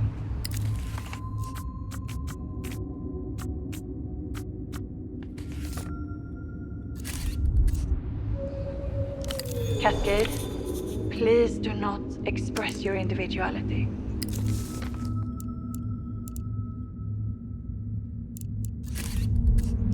You didn't think you were going to do this alone, did you? The photograph feels warm in your pocket all of a sudden. You won't know until you've asked. Besides, you don't need a network. What you need is a squad. Squad, from square, a formation that can defend itself in 4 directions. The knight errant, to assemble and guide the rest. The cupbearer, to stand by you absolutely. The astronomist, to reflect things in a different light. The fool, for a reason known only to one. No question. You and he always got along.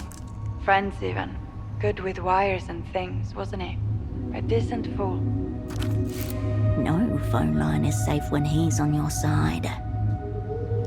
That's a great shame. I'll make sure he gets his unmarked star. Much like your old friend himself.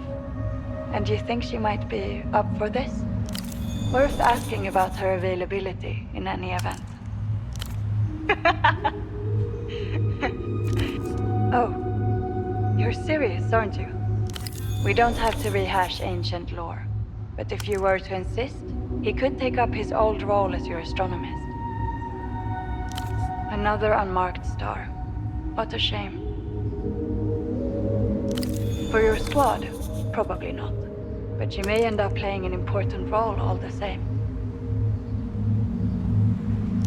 Yes, she probably would take any role you offered her. Her, I actually have a note on here in my files. Seems her father set up a clinic on a houseboat somewhere in Kisak. Maybe worth paying him a visit. A houseboat doctor. Could it be Dr. Hugo? Perhaps he's changed his name. Right. The stress of the job seems to have left your double somewhat... impressionable. Inert. I would probably count him out for this assignment. I'll be there for you as well. You can reach me from any payphone if you need help in theater. For anything extra sensitive, you can call me from the phone in your apartment. Take heart, my friend. We're at the end of history. Everything that can go wrong already has. Now get some rest. Don't fall for false advertising. A click.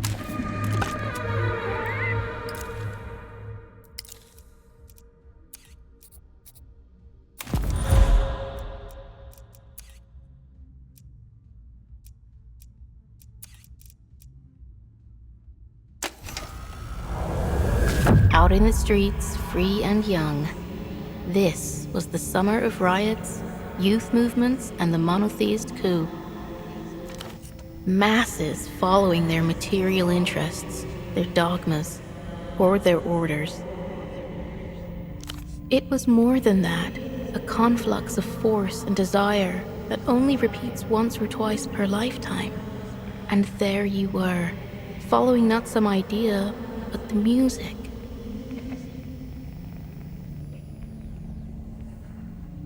An open-air gig on Landau's Grand Boulevard, in the shadow of the Founding Fathers' monument, headlined by young, greasy demigods who called themselves the Whole Sick Crew. The last gasp of heroic rock. They never lied and never sold out. The image and the reality were one. Something that can never be said about you. Memory doesn't work like that. Crack of rifle fire in the summer humidity. Soldiers on the roof. Monotheist agents in the crowds. Dozens killed. Shot by the security forces or trampled by their own panicking friends. You meant to, but the 10mm bullet caught you first. Fate screaming your name from 200 meters. The surgeon didn't expect you to survive. Metal was too near the heart. He'd have to crack you open like a pistachio. You make compromises in order to live. That's just one of them. So what will it be, Hirsch? Do you still feel the music? The conviction that led you to that scar by your heart? Another instrument in your symphony.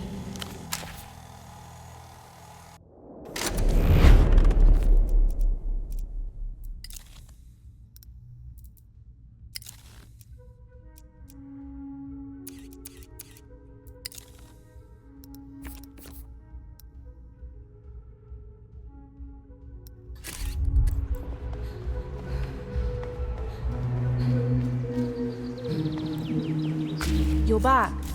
And you... Sure.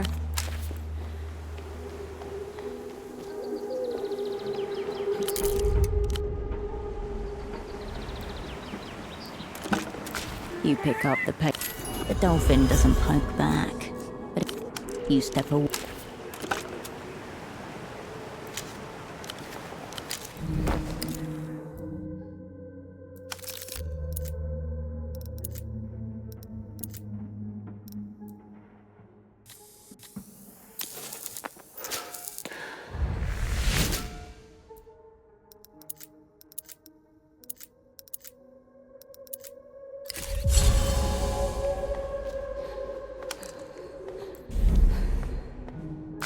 The stool remains as you turn away.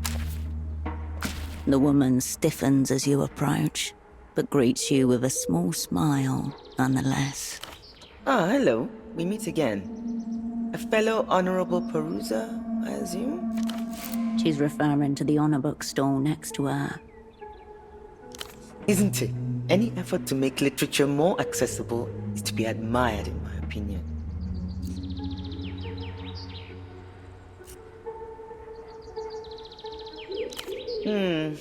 I have to say, I'm not so keen on that idea.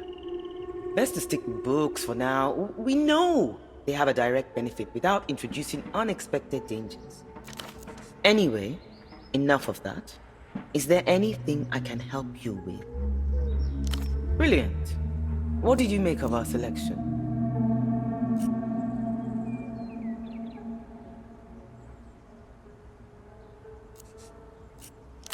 The review's not for everyone. We always knew that.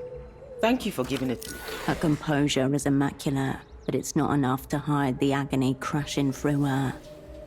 I knew there was something happening down there, but I admit, I'm a coward and a shill. I chose to look away so long as the review was kept in operation. Then it is worse than I feared. She looks like she could be sick. Gosh, she always seems so naive. I believe you, don't worry. But... Oh, are you alright? Do you need a doctor?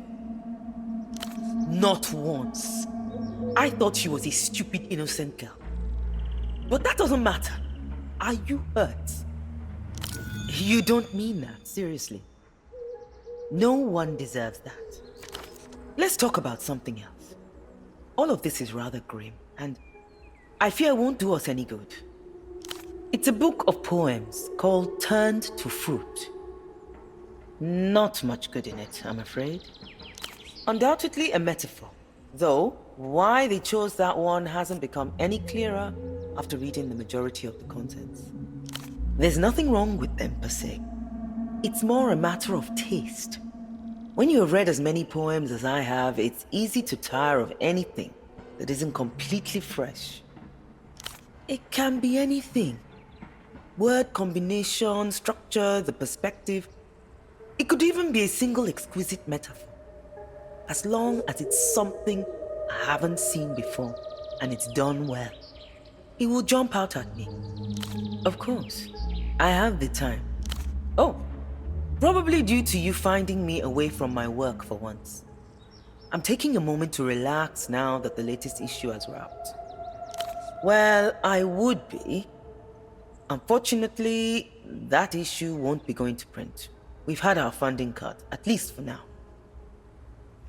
I'm trying to hold myself together, but yes, it has been quite a blow. I'll pull through. Whether the magazine will or not is a different matter. I was told that security needed tightening. That was all. Then they kicked me out. No doubt due to the security breach you enacted. An unfortunate knock-on effect. That'll be me. I'm a keen cryptographer. Sometimes, after a long session, I dream in code. It's not unnatural for one so dedicated to wordcraft. Cryptograms and poetry are, after all, alike in how they encrypt meaning in careful arrangements of letters. As with anything, it's a matter of practice. Sorry, with the review on hold, I'm struggling to find as much enthusiasm for the hobby. Lacking an audience, As with any... Quite. They are, aren't they? You've been taken in by them. They are. Goodbye.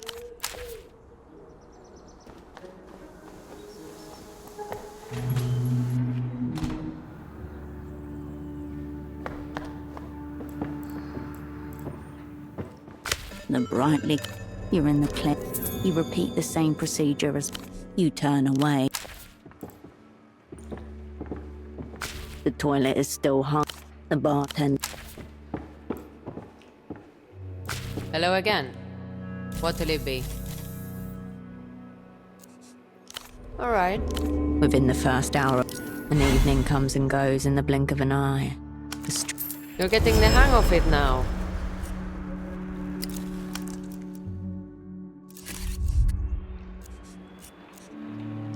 She eyes you skeptically. See you.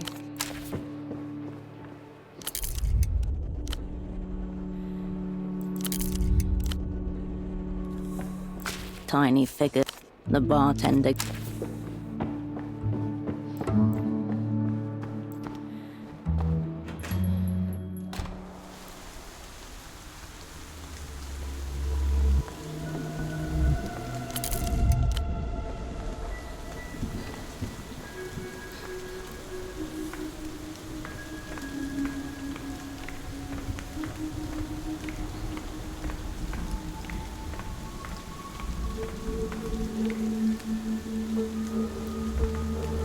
You step up to the terminal again.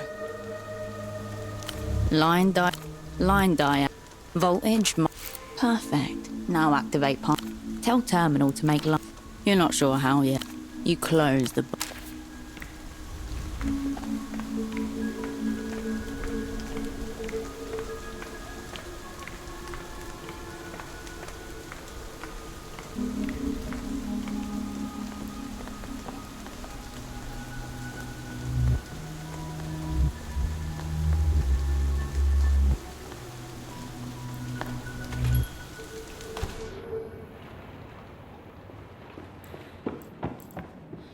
You return to the workbench.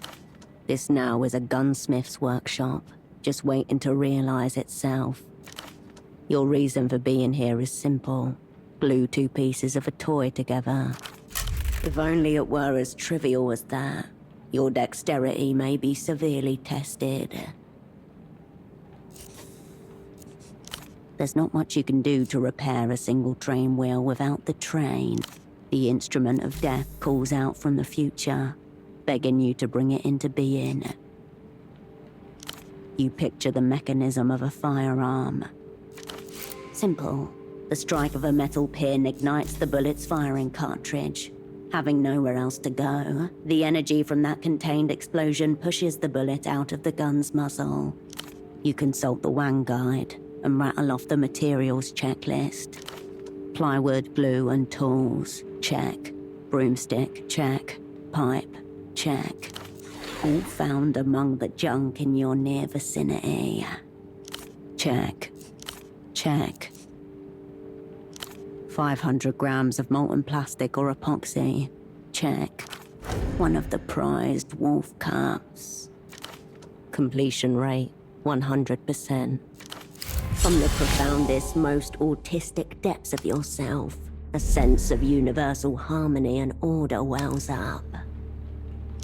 A prophet of assembly in her domain.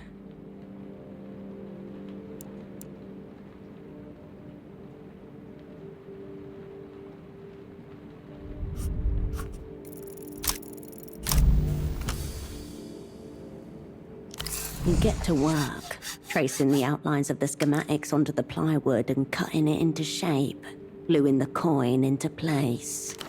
Which luxury article do you wish to uncreate?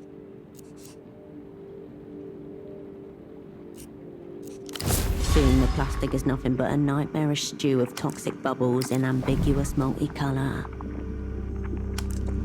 Retinas, gums, nostrils. Everything burns like the sky over a refinery as you gaze inside. Unmade back into synthetic polymer, the primordial soup from which a race of anti-life forms might emerge. That orifice-riddled aberration couldn't hold a liquid in your wildest dreams. You pour it in anyway, and watch the vile liquid harden into wild, fluid shapes.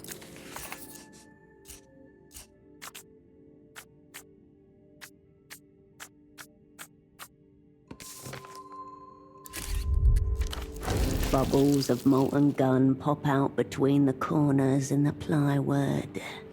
That's not a weapon. It's not even an abstract sculpture. What you have created is an elaborate piece of trash. Your dreams of death. You approach your double's bedside. His breathing does not change.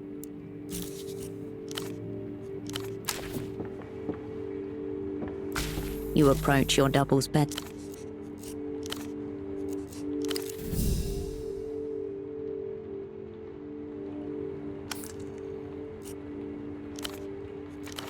His chest keeps rising and falling and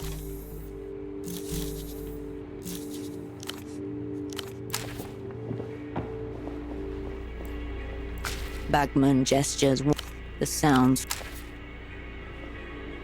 Operant. Oh? Are you considering decorating? I told Pseudopod to use tape and not tacks if he needed to hang something. But of course, as paying tenants, you are technically allowed to personalize the space however you'd like. Though within reason is implied. He doesn't seem to have gotten around to it. I thought, well, he seemed a little homesick. I thought it might help. He died alone, in an unfamiliar room with nothing to remind him of who he was, or where he came from. Or perhaps a nice throw pillow, or a framed picture. Something pastoral? Well, regardless, I know Pseudopod wasn't able to pass along the word, so I just wanted to let you know. If you do have any questions, let me know. Apologies, Operant. That's a bit beyond my remit. If you're short on funds, you should speak with your controller directly. Your special asset says nothing in reply. She simply gives you a look. If that's what you're after, I believe Enter has a new loan scheme. Yes. I'll be... A single sheet of paper lies in the tray. At the top of the page is a header next to a grayscale logo you can't make out. Portaferro Cosmonautics and Space Exploration, Payload and Ballistics. Silo 1, Sublevel 4, Pete Ultract Portaferro. Cascade, Possess Information, Critical. Go all the way down. Miho.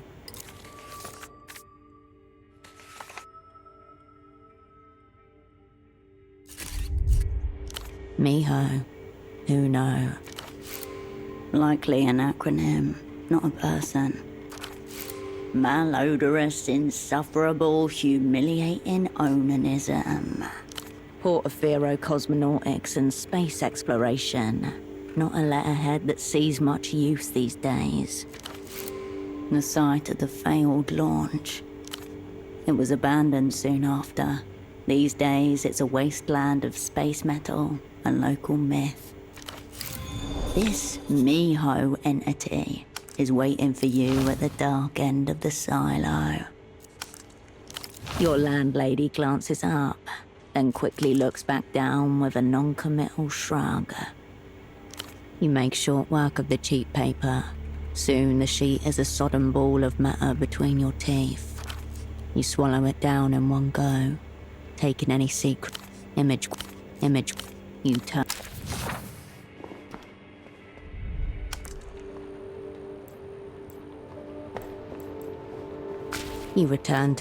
You turn away from.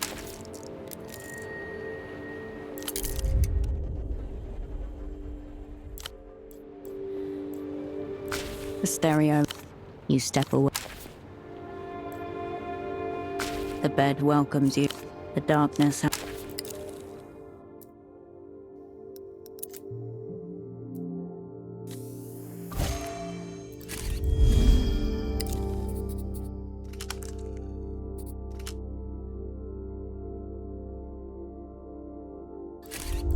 The bed welcomes.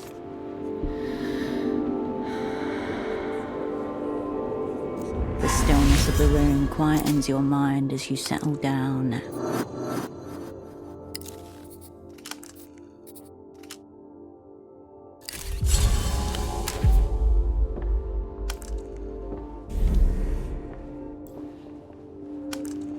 You return to the... You turn away from...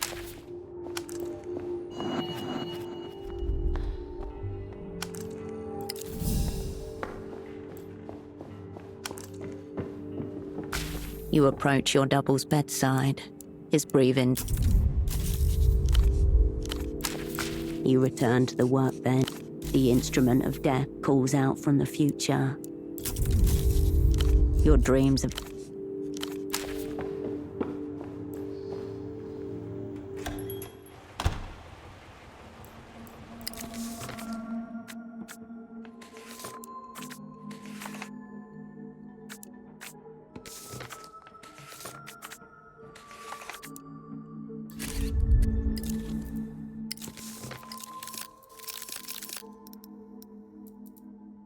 The Wang guy, are you asked? Laura by it goes on. You leave the ideological content as dotted line, mathematic, two objects. The spirit of Wang, building it.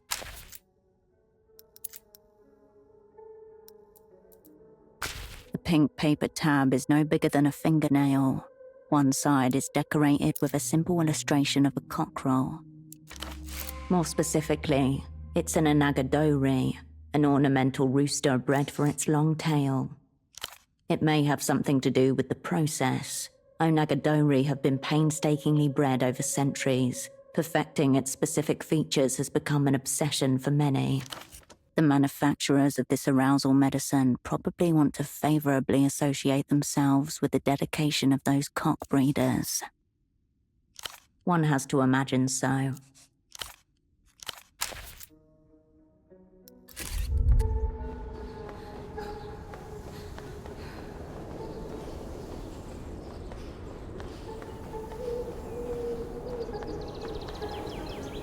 Cobblestones awash in early morning lights. Vespa. Surprise backup. Good. Crime scene's here. Failure to serve before 9. 6 more minutes. Then I say we go in and ask questions. If you insist. But I am here for work. Ugly pelota game last night. Couple stabbings. Work justifies presence. Any liquor is incidental. One of the regulars will talk. Why are you out and about? 6 hours in the back of a tuk-tuk, watching a bordello's comings and goings, cupping smokes to hide the glow. The boy working the door forced smiles through smeared lipstick. 12, you figured? Maybe younger. That seals it. I'm taking you in. For your own good. The doors open. You and Vespa walk in with shared purpose.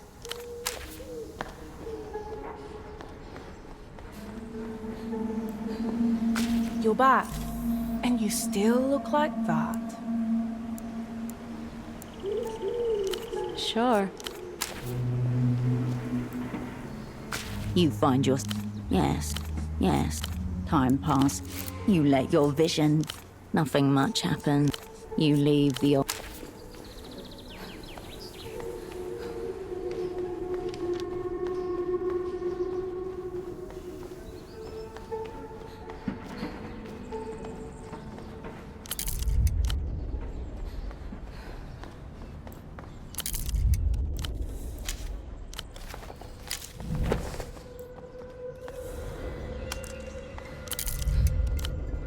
With awkward reverence, you turn away.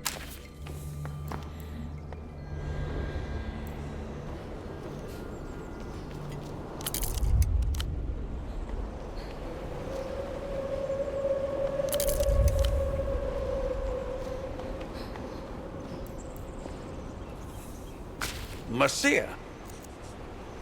He nods, gruff. The pilot. Tell you what, man. You know what he means, but you can't help.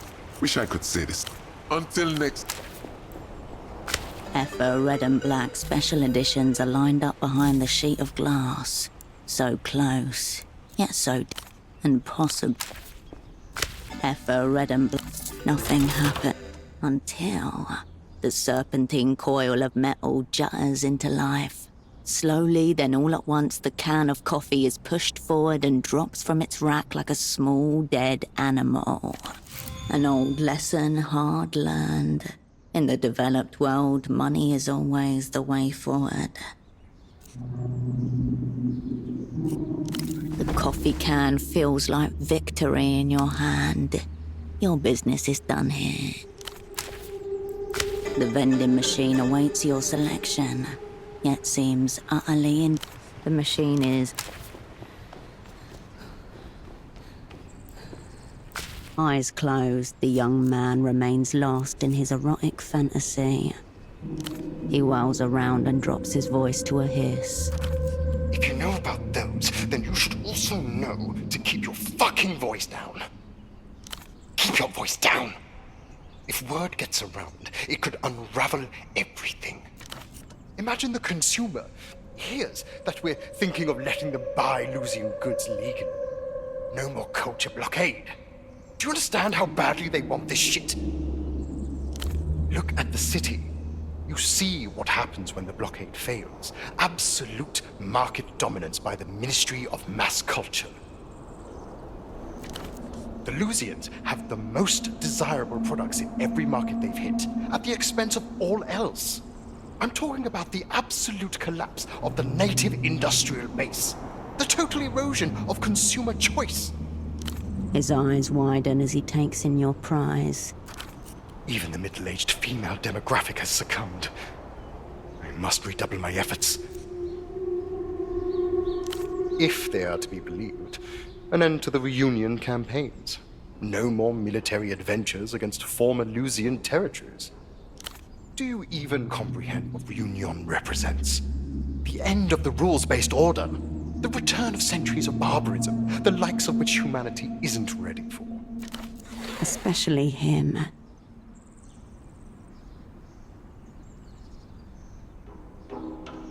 Exactly! And if international investors don't feel safe, how can we possibly guarantee market liquidity? La Tour Volga, the whole post-historical framework, it's teetering. Am I the only one who feels it? Hold me. Nothing. Only the gap. Which is also nothing. Enough questions. Shh. Shh. Shh. Warm spittle flecks your bare cheek. A little bit gets in your eye. If they are to be believed, who knows? Do you even comprehend? Especially him. You think this is funny? You think you'll...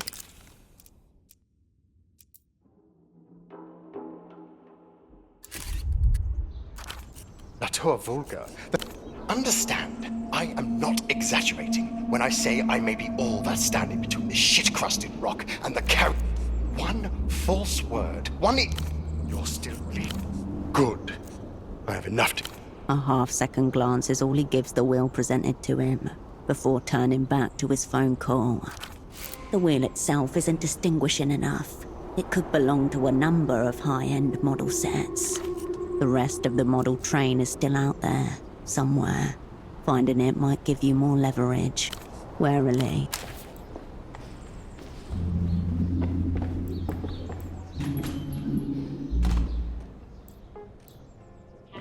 You return. Just stop. The one personal touch. No baby pictures, no first day of school, no birthdays, no holidays. No sign that he has a daughter at all. Rendered a non-person for her betrayal.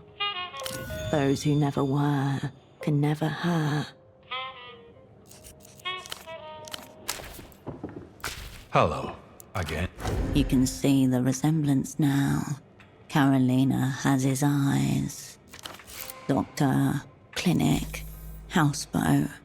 This is Kindred's father, Dr. Hugo Arbe. The man parts his lips in measured surprise, then the smile returns. She hasn't inconvenienced you in any way, I hope. I'm sorry. This is just... How did you say you knew my daughter? Oh, I suppose I never saw you around. Different hair? Okay. Maybe that's all it was. The last we spoke, she was living in the old cinema, Cosmos, with her boyfriend. Nothing strange going on, mind. He owns the place. His name's Septimus. I'm sure he's an upstanding gentleman. He comes from a political family, you know. Important people. He hates him. It's a father's place to be ready, is it not? I'm sure she's doing okay. I believe they are running a distribution business together. I don't know any details. Something to do with the media. So there's nothing strange about it. Media, distribution. Perhaps there's a sexy techno angle to this. I don't know. She was always so passionate and driven, but also impressionable. I think she fell in with the wrong crowd at the university. There was something sickly about her. Now that you mention it, she became nervous, cagey, withdrawn. But to be honest, we've barely spoken at all for the last few years. Not since the crew dissolved and you left Portofino. Yes, something like that. Check on her. Yes, you do that. Fear and relief. Together. Cinema Cosmos is just north of the roundabout, by the Aerotram stop.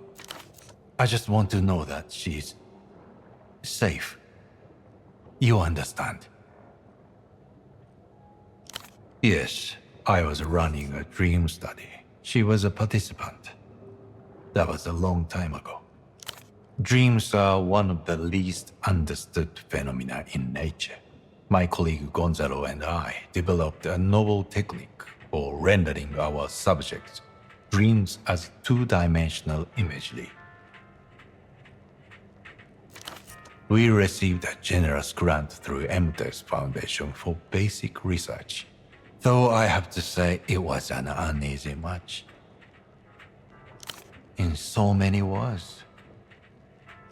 I came to understand our benefactors saw our work as a form of market research, not exactly what I got into the work for.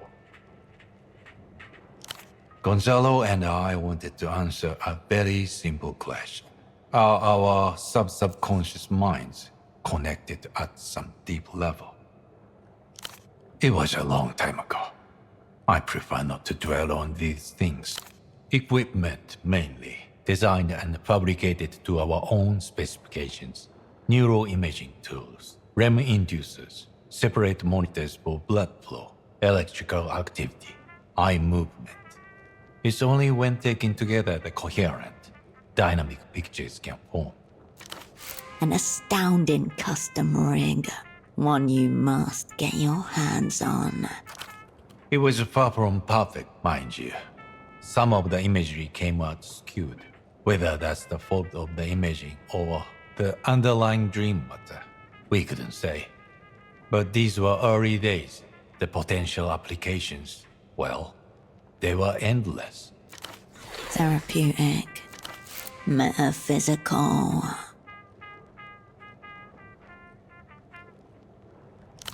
Don't misunderstand. The point of our work was to help people, not control them. It was all technically empty property. The machinery, the data, they took it all. We were only left with one unit, barely functional. Not even with the cost to move, they said. And then, someone stole that too. You have a strong suspicion you know who. I imagine they stripped it for components. A machine that could appear behind the veil of consciousness. A machine of magnificent subtlety. And someone stole it for scrap. To buy drugs. Or whatever else. He nods as a way of acknowledging your sympathy. I suppose at least I don't have to walk through the night. Every night. Carolina started out as one of our participants. A volunteer, surprisingly. Simple, because until Gonzalo and I received our grant, she's never evinced the slightest interest in my work. I'm afraid the raw data were carefully anonymized. We couldn't match any individual participant to a particular set of subconscious imagery. This was by design. I'm a trained physician. Patient confidentiality is sacrosanct. A conversation, fogged mirror, 2 gin cocktails, a regular table. To be a spy like you, in theater, getting totally absorbed in a task greater than myself. And then she wasn't. And she did. When her turn as a participant concluded, she begged me to stay on. I thought, well, what harm? There was no real limit on our grant from Emter, and Gonzalo agreed. We needed an assistant of sorts. Yes, perhaps that was my dream. A dream that tastes like ashes on his tongue just now. She was responsible for organizing and cleaning the visualizations. A massive undertaking. Very labor-intensive. Immediately apparent in the copies she passed you. Annotated pertinent sections marked with color-coded flags. Carolina didn't appear at work one day. I went to the police, who had no information. I thought she must have been in some kind of accident. You must understand my fear as a father. I received a call from the hospital. Carolina was there, in intensive care, barely lucid, handcuffed to her bed. There were 2 carabineros accompanying her. They told me she was under arrest, to be charged with unlawfully aiding a foreign power, espionage statutes. The super broke, their spy service, the opera. Isn't that how they call it? I was in shock, borderline delirious. It took me some time before I realized what it meant. For his work, he means. Emter pulled their support. The study was shut down within days. All our data seized. I was investigated too, of course, along with Gonzalo. The official part dragged on for several years before they finally closed it. I suppose I thought. I don't know. When she came home, I said some things. Perhaps things I shouldn't have. You gain nothing by making this poor man repeat the words he's most regretted saying in his life. Thank you. You understand. Of course. She left after that. Then I opened this clinic and moved down here. To Kisak. And here he stayed.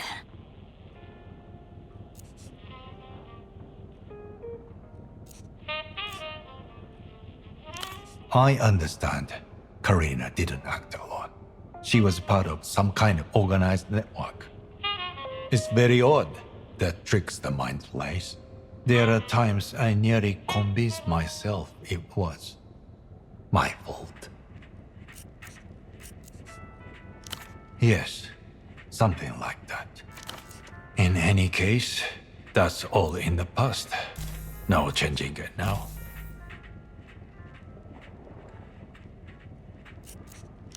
Yes. All right. Again? Yes? He gives you... Hmm?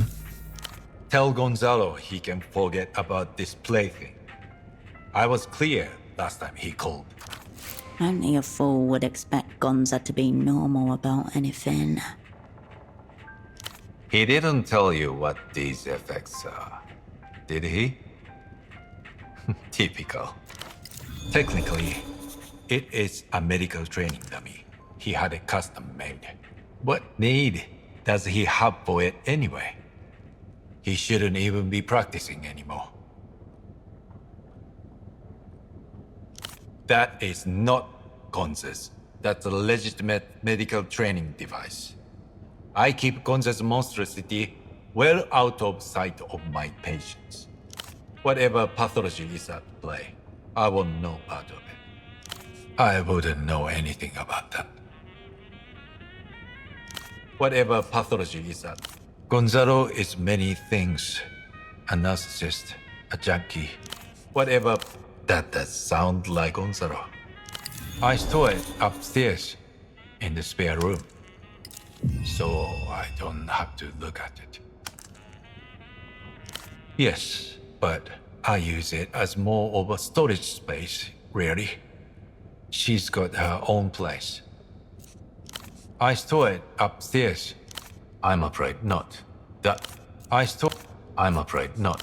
I've considered it. The sort of disposal feels worse somehow.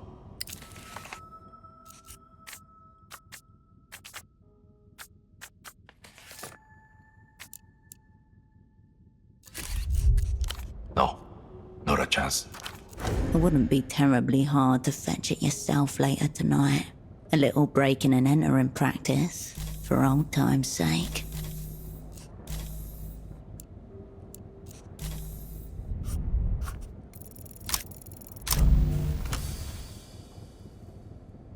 Doctors are all about giving out diagnoses. Time to meet him eye to eye. I can assure you, I am totally healthy. Denial. A sure sign that something is wrong. You've got to dig deeper. I'm not going to entertain this nonsense. Are we done here? Diagnosis. Detached from reality. Until... You return to... Just stop.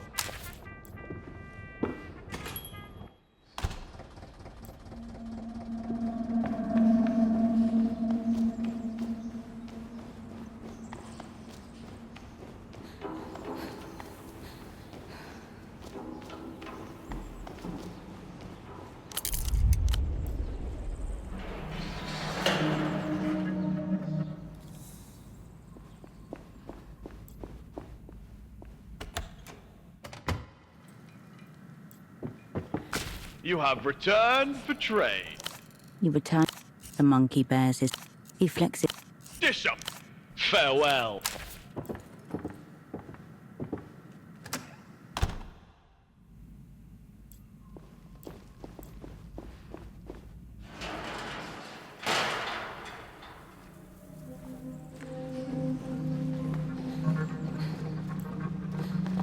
An assortment of cargo crates sits in waiting.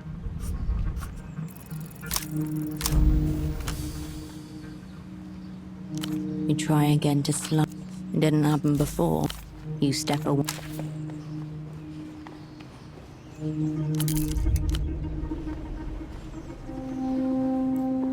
The smuggler inclines his head in silent recognition.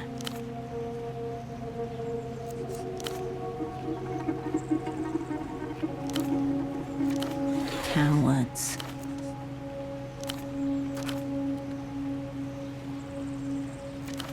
You see him, boots braced on a trembling deck. His vessel noses out past the breakwater into the Nos Correntes Sea. Behind, Portofino dissolves into a golden blur beneath a pale sky.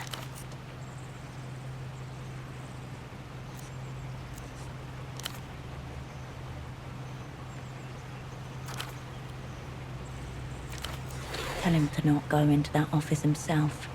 He shouldn't see.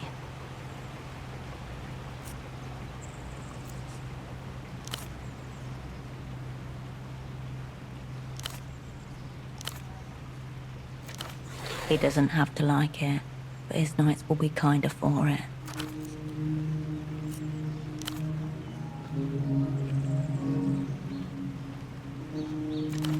Ignatz, the man you first saw at Photo 24. What have you got to pseudopod? Ignatz was lurking around Photo 24 after all. If confirmed, you now have a name and a face.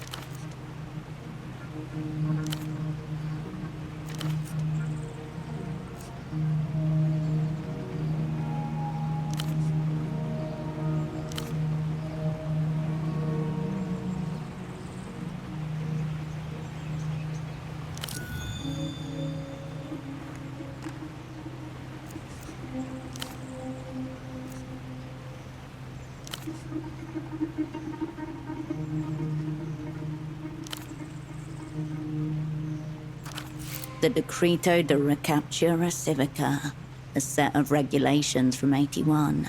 Drinking age raised to 16, limits on public assembly, and stringent gun laws.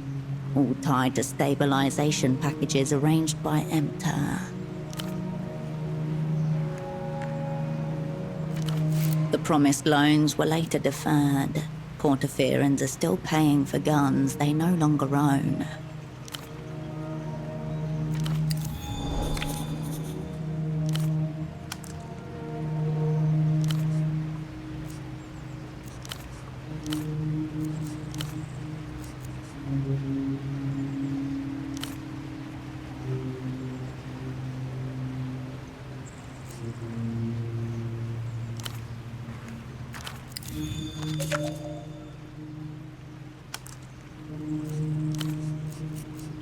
He lowers his...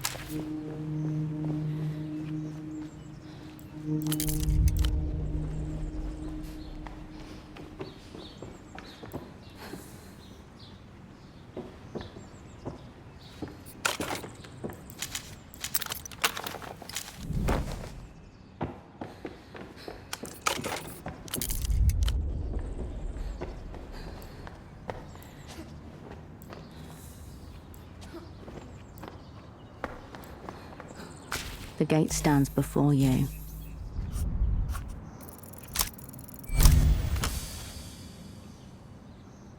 Take the chain between the beak of our tall and... The chain resists, trembles, then collapses in a jangling heap at your feet. Regards from the gang. The metal creaks and gives way. The chain lies bleeding out on the cobblestones. In another life, it would have been a serpent.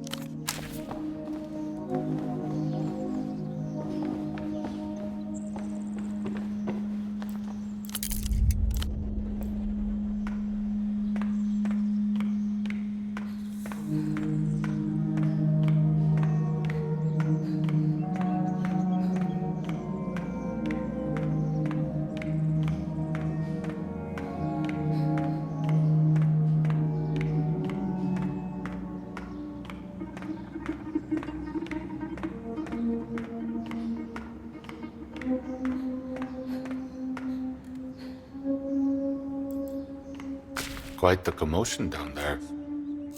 That man in the garish coat was no friend, I take it. Of course. Please, have a seat. I'm a struck. Human existence always... No one's required to respect the system that oppresses.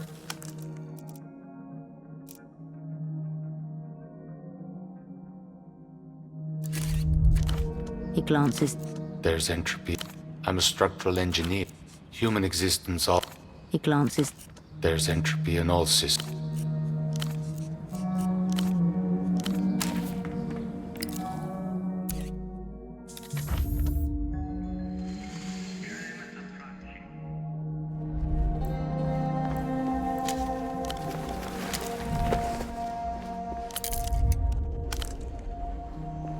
The fire door.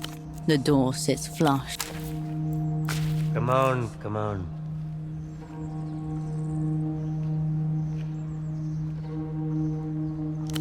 Ah, hello. Sorry, I probably look like a picture of misery right now.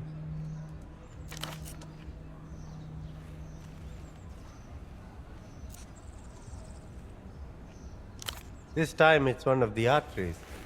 It's on the roof of this old factory building. Problem is, that place scares the hell out of me. The man stands like jelly next to you.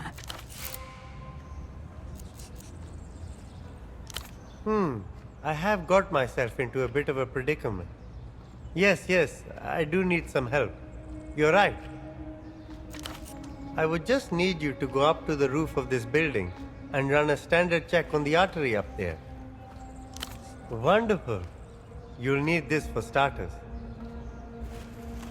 The machine has a real heft to it. It means serious business.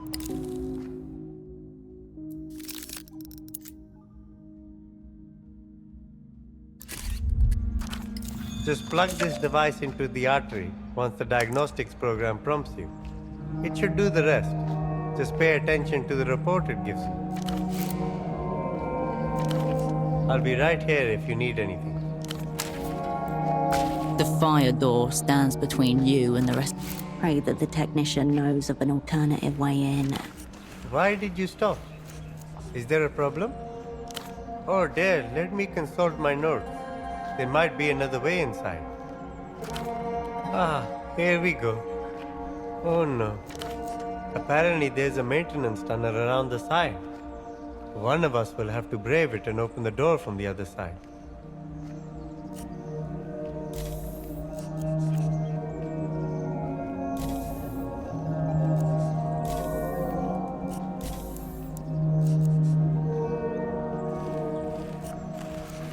The technician is clearly flummoxed by your words, but doesn't dare raise any questions.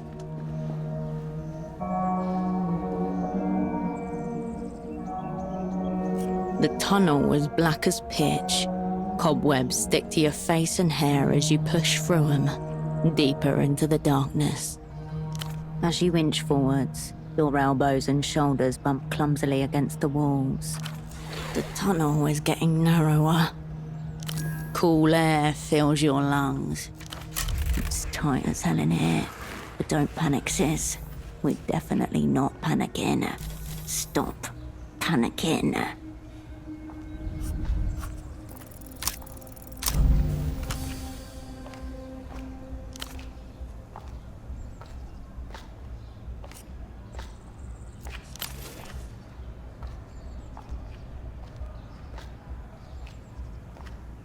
There's limited oxygen in this small space, and you've already sucked up most of it with your huffing and puffing as you drag yourself along the ground. This would be a lot less scary if you brought a light. The air around you seems to pinch in closer with each inhale. The walls are trying to swallow you whole.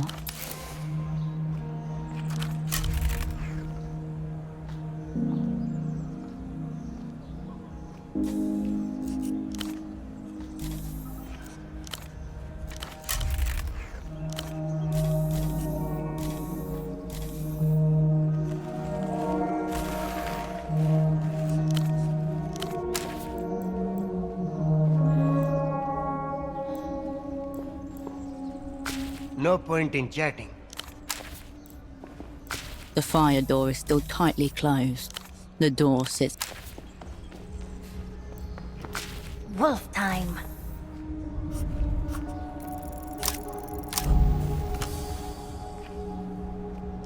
You tried. We don't care. Boo. The children ignore. A low, tilting shelf marked in heavy block letters. Despite. I won't be held responsible for what happens with this disc. There's not many who would admit to such proclivities. In public, no less. Don't let anyone see you. Various the shelf.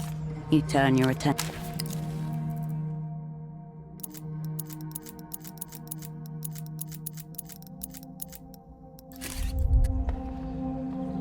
Welcome back, my good replayer. The vendor stares blankly at you. It's my life. What can I say? A single-use existence, erasing himself cell by cell. It has its moments. No shortage of squalid replayers in search of new cud to chew. Committing to an ideal is the fulfilling part. Worse would be not having one at all. As this manically depressed reactionary tried communism, Would that I could say the same of my ex-wife and friend. Nothing I do is mid-level. No, I ruled that option out a long time ago. But no judgment if you decide to go through with it. Then with all the more reason, no. Though, I can't say the thought hasn't crossed my mind. Replayers, customs officials, L-pop fans, those imbeciles that carry around stereos on their shoulders. Sure.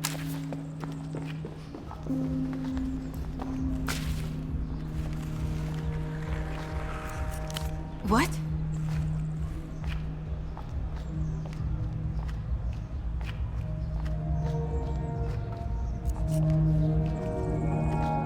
A jail? Oh no. He was right. Did you see anything else? Anything at all? Ile-de-Seuse. Dad's never been to Ile-de-Seuse.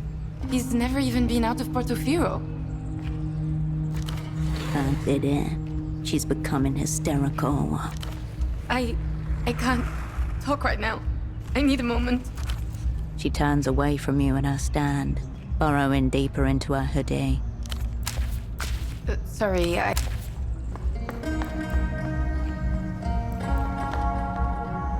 You step back, soft, soft. You turn back. A cosmonaut suit. If it is, you'll focus one.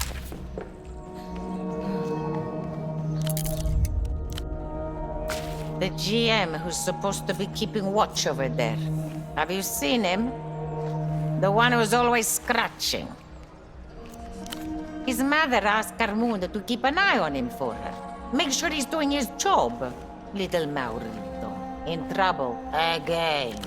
Little Marito is at least 190 centimeters tall and no younger than 32. Deserting his post, leaving all Carmuna's goods undefended. Yes, very good. Bastardo. No! The poor man! Carmuna always said he was a good soul. No, she did not.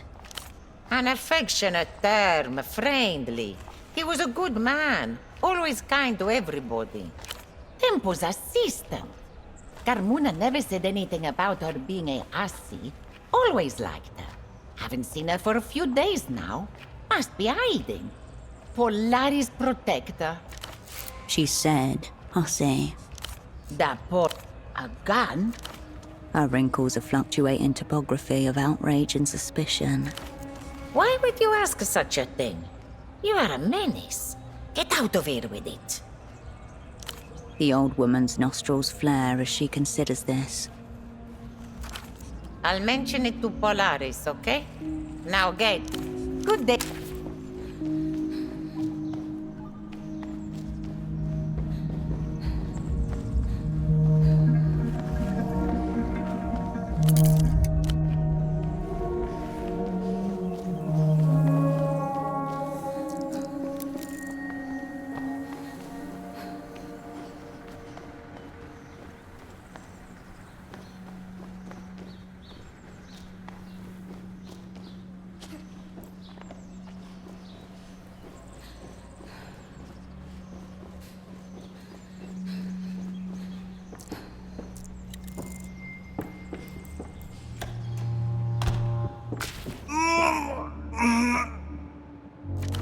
On the bed in the room beyond, a figure writhes in the throes of some exquisite discomfort. In his hands, a bare light bulb strobing. A syllable strains against his lips. He's trying to say something, but his jaw is locked shut. The other man in the room watches with unblinking intensity. Last instance before pressure release. The fin building up inside is about to rupture its container in 3, 2. You have time for one deep breath and the attendant drop in heart rate before it happens. The syllable erupts from a twisted mouth. The neck convulsively snaps back, and in that moment, you lock eyes. Recognition, inescapable, undeniable. You know each other well. Mator! Mator! Matoria! They would answer cal cuerpo y antler. Cuero here now. Fortino tor. Overcare. Casquedos. Ca. Ca. Ca.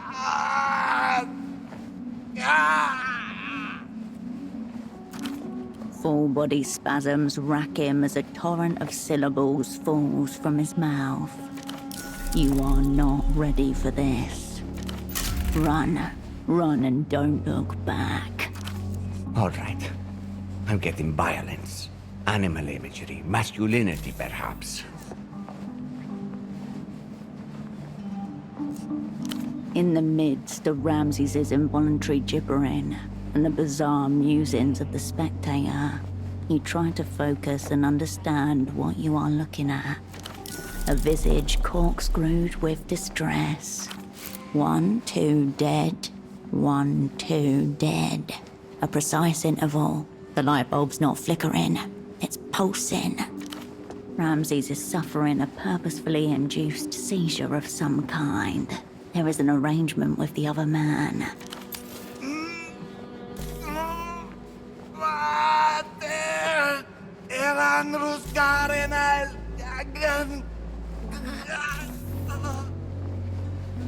Shh.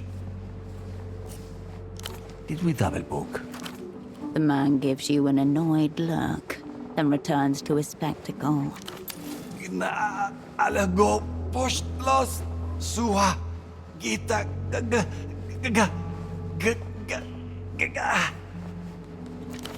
Without looking at you, Ramses raises his free hand. 2 fingers flick upwards. Then the convulsions return, folding your old asset in half. Feels like a gesture that means something. Help?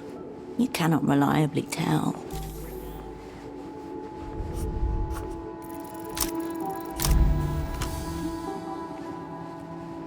You want to intervene, but you can't.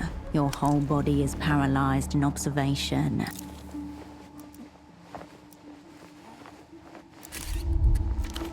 Coward! Bodies! All right. I hear winds. Sky. Maybe the idea of indefinition. Lack of division? Ambivalence? He lets go of the light bulb.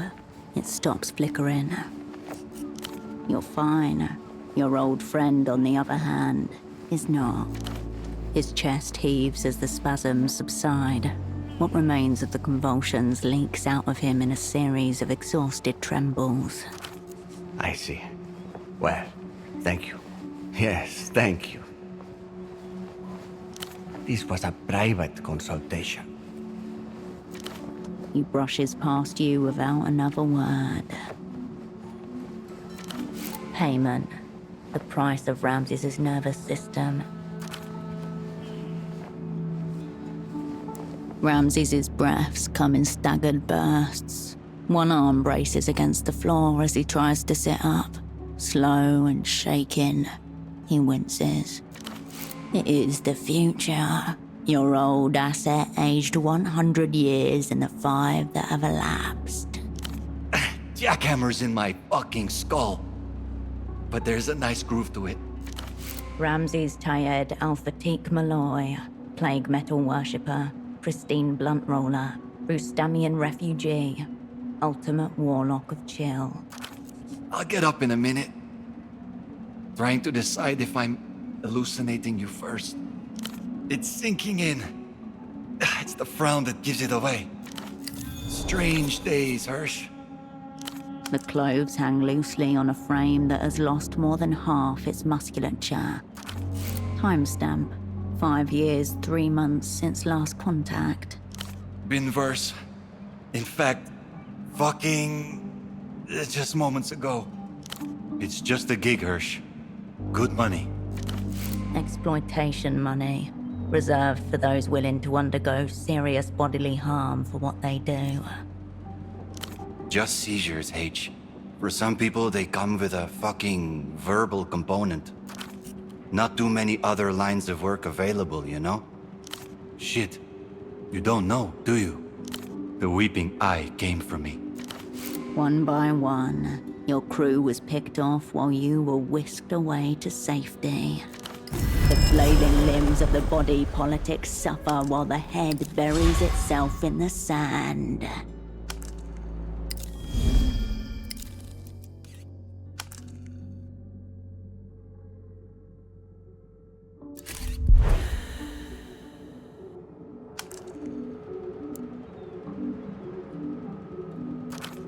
"5 years ago, H, they wiped me clean. Identification, papers, residency, it's all gone. Not much to tell, H. Fucking... Ones that picked me up were dressed like carabineros. Drove me to, I don't know, some kind of cover apartment. Fluorescent lighting, concrete walls. You know how it is. Eventually 2 women show up. Lucian. 'Cause they were dressed like you.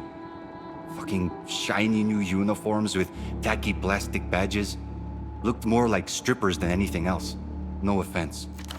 Besides, I've had my share of run-ins with the carabineros. Pussies, down to the last one. Not these guys.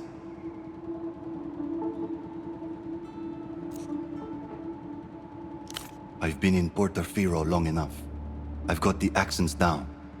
But more than that, there's the whole fucking... foreign suits, shaved heads, both of them.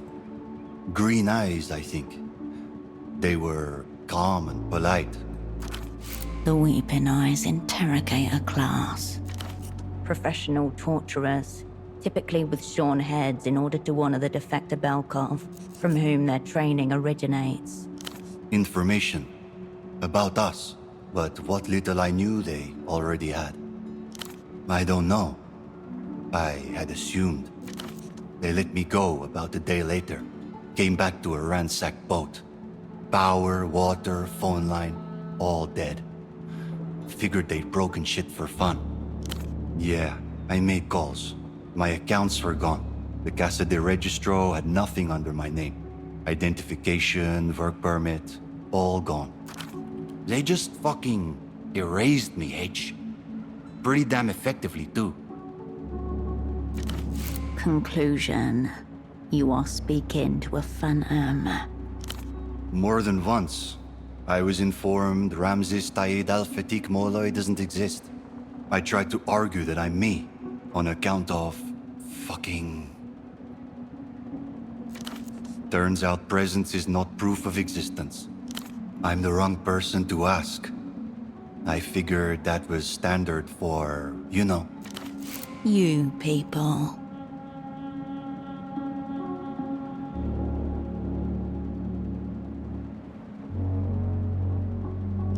Yeah.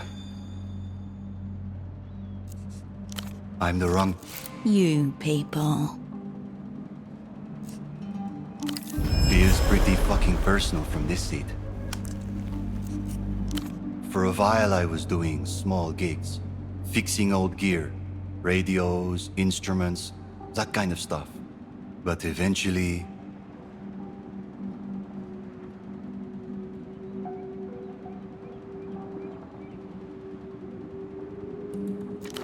His gaze drifts downwards. His fingers suddenly curl, then stiffen. What gave it away? Yeah, I had it under control back then. Still, I thought you knew.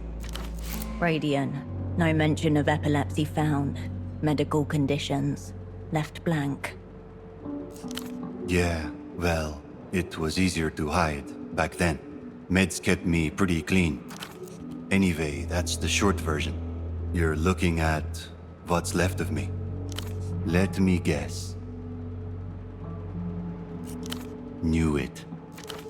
5 years. I wondered if you were dead or locked up, you know?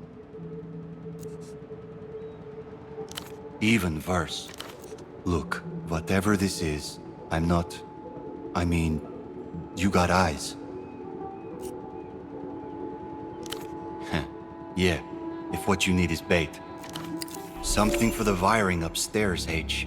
Carbamazepine, oxcarbazepine, anticonvulsants. Sans prescription, obviously, on account of me not existing and all. Doubt it'll work. Even prescription holders are struggling lately. It's not just anti-epileptic pills. Things don't flow into the city the way they used to. All right, Hirsch, you see what you can do, yeah? I don't know his name, but he's, you know, fucking big money. Got a fucking penthouse. Fucking rich people, H. If it's not paying a dominatrix to shit in their mouths, it's this stuff. Honestly, I should be grateful. I don't have the looks to be a dominatrix. Or the sphincter control. He's not the worst of them. He thinks I'm some kind of oracle. Basically, I speak in tongues, he listens and does some word association shit with what he hears. No, and he doesn't really think I can. It's more, you know, looser. He calls it intuition hacking. Says it helps him with his fucking business. Perhaps. But behind it all, there is something else, far simpler. The power to pay someone to have a medical emergency for your viewing pleasure. Give it here. Oh, Hirsch. You listen to L-pop now? Then what? Yeah. So pop music? Prognosis. Almost identical to the one Dr. Gonza gave you. Either they are onto something, or these men have the same kind of brain parasite. It's an Einzelton XR. That's pretty much all I can say about it. Play it out. So good fucking luck finding out what was on it. I'm an audio guy, H. And this shit, it's got no audio left on it. What I will say, this Einzelton stuff is very niche shit. You'd have to ask someone into that kind of thing. Does it look like I do? Nah. Burned off most of the gear, even. There's a couple of things I couldn't bring myself to get rid of. You know. Mostly the shit I made myself. A good deal of Ramses's equipment always consisted of improvised devices, cobbled up from the cannibalized remains of consumer electronics. If you want to call it that. There's a bunch of crickets around here somewhere. You can have them if you find them. Should still work. Crickets, as in bugs. Ramses's signature wiretap devices. Yeah, me and Holocene did a fucking sleepover, H. It's a miracle I've even seen my dealer, as far as I'm concerned. When all is said and done, the weed plug is Ramses's last point of contact with the world of humans. Opera's still keeping you on a starvation diet, huh? If they could, they fucking would. Here, it's something. No, you won't. And I wouldn't ask you to. See you around, H. See you around.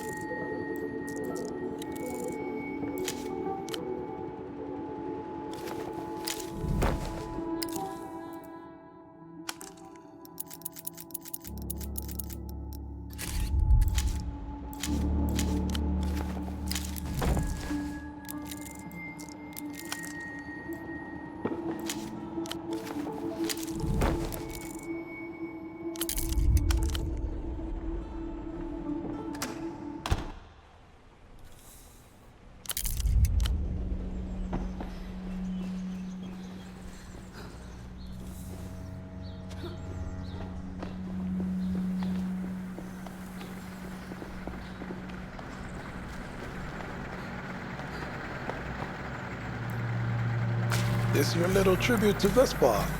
Looking much better in the uniform than you ever did.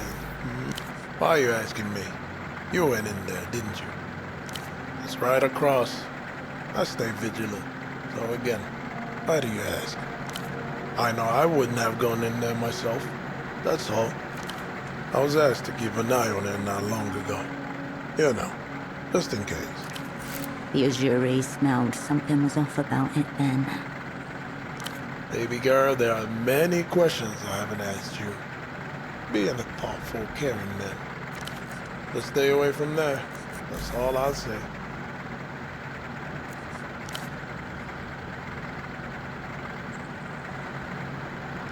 I see. Someone causing you grief, baby girl?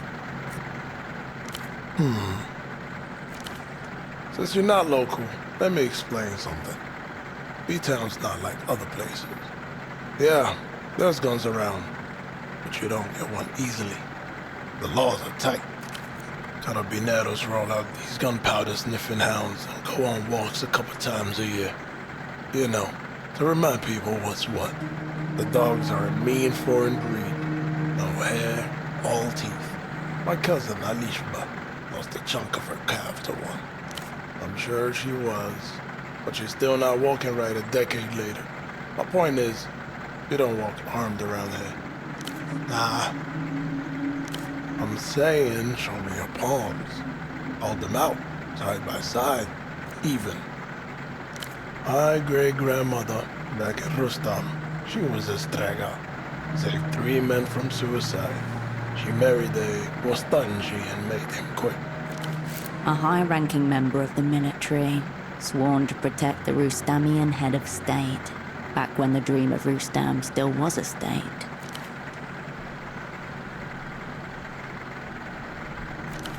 The bullet by your heart twitches, then stills.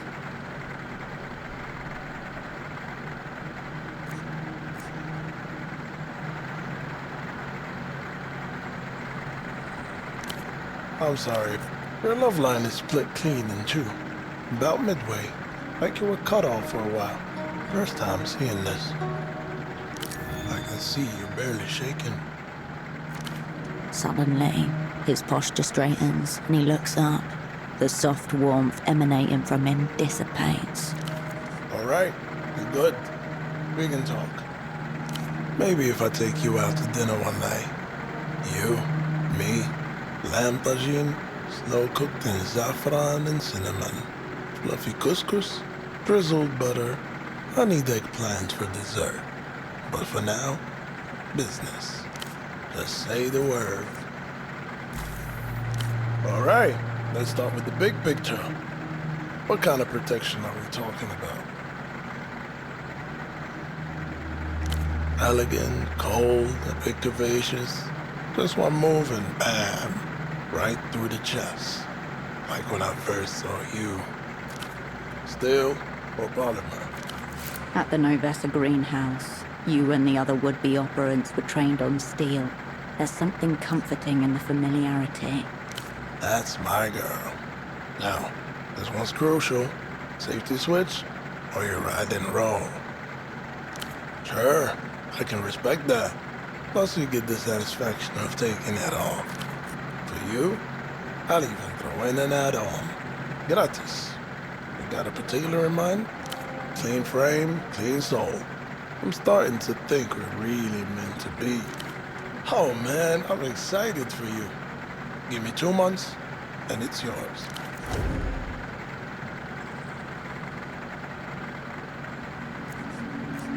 Tomorrow? Shit. Why do I always fall for the high-maintenance girls? Alright.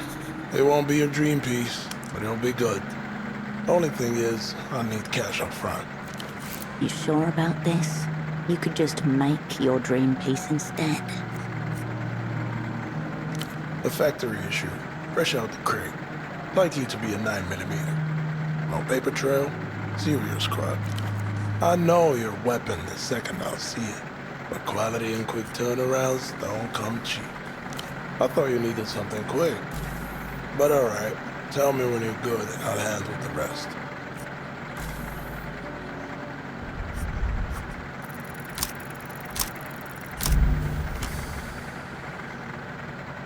Nothing springs to mind outside. Definitely not. Operants cannot. I'll be seeing.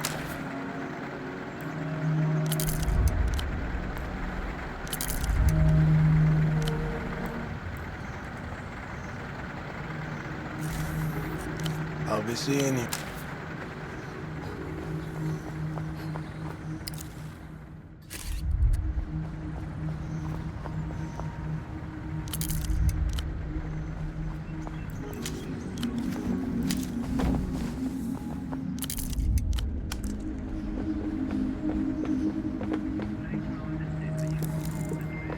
Ahead, the electric hum and rhythmic clatter of an aerotram station. You alight the next aerotram to the city's outskirts, to a place long abandoned.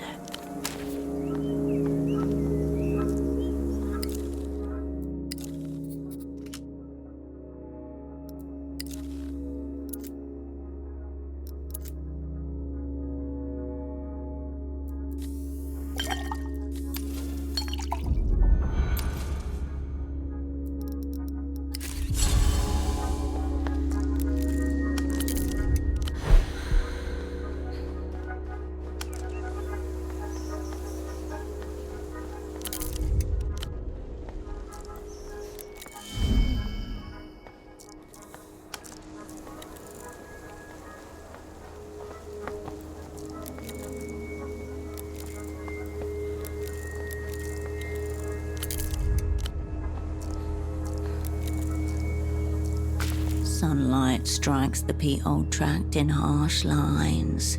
Foundations and half-built walls cast long, jagged shadows, their edges brittle against the bright sky. The remains of a community that was traded for a single shot at the sky.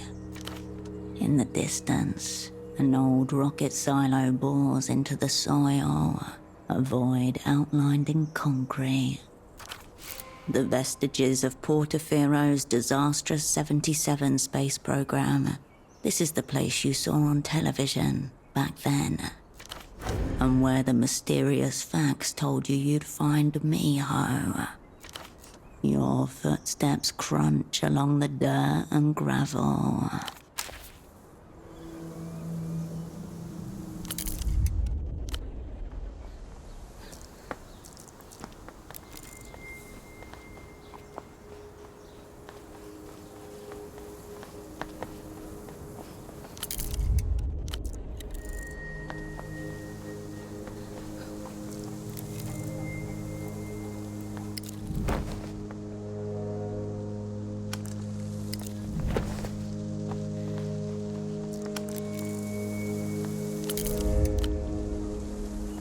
An old billboard, half collapsed into the dirt. A faded illustration dominates the frame. In one corner, a jumble of text and diagrams cling stubbornly. Amid graffiti and peeled paper, two figures point at a space rocket climbing towards the sun. The scene is awash in still vivid red and yellow. Down below, glass towers lean over cobblestone streets and emerald parks, where hibiscus, plumeria, and jacarandas bloom in impossible abundance. Every path bends towards a luminous dome, glowing like a promise. A vision of a future stillborn. A message to Portaferans, attributed to Sweet Nestor himself. It begins with a proclamation. Behold, here stands the future of Portafero. A desolate expanse of half-built concrete shells and narrow streets wind into nowhere. Here grow the seeds of our collective glory. Soon our peat-old tract will bloom and Portaferans shall grasp the firmament together. See not foundations, but the dawn of triumph. See not construction, but a long overdue historical correction. Prosperity and autonomy beckon. Children not yet born are already grateful. The developed world will gawp at our triumph. Mourn not the past, for what awaits is our destiny. Nestorismo to the stars. Next to the old ruler's words, a graffiti reads, Traidorismo. Another reads, Boca de mierda. After the rocket exploded live on the world's television screens, Sweet Nestor made bold televised speeches blaming foreign hands. By the time he boarded the helicopter that would ferry him to exile, he'd accused at least half the developed world of engineering the disaster. The date reads Deuteros 75. 6 months later, the clearing of the P-toll tract began. Over 20,000 residents were displaced, never to be relocated. Amid the half-eroded paragraph, the words destiny and historical correction endure, as if untouched by time. Portofino would have become one of the big boys of the developed world. Inevitably, it is reflected in the grandeur of his space program. At present, such grandeur belongs to but 3 nations, Capablanco and Son, and the Kingdom of La Plage. The sole members of the post-orbital club, high status, high funds. The Luz has never acknowledged the existence of any official space program. Everyone else simply assumes they have one. Stage separation events and plumb signatures were observed 14 times above Lusian airspace in the past decade alone. First to reach orbit, with the Cosmo Future Initiative's inaugural launch in 51, Capablanco followed in 54. By then, the superblock had close-up photographs of the lunar surface. On the billboard, the rocket is forever committed to the horizon. Nothing has exploded yet. Nothing has failed. The bushes sway in the breeze. Here grow the seeds, prosperity and all. The bushes all around you.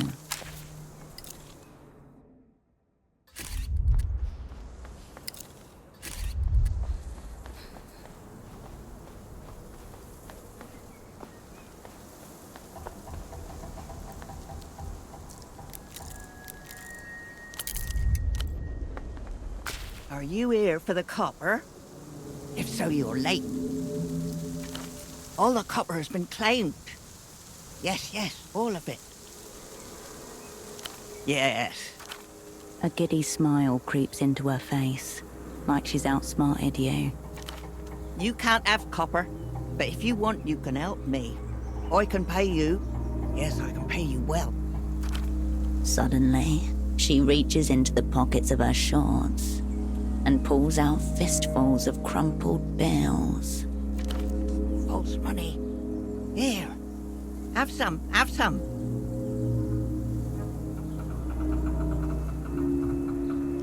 Your hands close upon a mass of hard, crumpled paper.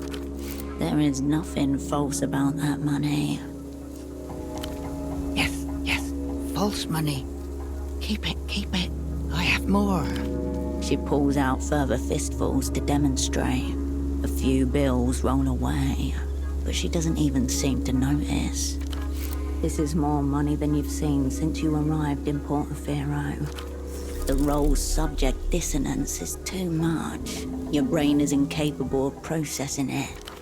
Subcomandante Bagman has already shown us that money is worthless. But if you like it, we can trade. Yes, copper for money. But I keep all the copper. I used to buy into the reality trap. Houses, yes, kids, family, food, all a trap. Spend false time working to make false money. A bad joke. Subcomandante Bagman made me realize this. Yes, 2 of them and a husband, and I thought I loved them more than life. But then realized there is no life. Need to focus on breaking out of reality. Somewhere in the streets of Keysok, a well-to-do teenager grips his little sister by the hand and scrutinizes the face of every beggar, every outcast squatting by a canal or hobbling through the alleys, wondering if, maybe... The younger one, 5 years. The older one, Was an illusion I sustained for 9 whole years.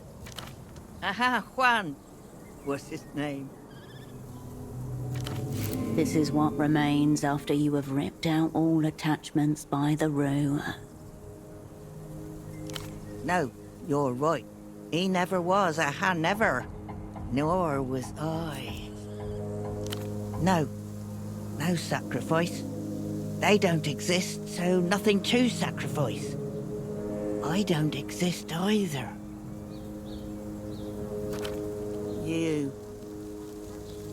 I doubt you exist. But who am I to say? There's nothing to contemplate here. Just the ramblings of a mad woman. Real estate. Buy house, sell house, add money, remove money. Hilarious when you think about it. Yes, I was winning at the game of life. Bad game. Prize for winning, more of the same.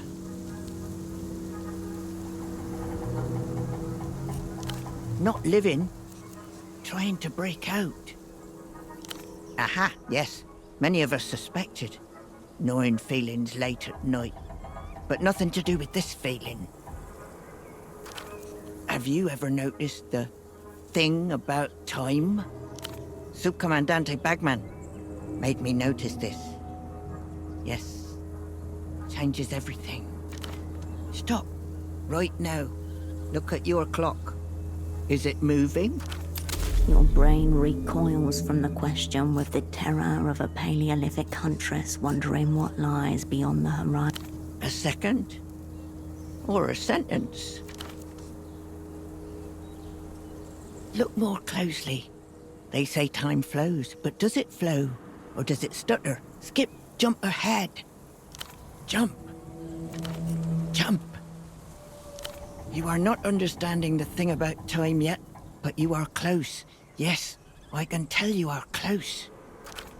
As long as we are inside false time, everything is part of the reality trap.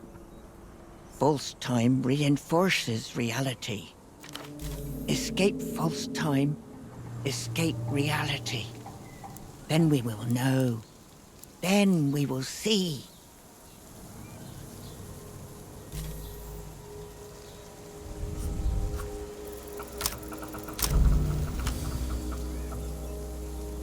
You hear the wind whistling through the scant vegetation and metal ruins. You feel the agitated pumping of your heart. All things that occur in time, but you cannot feel time itself.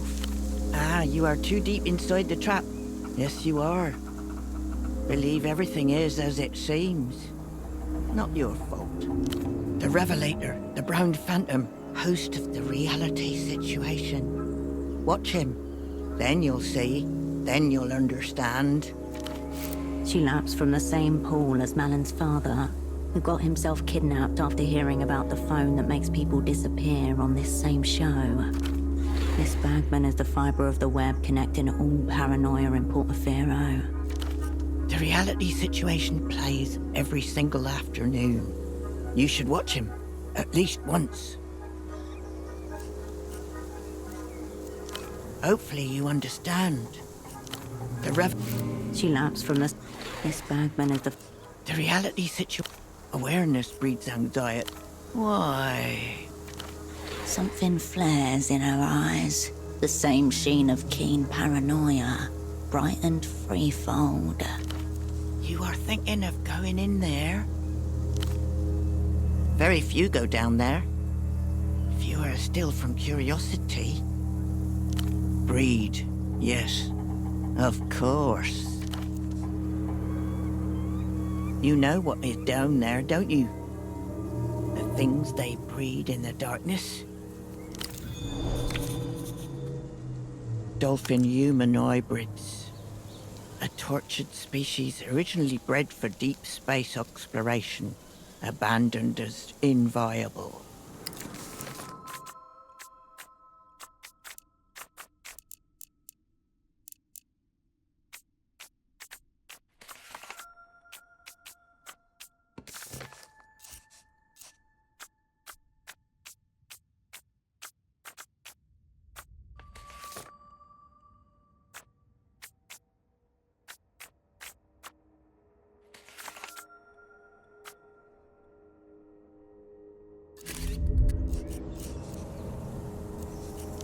So they say. Go and find out.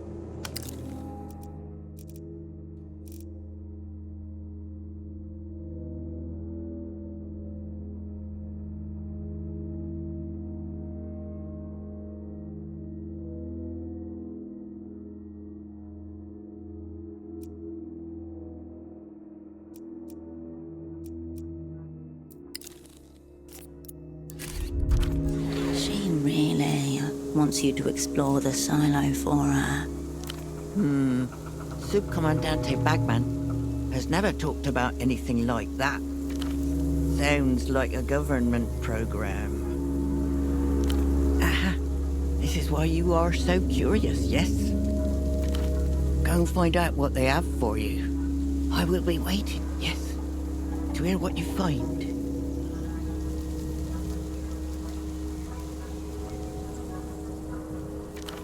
It's time to reevaluate the decisions that have led you to this point. Yes, remember, you bring me copper, I give you false money. You'll like it. You're back. Yes.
Your muttered litany is carried away on the wind.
You're back. Let's see. Aha, yes. This is good metal. Take it. Take the false money. The crumpled bills bounce off your chest. You catch some. The rest fall to the ground. You pick up the loose bills and unfold them, one by one. She doesn't even look at you, rapturously examining the copper springs. You have never been paid in a more degrading way. You want more? There is always... Aha! You say you're not a scavenger, but you are a good scavenger. Yes, very proficient. Fool! It's all false. 0 plus 0 is still 0. Here, fool. She's like a bottomless well. Shake her and more will come out. I am close, yes, very close to completing it. Bring me one more. One more piece of copper, and we will break out of false time. Yes, yes.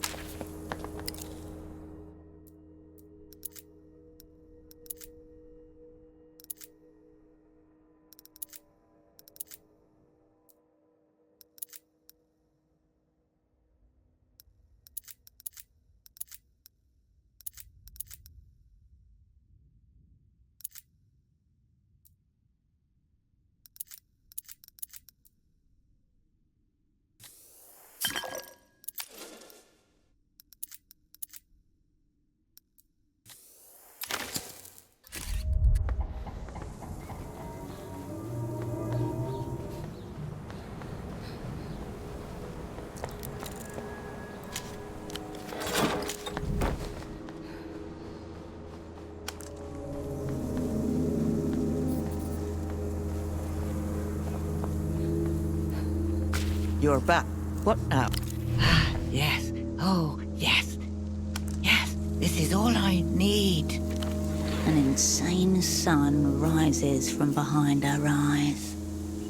Take it all. We won't need it anymore. No, we won't. A queasy feeling comes over you as you gather up the piles of loose change. Somehow you know she is right. Where you are going, money will not help you. Haha. Yes, yes. Enjoy your false money. Just wait. Wait there. 6 hours, yes. And I will have built it. Haha. 6 hours.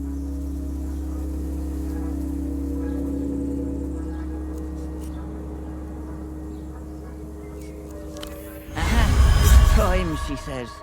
No time.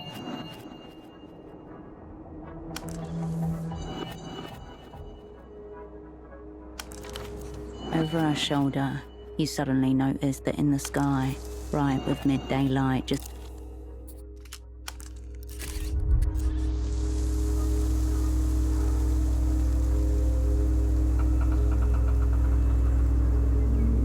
look.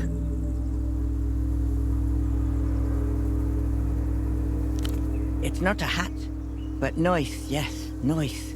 It is nice. Take my hand. your skepticism runs dry in the face of a real trepidation.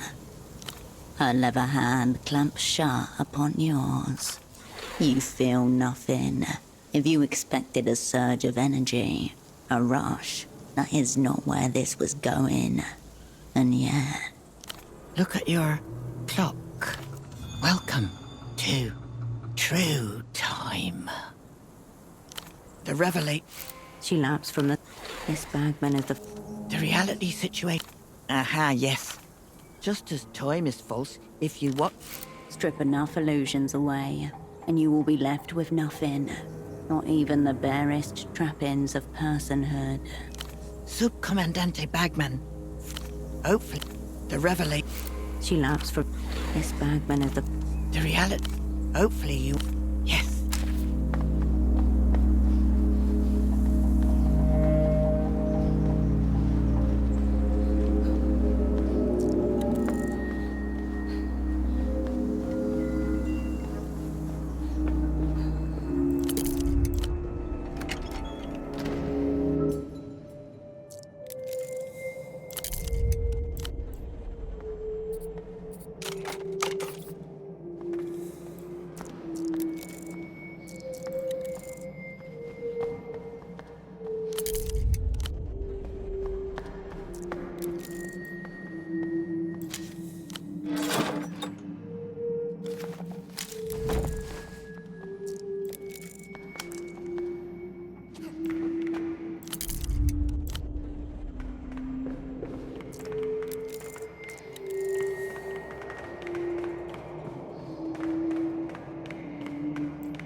Metal shudders and groans beneath your feet, reverberating downwards. Red lights fade into nothing. Abandoned, dusty, throated by concrete. Hundreds of steps, winding, disappearing into pure darkness. Remember what the Miho fact said. Go all the way down. A small measure to fend off the encircling dark.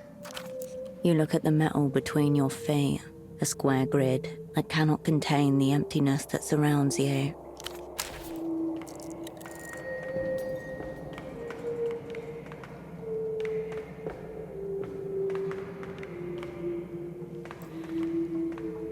Now that's a stride.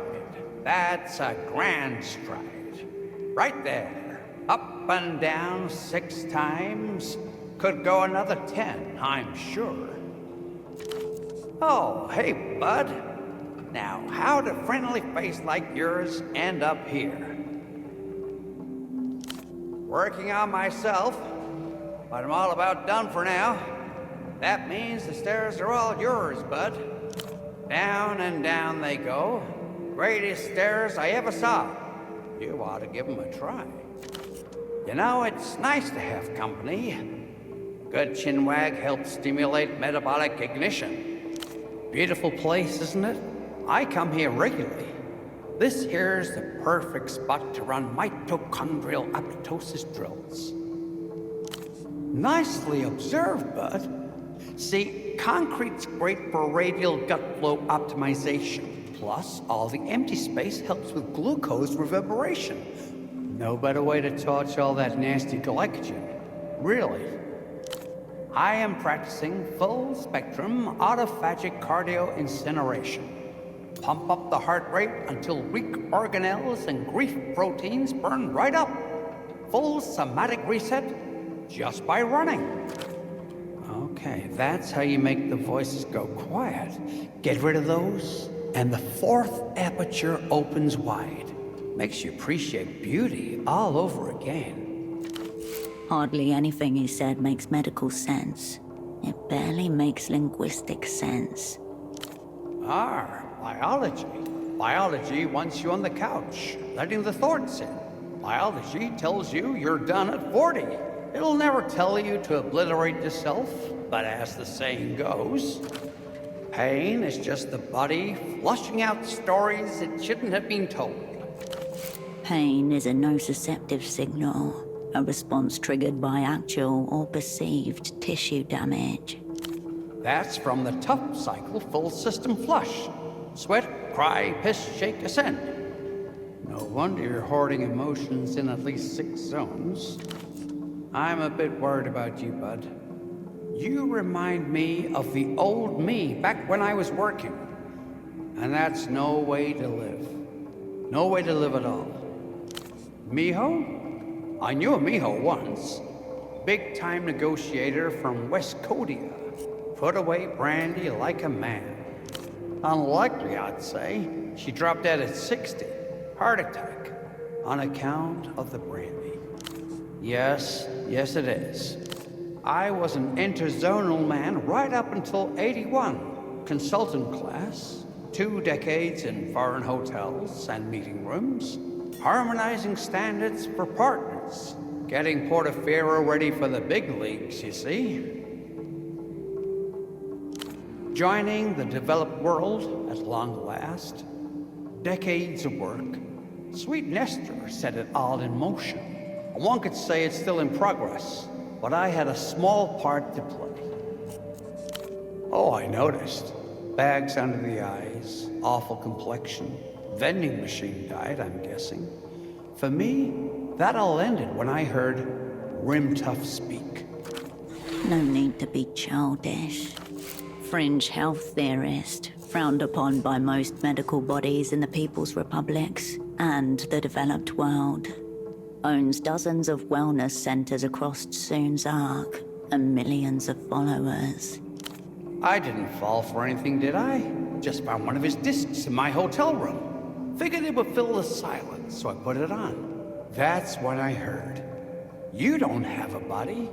You are a body.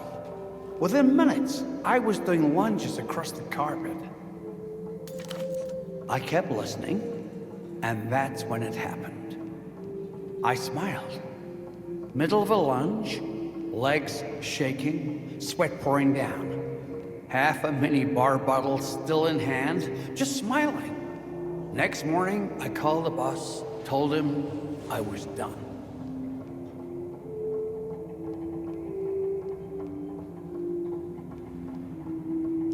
But I had something else.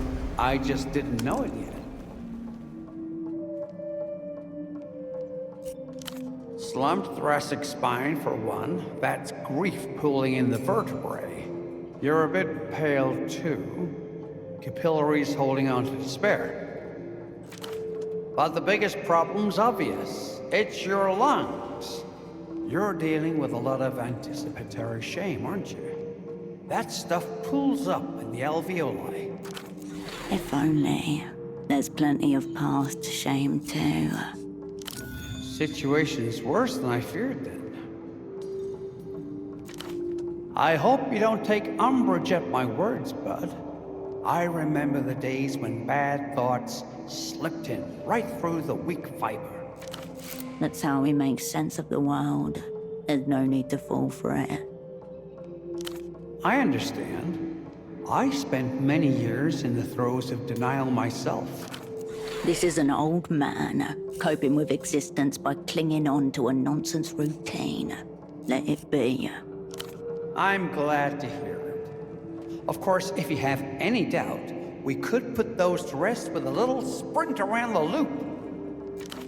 The top floor, when you come in, that's the loop. No gadgets, no props, nothing but raw athletics. You tell me when you're ready to run. I was an interzonal man right, and it felt like it. 16-hour audits, maybe 4 hours sleep. Choking down sardines and brandy between meetings. Oh, and all the pills, too. Well, that all ended when I first heard Rim Tough speaking. No need to be childish. Fringe health theorist frowned up. An athlete? I kept listening. And that... it sure was.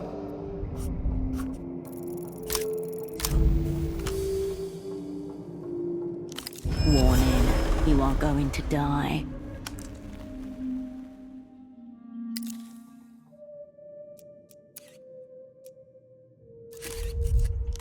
Running requires motivation. You are wired to find motivation in fear and/or anger. Pre-check complete. Begin adrenaline release. Ready, steady, go!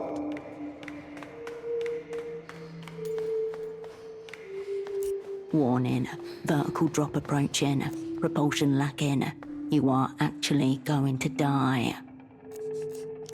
By the stairs, the older man watches intently as the gap in the floor nears. Warning, drop approaching. Preferable alternative, giving up, followed by shame. Survival instincts override confirmed. Goodbye.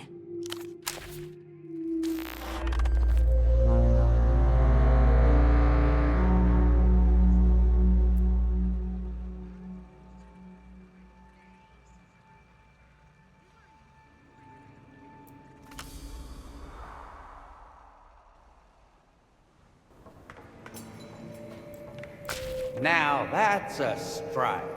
That's a grand... Oh, hey, bud. Now, how... down, you know, it... I... okay. Hardly anything. Hey. Pain is a no... That's... I'm a bit worried about... You'd call me... Yes. I was an interzone... joining the developed world. Oh, I... No need to be chill. Fringe health theorist. I didn't. I kept listening. And that... What could he say? Slumped? But the biggest... If only. There's plenty of past. Situation. I hope... That's how we make sense of the world. I understand. This is an old man. I'm... the top floor. When you come in. That's the loop. No gadgets, no props, nothing but raw athletics. You tell me when...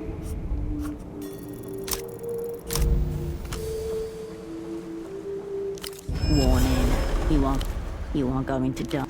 Running requires motor... Red.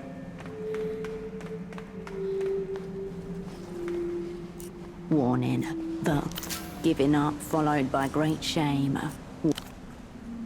It's all right, bud. I could see you got scared out there.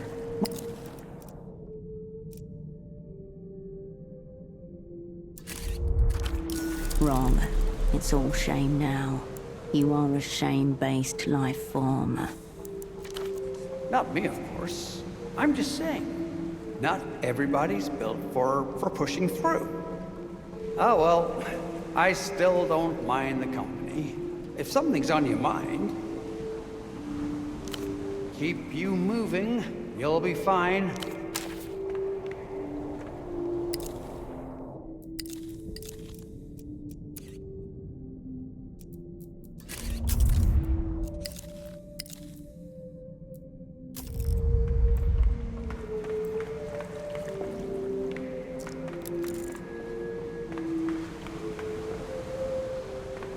Whatever light that slipped in from above has nearly drained away.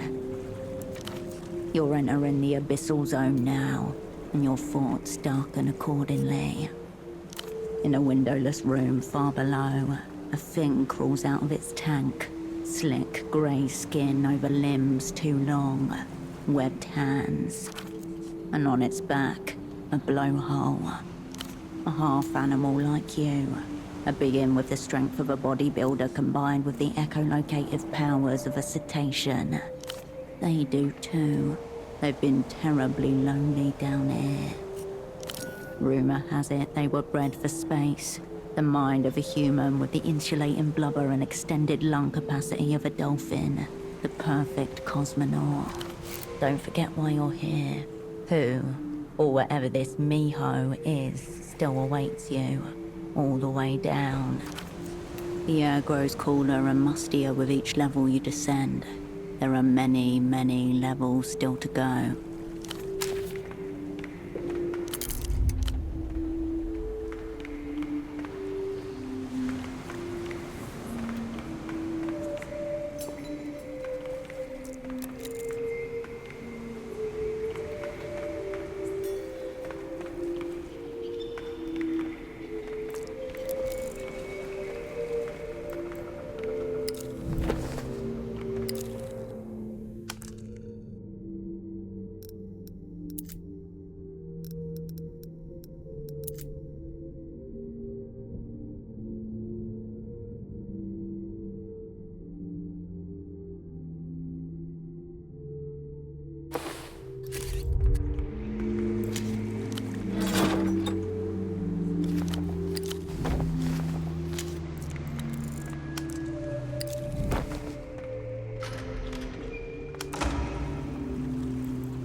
The shelves stand before you, expectant. You stand before an archival shelf. This one is labeled G. Its metal bays overflow with sagging dossiers, loose memos and soft-buckled binders. You skim through maintenance logs, staff rotations, emergency drills, waste management expenses, all ordered by esoteric reference codes. There's nothing interesting here. You turn away from the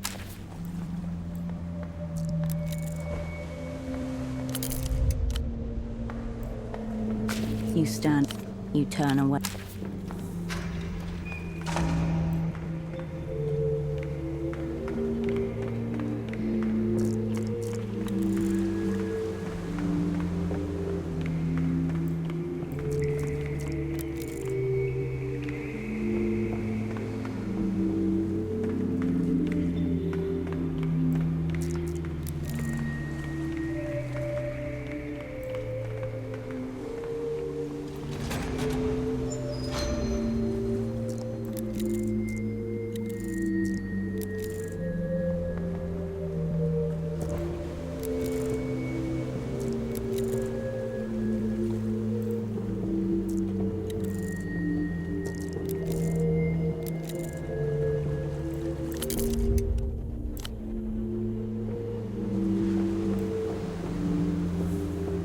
Cascade, you can see me? Your former double gazes at you, stooped and slightly twisted. Of them all, he was the one you least expected to ever see again. Okay, you can definitely see me. That's less than ideal. You could have been anyone. I've put a lot of time into psychogenic translucency. Appreciated, but the moment's gone, Cascade. Let's leave it how it found us. He takes you in with a blank expression. Deceptively blank. Just behind his perfect memory ticks and whirs like ancient clockwork. Thanks for enduring the stares. I'm aware they're significant. I'm glad my facts reached you. I assume you destroyed it post-reading? A document tastes better when it's extra sensitive. No, I'm Holocene. Miho is a concept. I suppose you could say I'm a representative of Miho. Through cognitively enhanced stagecraft. Your former double stares blankly at you. I'm telepathically communicating the specifics to you right now, Cascade. It seems like you have some mind improvement to do. I forget nothing. Come on, Cascade. Operational security. Holocene is already a cryptonym.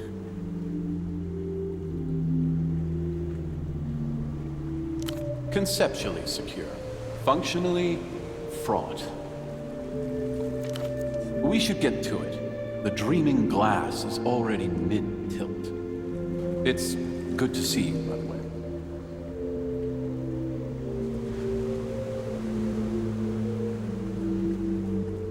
While.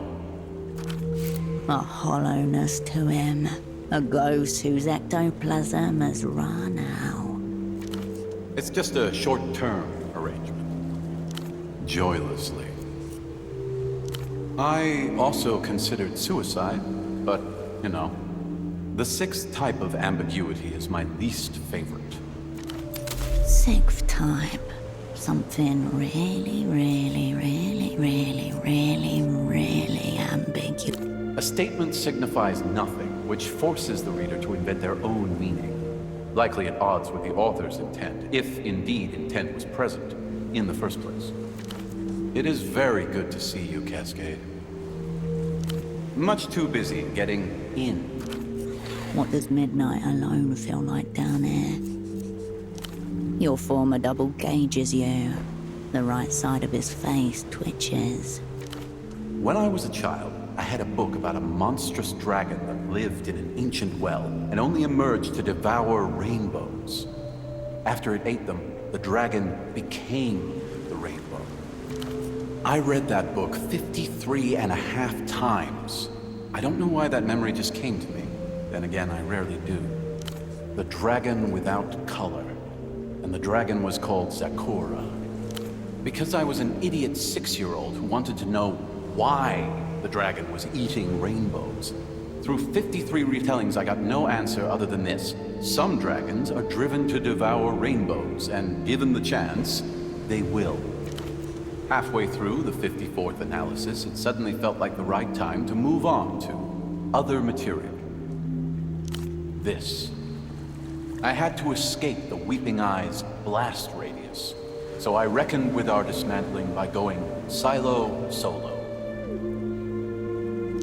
Of course, they did the very opposite. Their telephonic arch-narc, Narita, was nowhere to be heard.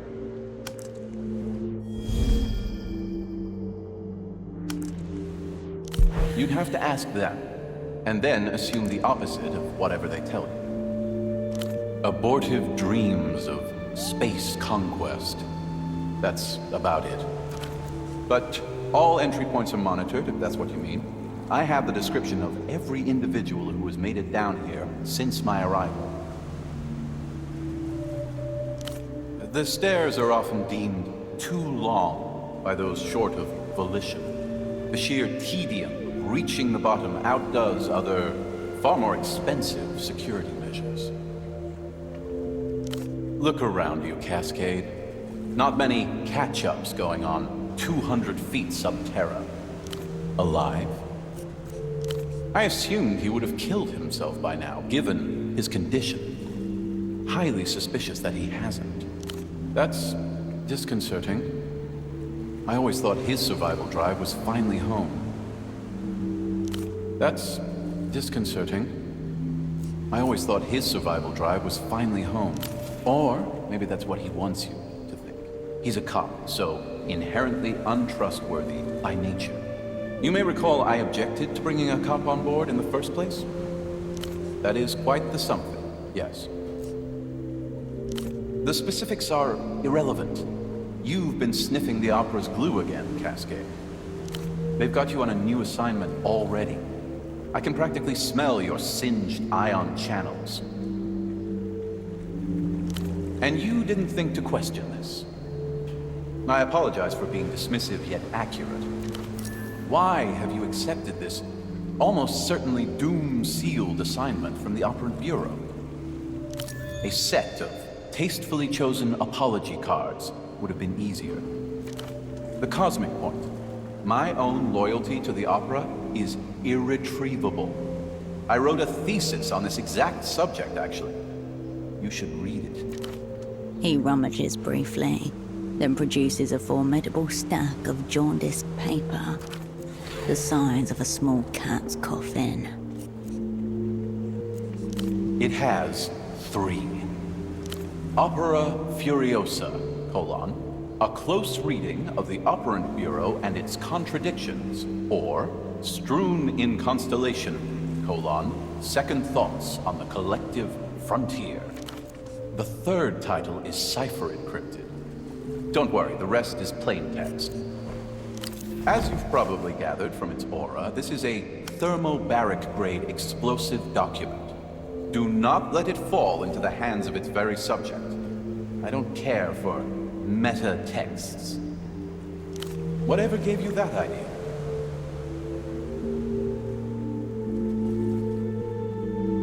Your assumptions are impeding your extraction of meaning. True, I will never again work for the opera, but I would be open to an interdepartmental collaboration between the opera and Miho. I don't know, Cascade. You tell me. All I have is some critical information to hand that you have yet to ask me about. Information critical. I've discovered who betrayed our whole sick crew. You hear his words, then unhear them. The cold flat of Dread's knife presses against your heart.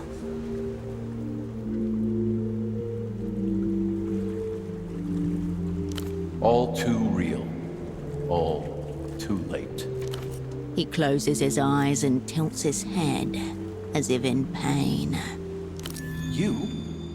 Cascade. Enough with this masters in martyrology. The thought never even crossed my mind. Absolute conviction behind his words. This is no bluff or bait. I'm eager to delve into the specifics of who turned us to searing dust, but can't commence an intra-agency collab without defined terms. Intra-agency? But there's only one agency. The one you both work for. You joining Miho, and Miho riding shadow shotgun with the Operant Bureau. He keeps mentioning this Miho thing. Ominous. Likewise, Cascade.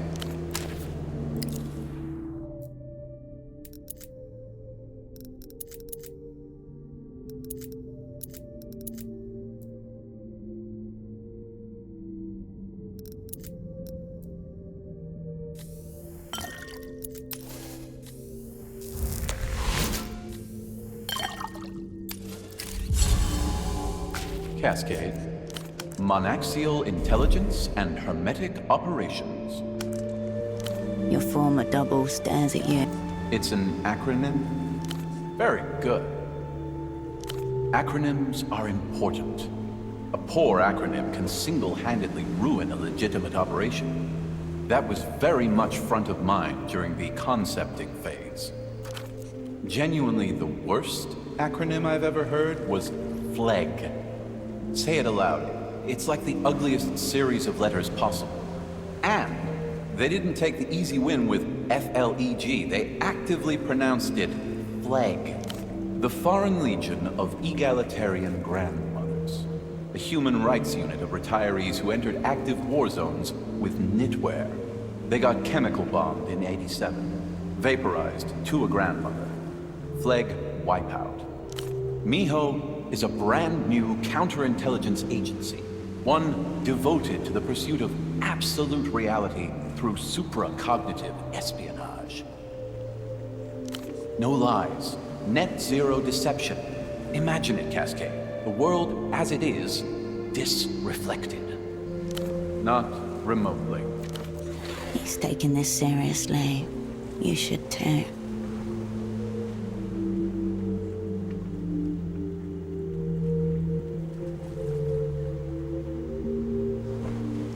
Really? I thought... Anyway. Yes. Great.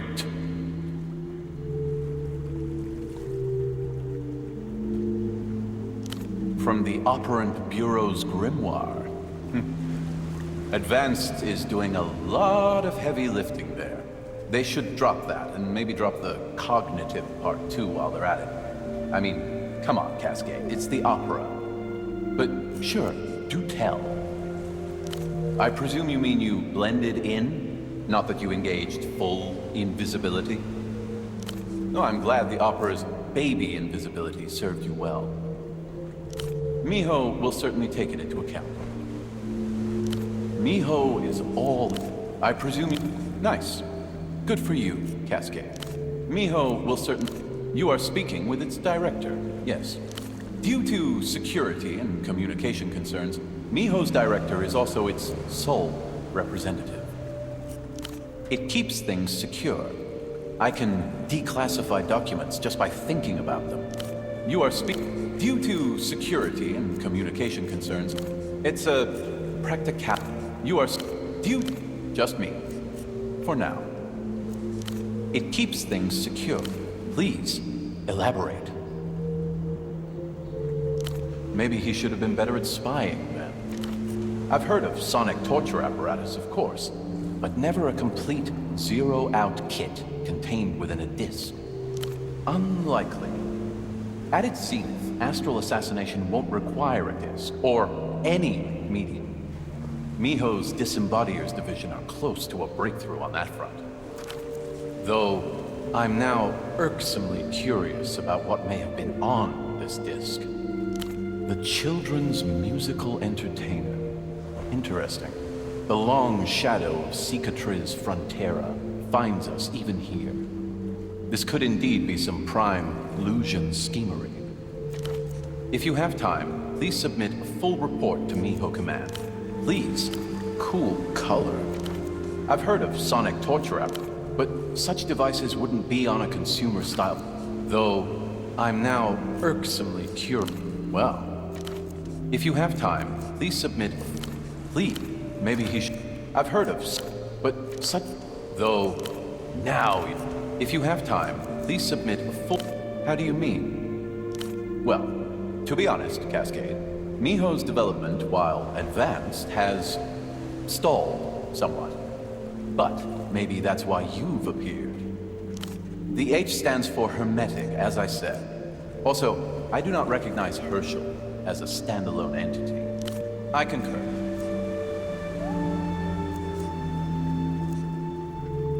By and large, I'm still a subscriber, but far from a true believer. I saw something in it once. It had a glow. Then it lost it, somewhere along the way. The end of history. Yes, I'm familiar. That makes sense to me now, for what it's worth. History is not a linear march of fastidiously checked events. It is a fiction, edited and spliced by quick hands in back rooms. Better to end it. Roll credits, then smack...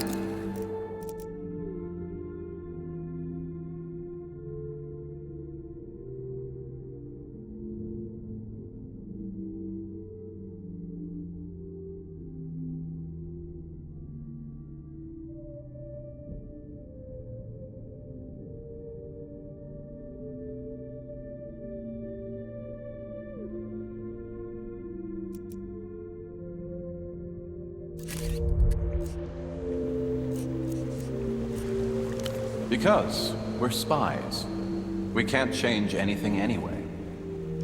I was let in unawares, seduced by communist hermeneutics.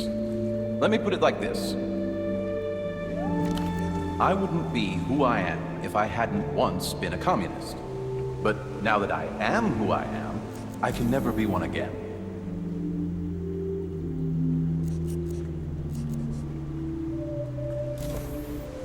Likewise.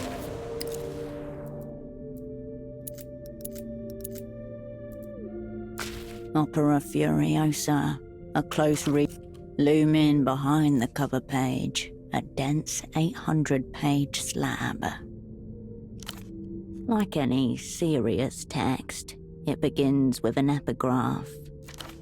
This is the thing we built while the true visionaries were busy kicking around the future. Chairman Kivy to the Unkurt National Party Congress, seconds before committing suicide by gunshot, year 58. Strong opening hook, tonally ominous.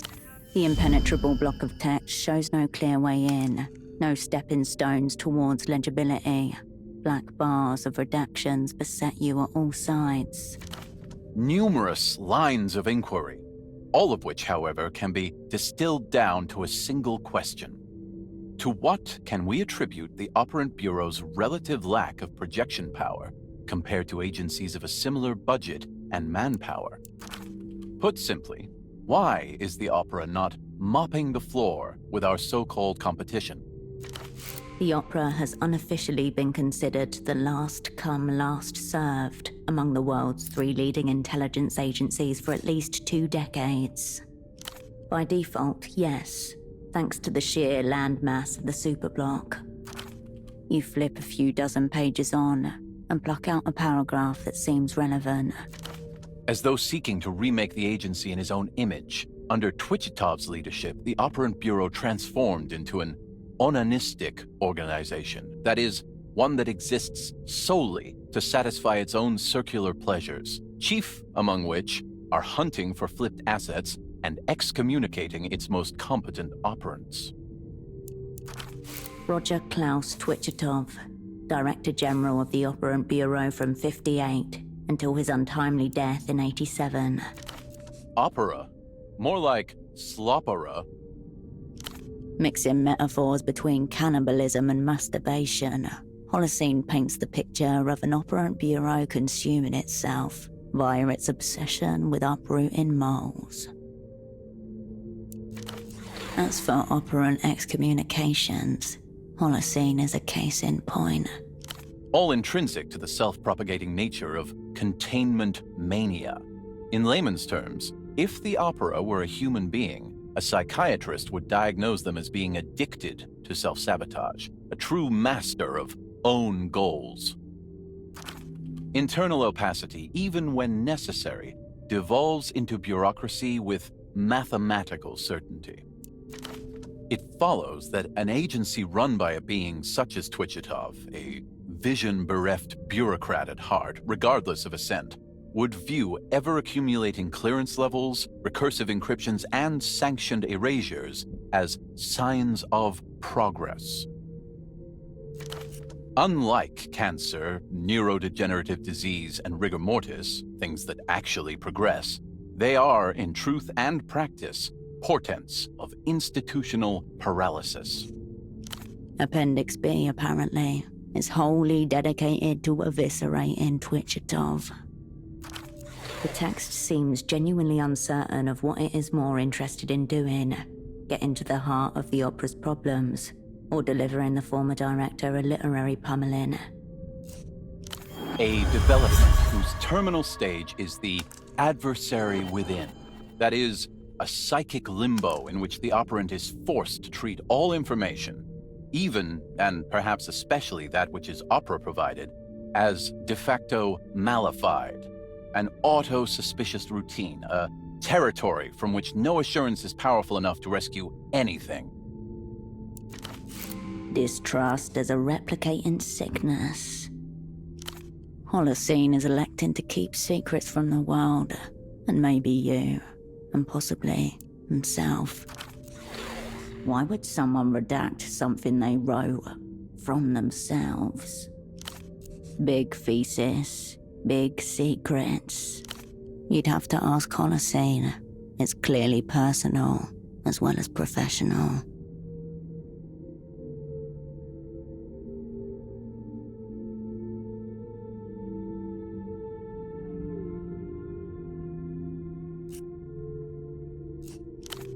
You land on a chapter titled The Torrent of One, Reflections on Function and Fall. Torrent kind of sounds like...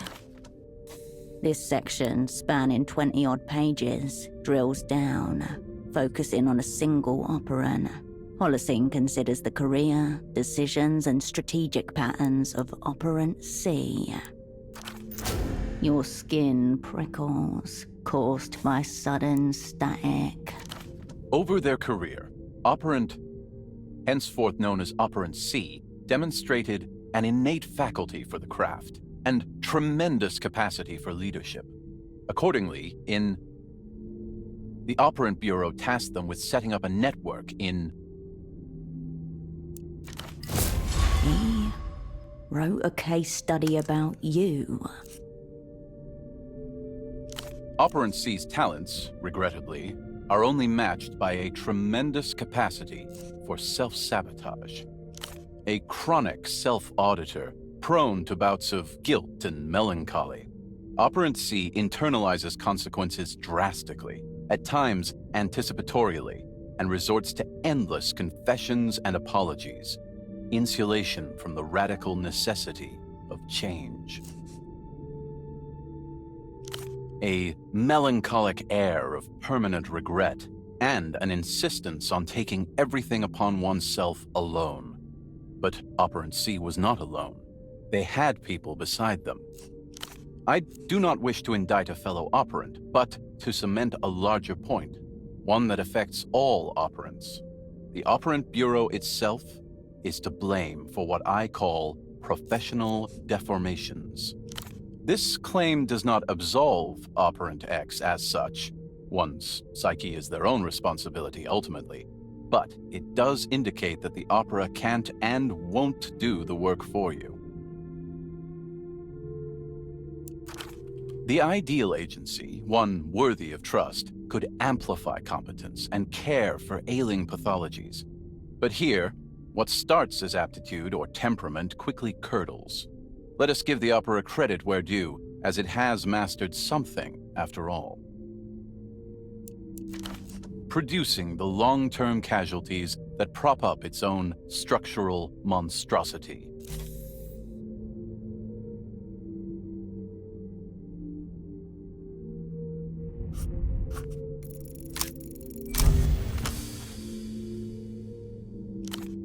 You synthesize what you were able to absorb from 600-odd pages in a few glances. Taking into account its size and manpower, the opera should be a bigger player on the world stage. The Operant Bureau shuffles along on its rusted treadwheel, shotgun perma-pressed to foot. If it is not a bigger player, he argues, it is because the agency is trapped in a process of which Holocene's own progressive isolation is a microcosm. To ask why the Operant Bureau exists at all is to ask the same of the Superblock, and to confront our place within it. A constellation of intents, betrayals, and ideals, the whole of which can never be witnessed. What would a star ever know of its own constellation? Or remember of it, given that most constellations are formed from stars long dead?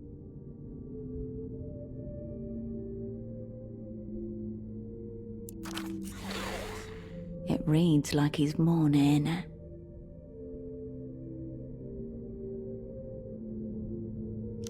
That assumption is part of what he is questioning. It is not trust he is looking for, but a shared ground, some foothold in the undeniable to which he can cling amidst all the lies. The task is diagnosis, not treatment. Your eyes linger on a phrase from close to the end of the monograph. Ultimately, the cruel irony of infinite mutual distrust being the fundamental principle on which intelligence agencies are founded should be evident to the intelligent reader.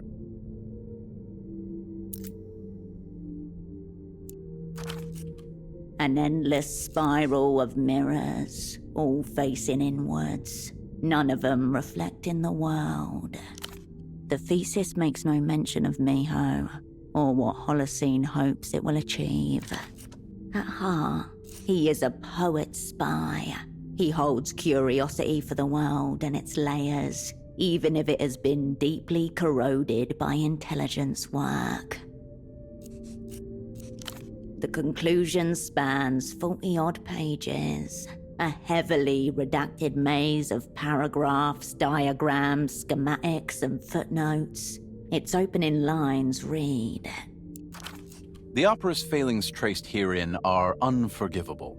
Yet, what of the state that birthed it? What of the individuals that animated? On paper, Holocene frames this as expanding the scope, not uncommon in scholarly works.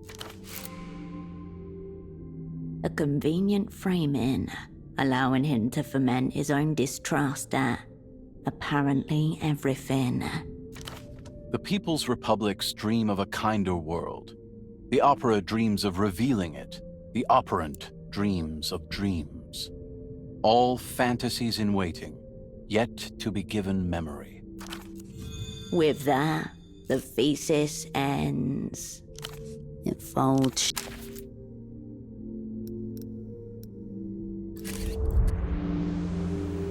Cascade.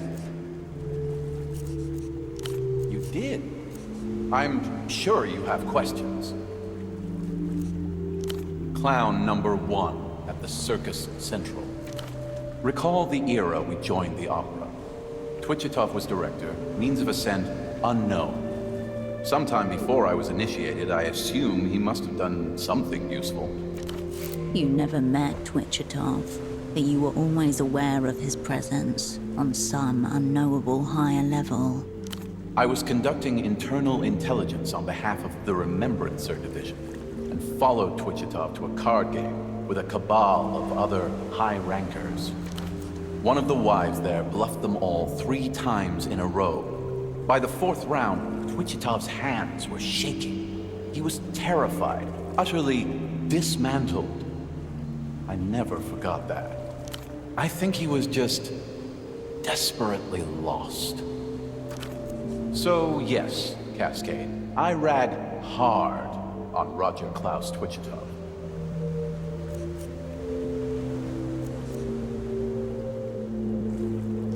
Oh, well, that is less than ideal. It sounds like you didn't even take notes. Have another look when you can, Cascade. I think it really starts screaming on the second read. Let's have them. About you. I'm not sure what you mean, Cascade. Did you see your cryptonym mentioned, or...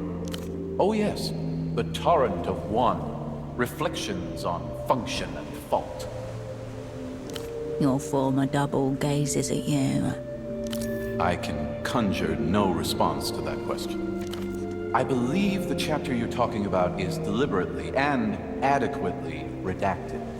And like any good academic-turned-operant, I abide by the redactions. Cascade, I'm sorry, but do you have anything useful to say about the text? Have another look. Likewise.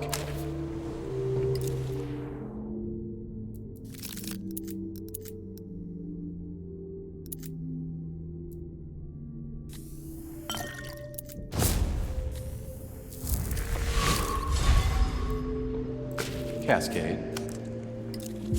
Let's have them. Your former double glances up at the ceiling and hums to himself.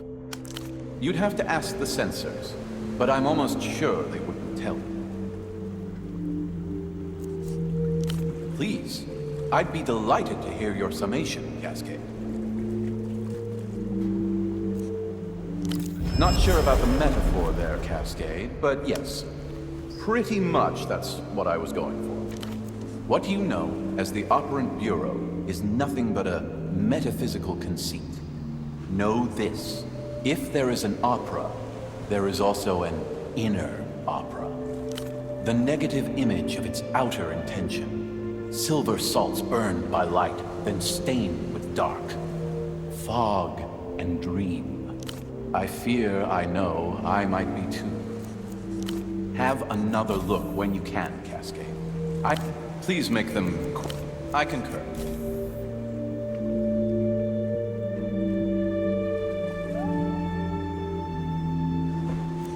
Likewise.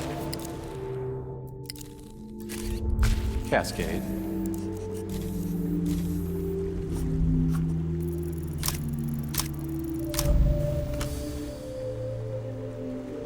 Try as you might. Something bothering you, Cascade?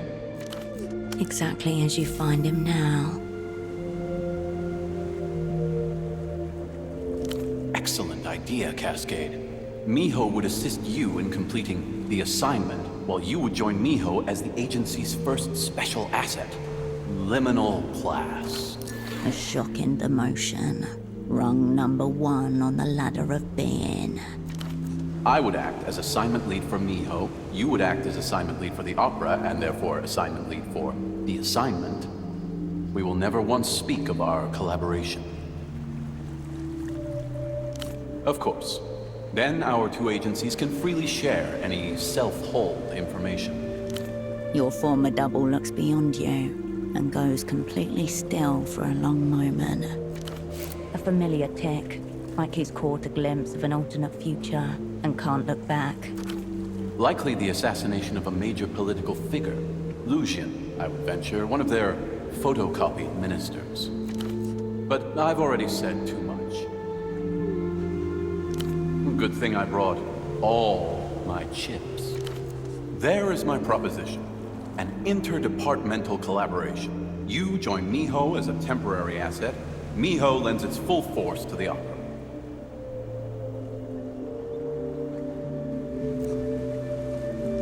All work and no play makes Melita see phallic objects everywhere.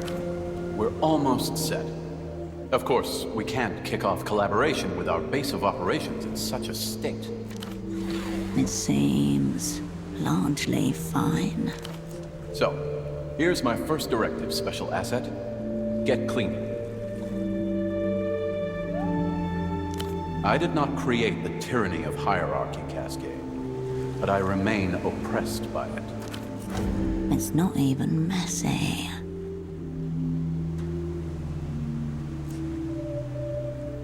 On the contrary, the stakes are sky high, Cascade. And, as usual, we find ourselves parachute in absentia. As I said, impossible to commence operations within the current state of affairs. Oversee. My take is that it's clearly not a conspiracy, just a barely concealed truth. A nonchalant tone, disguising obsessive amounts of research. Conceptually speaking, Luz's entire political history can be mapped across a unified cognitive plane.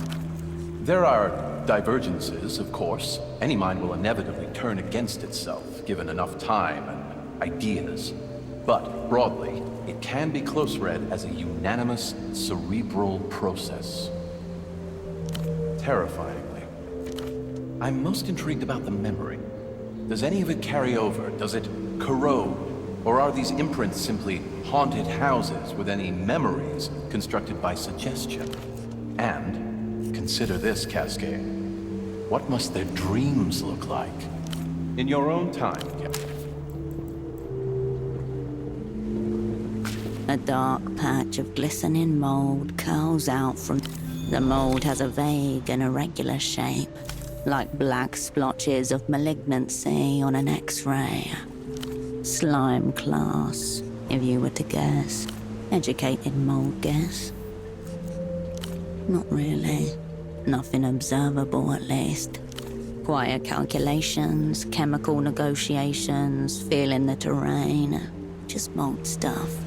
1,000 skinny antennas. The tendrils seem to favor seams and stress lines rather than smooth concrete.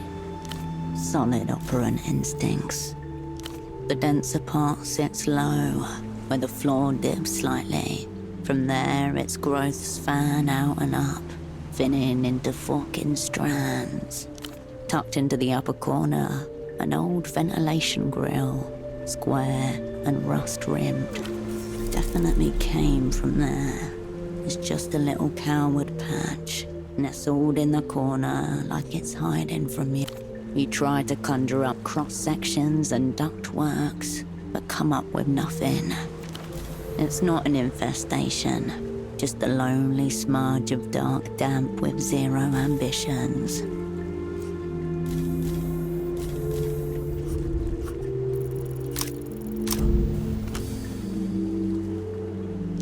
You steady your grip and ready the tool jerks forward, so you overcorrect. A wet strand arcs up, yellow, viscous, a rope of living glue, and lands directly in your mouth. Your stomach clenches, your throat tightens. You lurch forward and retch so hard your vision fuzzes at the edges. But the mold does not concede its ground so easily.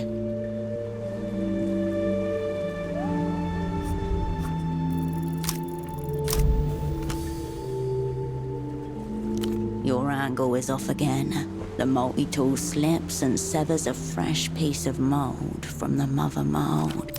It lands on your exposed tongue and slips down your throat. It's becoming your Please stop eating my mold, Cascade. That is Miho property. You turn away.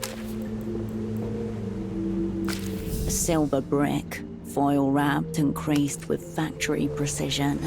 You recognize its dull sheen and shape instantly. Beneath the word Cosmo Comida, a grinning cosmonaut, one gloved hand giving a thumbs up, the other squeezing purple paste from a tube into their mouth.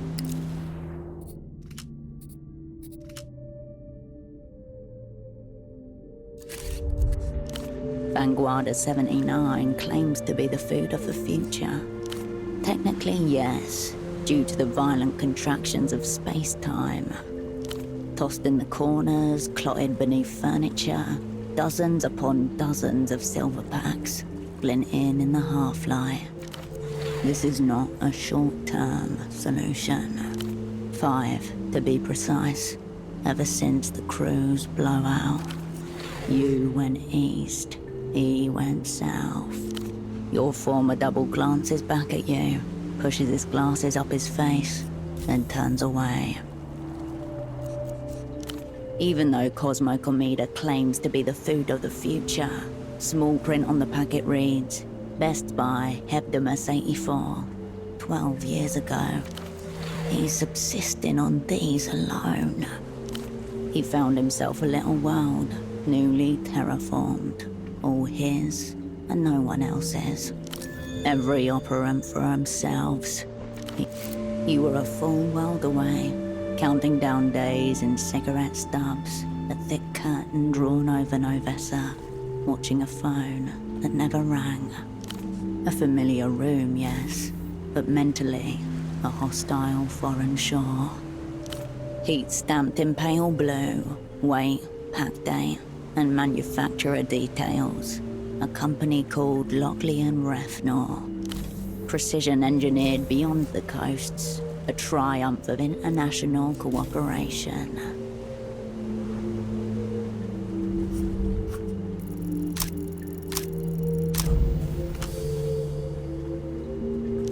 You're in the basement's basement. One quick Beat sweet? Look harder, Cascade. There is no pornographic material to be found in this room. Not an adult magazine or explicit video disc in sight. You sound disappointed. Miho certainly is. The packet may...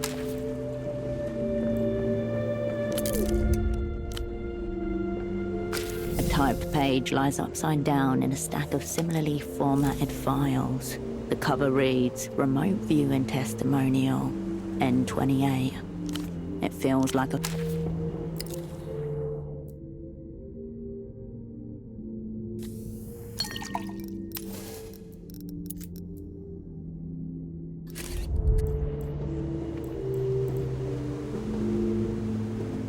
I don't know, Cascade. It still looks a little messy. In your own time.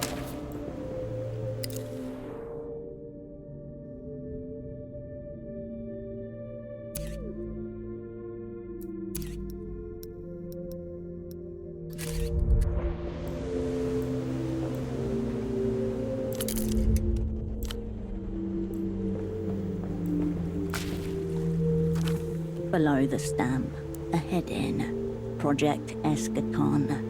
In a matter phasing conclusions, the rest of the cover is obliterated by warning labels.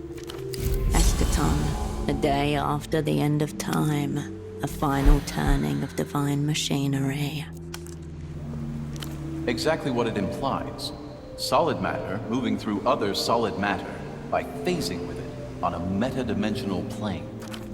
For example, as it pertains to the Miho zero-hole report you've just discovered, the psychogenic passing of human body through cement wall. The file is dense, tens of pages long. There must have been at least an occurrence of some kind to warrant such a file. Cascade, I asked you to clean up, not compromise the agency. That is live ammunition for metaphysical warfare. You have been cautioned.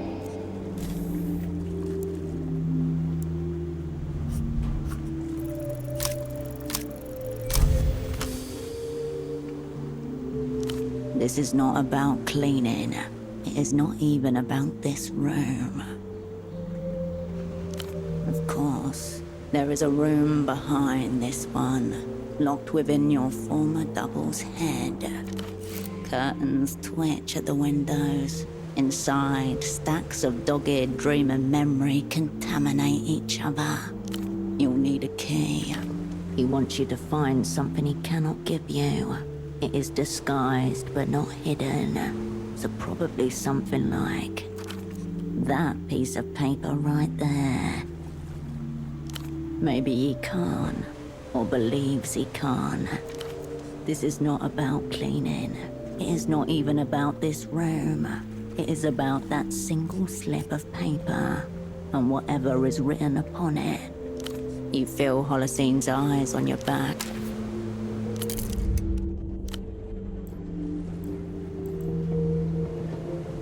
The ration pack crinkles. The packet... Looking a lot better, Cascade. Almost. The room is almost clean. Maybe one last reckon. Miho believe.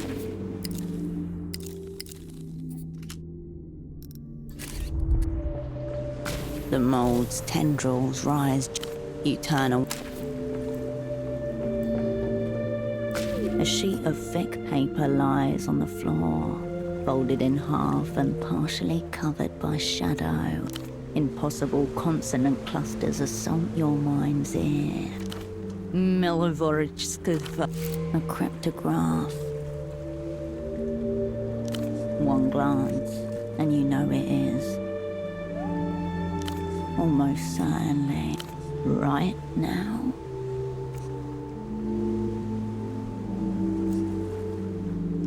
Its secrets will keep. You refold the paper and slip it into your pocket. Well, the room situation is much improved, Cascade. Very clean. Fine job. We must not have been looking at the same room. Oh, yes. I'm afraid I can't elaborate on that right now, but please remind me to elaborate on it later. Your former double stares blankly at you, as if you never spoke at all. A thorough clean will always turn up expected and completely mundane items. And coincidence is a story we tell ourselves. Your former double rubs his neck nonchalantly and gazes at the ceiling. I've tolerated the cardiovascular grandpa too long. I should zero him out to fortify operational security. He runs a smoothing hand across his hair. It springs back up, even more disarrayed than before. Miho's counter-analysis is the finest in the hemisphere, but its stagecraft is amateur at present. Holocene unfolds his dressing gown and then folds it again. High time for another Cosmo ration. How many have I had today? It's hard to keep track sometimes as they're so delicious. You have found an answer, Cascade. Is that an answer?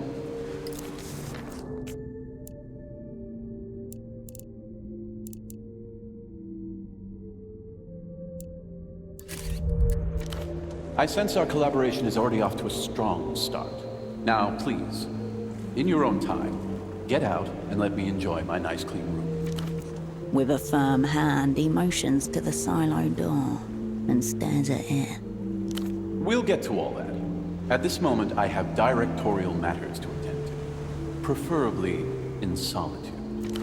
Anything else before you jog on?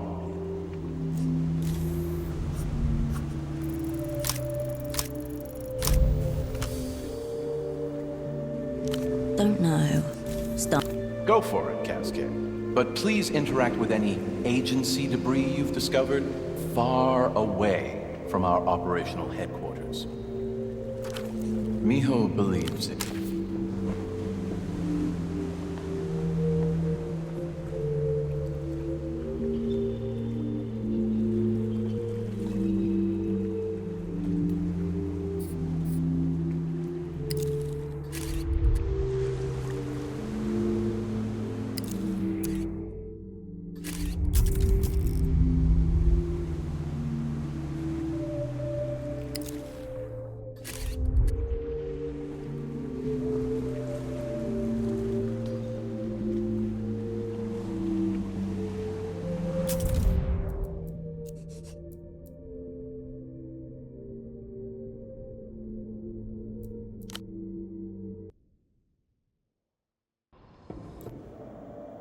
A sheet of a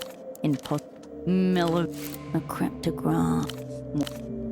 One glass, almost certain. Right? Its secrets will. You refold. Well, the room situation. Oh, yes. This is Your former doubles. a thorough clean. Your former. I've taught. He runs. Miho's. High time for another. You have found. I sense our. With a firm hand. Will. Anything else before you?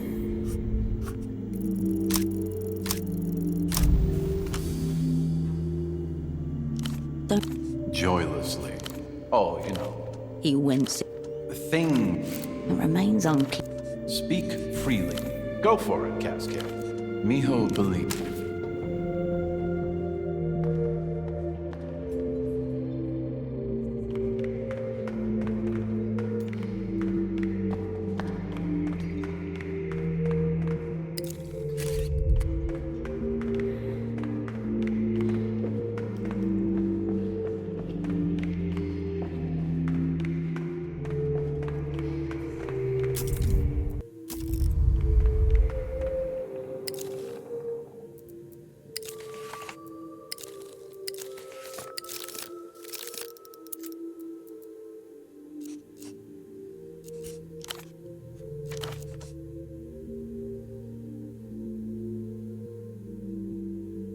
Yet you know it does.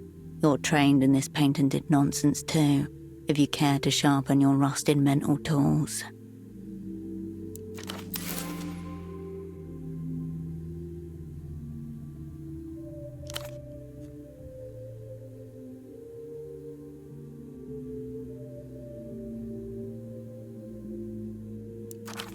Bigrams, trigrams, character frequency, index of coincidence analysis, tables, tables, and more tables.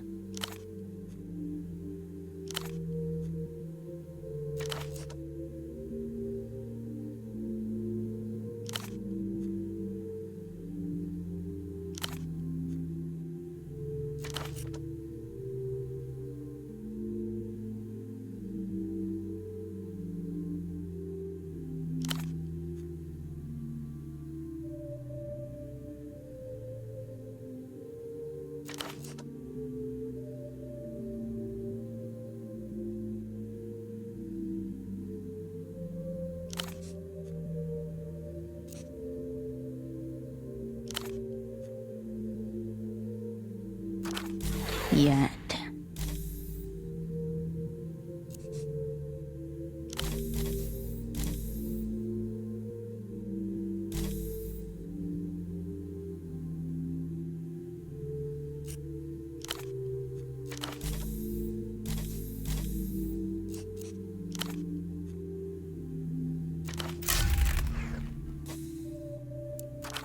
It takes you 7 attempts to count almost every letter.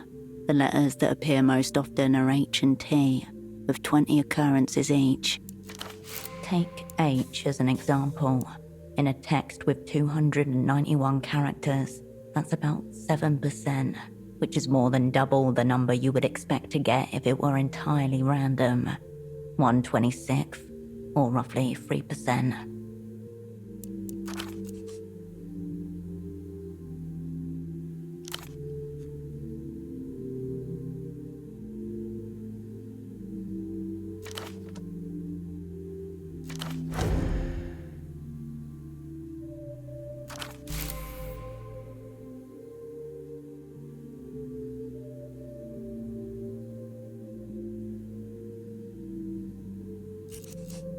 Three bigrams appear 3 times: NG, JG, and YX.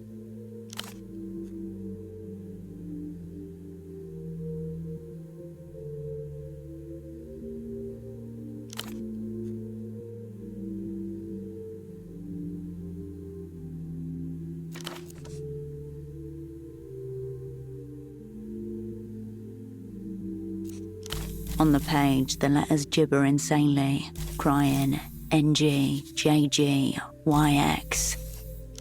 It's divided into 23 blocks, each between 1 and 25 characters long. 13. Indeed. Can't stop it. Words. No. You're still on medians here. 1, 14, 9, 3, 5. All between 1 and 26. Clearly letters. Good. You try grouping the numbers together. 1 degree, 41 minutes, 9 seconds.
and momentum is gained. Every new discovery facilitates the others. The letters give themselves up one by one, a series of little surrenders.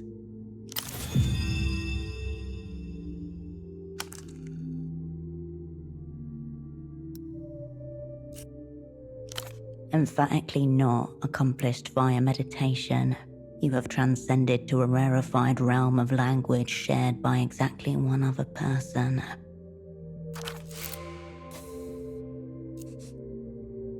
It induced a pleasant torpor in him to watch the hose stiffen as his blood filled it, raising itself like the hackles on a frightened animal.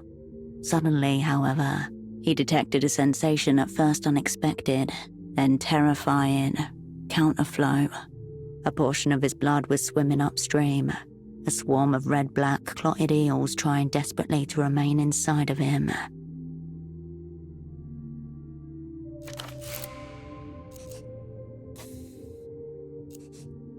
At a place where books gather.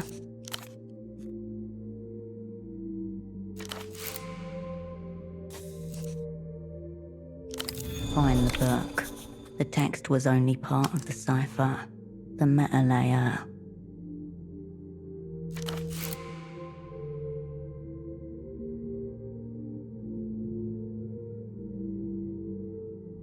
It induced a pleasant torpor in him to watch the hose stiffen as his blood filled it, raising itself like the hackles on a frightened...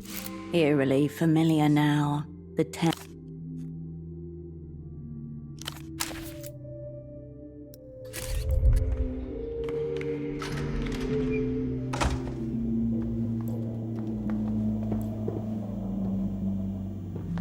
You stand before...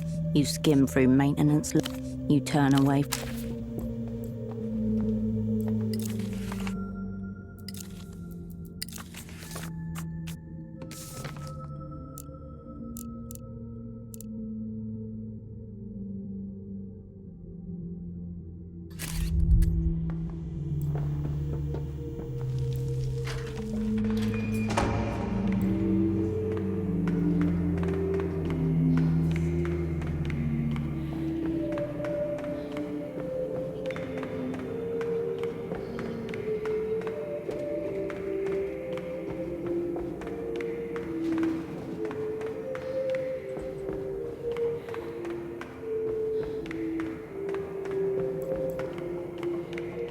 Hey, bud. You look a bit pale, bud. What happened? Quite the heavy load for a staircase. But then again, you've humored me enough, bud. I'll spare you my rant.